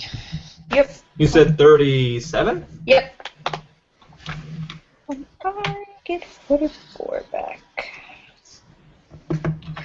So 99 plus 44. Mitchell? Last round I started treating, basically pulling power from the void. I've got 1 minute minus 1 round left until I get my spell slots back. Oh, okay. And I'm going to cast. What kind of action is entreating? It isn't an action. I spend a minute. It takes a minute to basically get my return back. I'm like, hey, I need some help here. I think that's an out of combat ability generally, isn't it? Okay. It doesn't say out of combat or anything. It just says, 1 minute. I It's cool if it's out of combat, though. I'll just. well, it's something that I would let you do in combat, but I mean, I'm not going to be able to give you your action in addition to it. I'll just keep flinging some stuff at it. I'm actually going to fire my Elder's Blast. Okay. See if, because I get to roll 4. So let's see if at least one of them can pass through its shell. Because if I hit it, I get to hurl it through the void. Cool. Oh, he also takes a D6 from fire. Yep. Do you want to roll that, or do you want me to? I can roll it, and I get to get rid of 2s because Elemental Adept. He takes 5 damage. Cool beans. And let's see, that is 20, not 27, 17. That's a miss. 28. So that one will hit. Yes. That one misses as a 13. And the last one is a 22. That one also misses. Okay, so only one of those hit, but that's fine because it does 10 fire damage, but I also get to activate my hurl through hell, or rather hurl through the void. And that's what's the saving throw on that? There is no saving throw for hurl through the void. Oh. If I hit, your ass is gone. Okay, so it vanishes until the end of... Till my next turn, the end of my next turn, or something like that. Okay. And he takes... let me roll the damage that he's going to take. Let's see, You said it's at least 10, right? Yeah, it's at least 10 damage. 14. That's 8. 13, 14, 27. That's not the full damage, that's only half of it. 27. That's a 2, that's an 8. Let's see. 4, 10, 12, 16, 21. This plus 48 damage.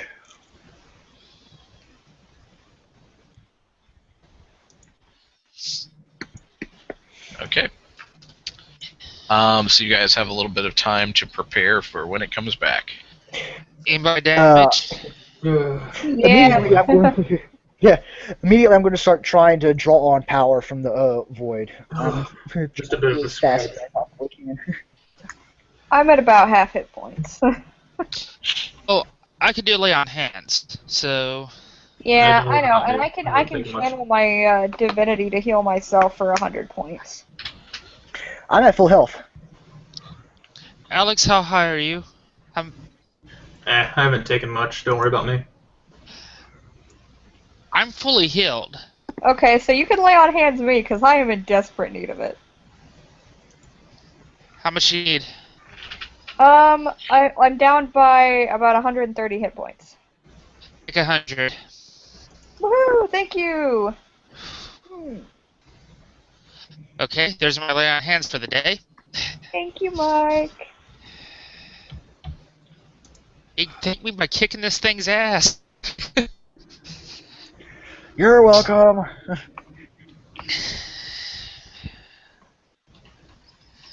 I can't hit the damn thing. Yeah. Is there anything we can do to make it easier for me to hit this damn thing? Yeah. I already used my action for the turn, but yeah, there's something I could do to make it easier for you to hit that. Gonna be his wingman. Time to jump the grenades. All the grenades.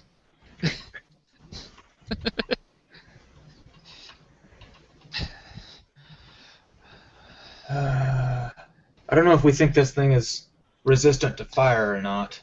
I take it we're all gonna hold. Well, not all you guys. I take it Alex, you and me are going to be holding our action until this thing reappears. Well, Oh wait, I your mean my action to start to. Yeah, Yeah, to yeah. beseech you. Yeah, I'm pretty much waiting until it shows back up. Getting ready Alex, to fucking smack it again. Alex, is your weapon already magical or no? Yeah. Yes, it is. Okay, so I can't throw anything on it. Never mind. Jesse, what are you doing during this time? Or are you just prepping to attack when it returns?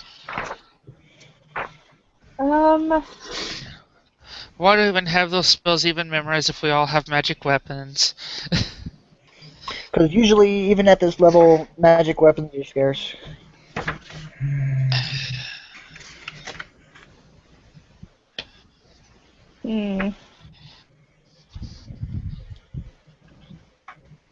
I have a literal fuck ton of hit points. I do too, but they got whittled away really fast. Well, what's your hit point die gain per level? D8. Cleric is a D8. Mine's a D10. Nice. Oh, that's right, you're a fighter. I have a Okay. fuck I'm gonna be ton. preparing to fight it when it gets back. Okay. It returns. I'm unprepared. It takes Alright, a whose D6 turn of damage is it? because it appeared on the fire. It does, doesn't it? Yes. Okay, roll it quickly. 4. Who is prepared to attack? I am. I was. Alright. Go ahead and do what you're doing.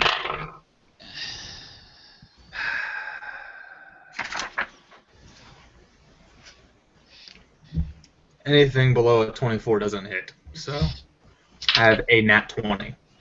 Damn, way to go. Well, any 18, 19, or 20 you roll automatically hits. I rolled a 4, a 10, a 12, and a 20. Nope, you hit once.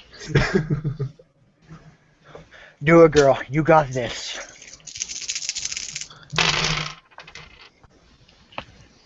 I think I'll do my once per turn damage reroll. You may as well.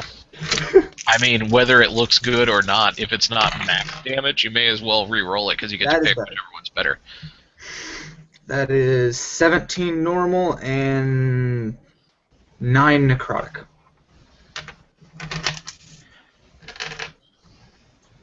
That's all I got. Alright. Jesse, what did you do? I was preparing to cast Flame Strike, or not Flame Strike, Firestorm. I'm stupid. What is that? The magical weapon quality adds damage, doesn't it? The +2. Yes. Yeah, +2. And my dueling adds +2, and I haven't been adding that. Yeah, you get your strength bonus. And my strength bonus, I haven't been adding that either. How many times have you hit and not added that +9? It needs to make a dex save. 3 or 4, I don't know. Alright. Well, I had that. Saved.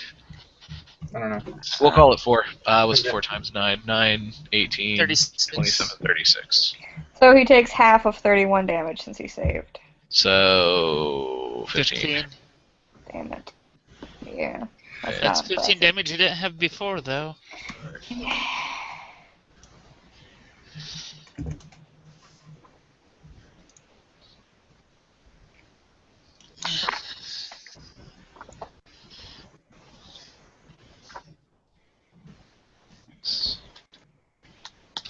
Alright. So, now it shall act. I need everybody who is a divine spellcaster to give me a dupe.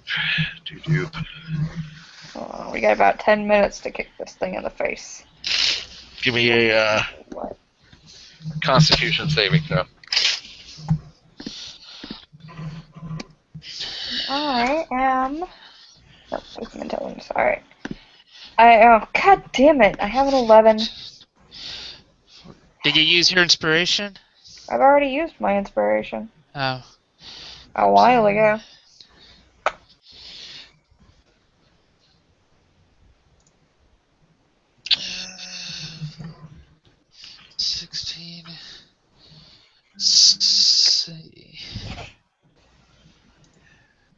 I'm I'm sitting at 16.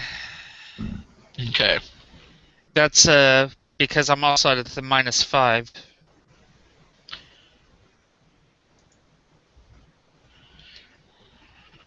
Debating whether or not to use inspiration. We'll go ahead and use inspiration because I think the saves are usually going to be a 19 with this guy. And that does put me above the 19 mark. Okay. Jesse, Yeah. you are sickened. Right. And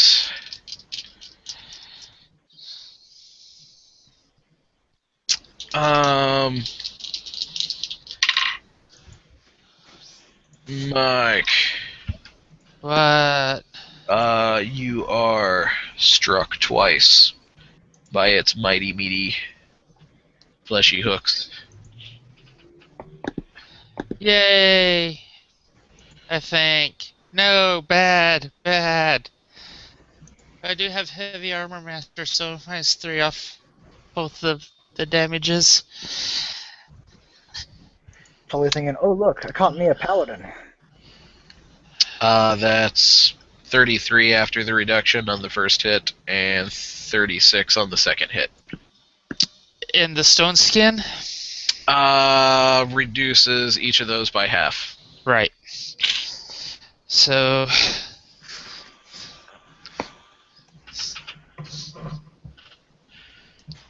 So 18, and what was the second one? 36 after the -3. Okay, so that one would have been 18, and the other one would have been 16.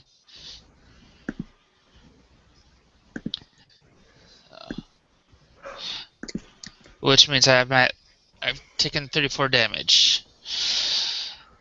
And that makes it Alex's turn. Yeah. Yeah, how did it hit me for once? I'm going to attempt to attack it again. Roll better, dice. Fuck you, dice. One of them hits, it's a critical. Because apparently I can only hit with criticals now.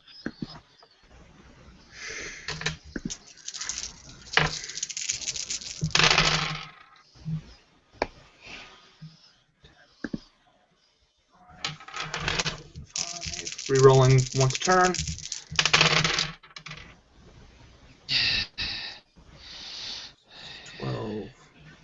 So 19 normal. No, 19 plus 9. 28. Yeah, 28 normal, 4 necrotic.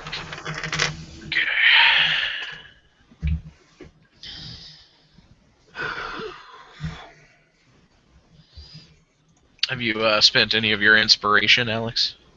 No, I have not. I can't remember what all I can spend that on. To re-roll a d20 roll. I guess I'll re-roll one of the d20, one of my attack rolls, I guess. Since, why the hell not? Nope. Rolled an 11.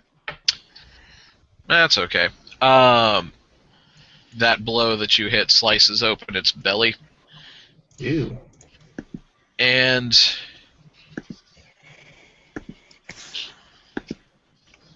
a human woman slides out of it. Gross. She looks utterly insane. I really wish I had an action surge left, because I would just start attacking her. It is now, I believe, Mike's turn. Right.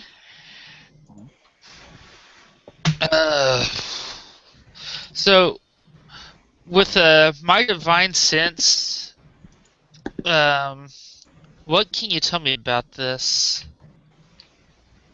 Wait, no, it uses an action.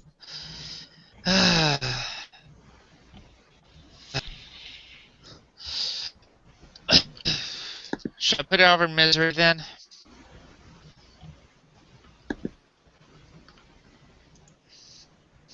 Are you asking me? I'm asking the group. Huh? Oh, what'd you ask? Should I attack her? No idea. She looks insane, so I don't know. Does she look aggressive? Wait, She did you doesn't mean? look aggressive, but she is chanting the same thing that's coming out of that pit. Oh, yeah. Let's kill her. Yep. Did you mean mad as in angry or mad as in crazy? Crazy. Okay. Do I still have the -5? Oh, yeah. Okay. 23 to hit. Oh, that certainly hits. I'm dropping a level 5 spell, my last level 5 spell slot for my smite.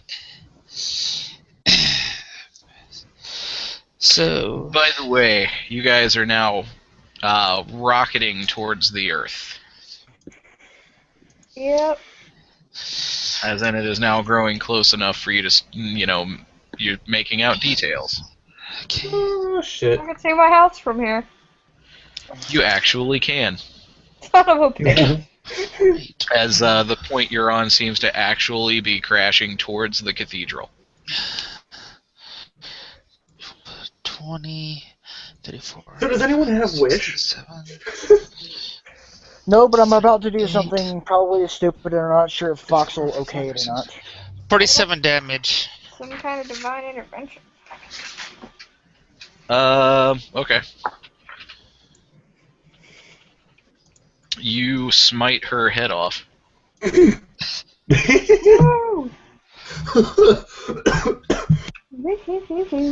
Hey, and I healed 10 hit points. The aspect kind of groans and then bursts into millions of maggots.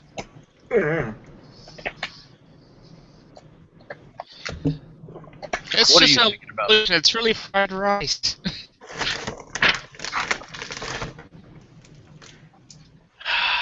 Mike. Oh, you got that reference? Yeah, I did. Yeah, I did. I'm going to those are arms mysteriously have a control. poster of Romulo above my bed right now.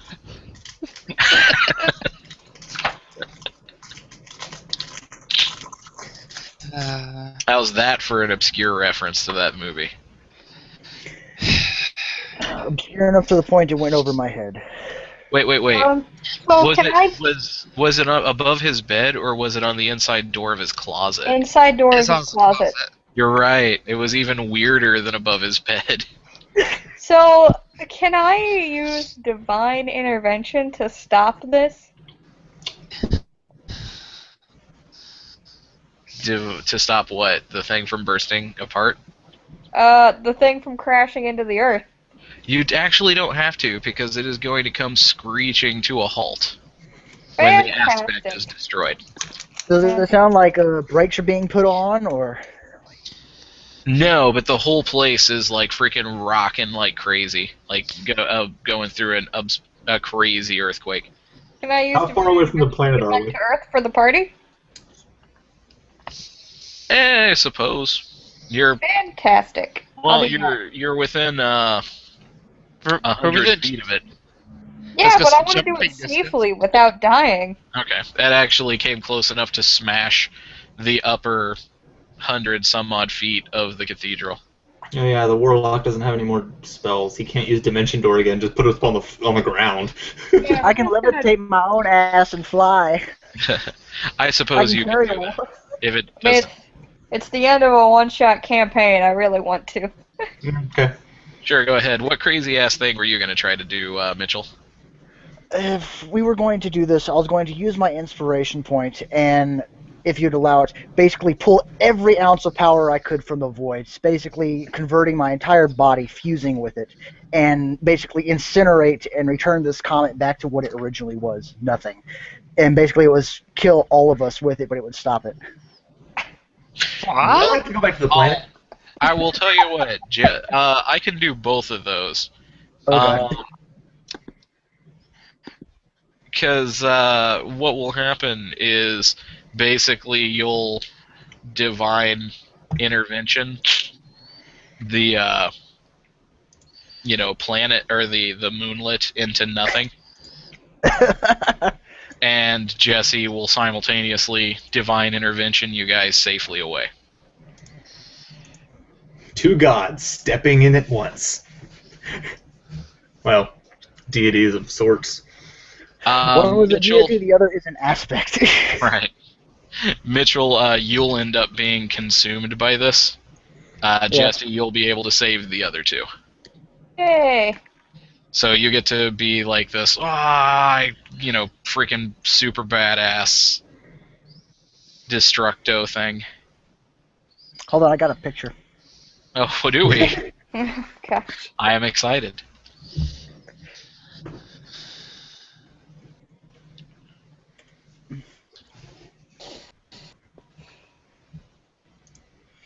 Come on, internet, don't fail me now. Internet instantly goes out. The Mitchell was never heard from again. For the lols. Was that a reference to Smiley? What? What? Oh yeah, that movie was such a disappointment. We need to do that movie so I can tear it apart. We should do that movie. Fucking disappointing. Yeah. It had a lot of potential. It was literally just like, it was a new version of Cry Wolf. That's all it fucking was. It was, but to be fair, it's that writer/director's first movie, and he is like 22. Well, he needs to get good. He does need to get good, but I mean, it's really good for somebody's first foray into the thing. He's just not as, amazing as people are like, we're touting him as this horror movie wunderkind, and I like watched his movie and I was like, The mask design was cool, but yeah, that was totally cool. it was very disappointing. It could have been worse. I mean, it could have been Paranormal Entity 2. Or I'm sorry, Paranormal Encounter. What's up? I mean, Grave Encounters? Grave Encounters, that's it. Yeah. It could have been Grave Encounters too. Or Viral. What? It is 1. We should wrap. You might have to go ahead and send me that picture whenever you find it, Mitchell, because I'm going to go ahead and... Oh, what's that? Oh, he found it. What? Huh? If it'll load. I saw it. It was there a second ago. Come back, picture, come back. That's... when I click on it to make it full-sized, it goes black. It kicked him out. He disappeared. Oh, no. Okay. Well, that is our time limit for this game, and we can't really afford to go over. So... Thanks to everyone who came out to watch. Thanks to everybody who watched, especially our 2 viewers who just popped in just in time to, that last one popped in just in time to see us say goodbye. Have a good one, everybody. Bye.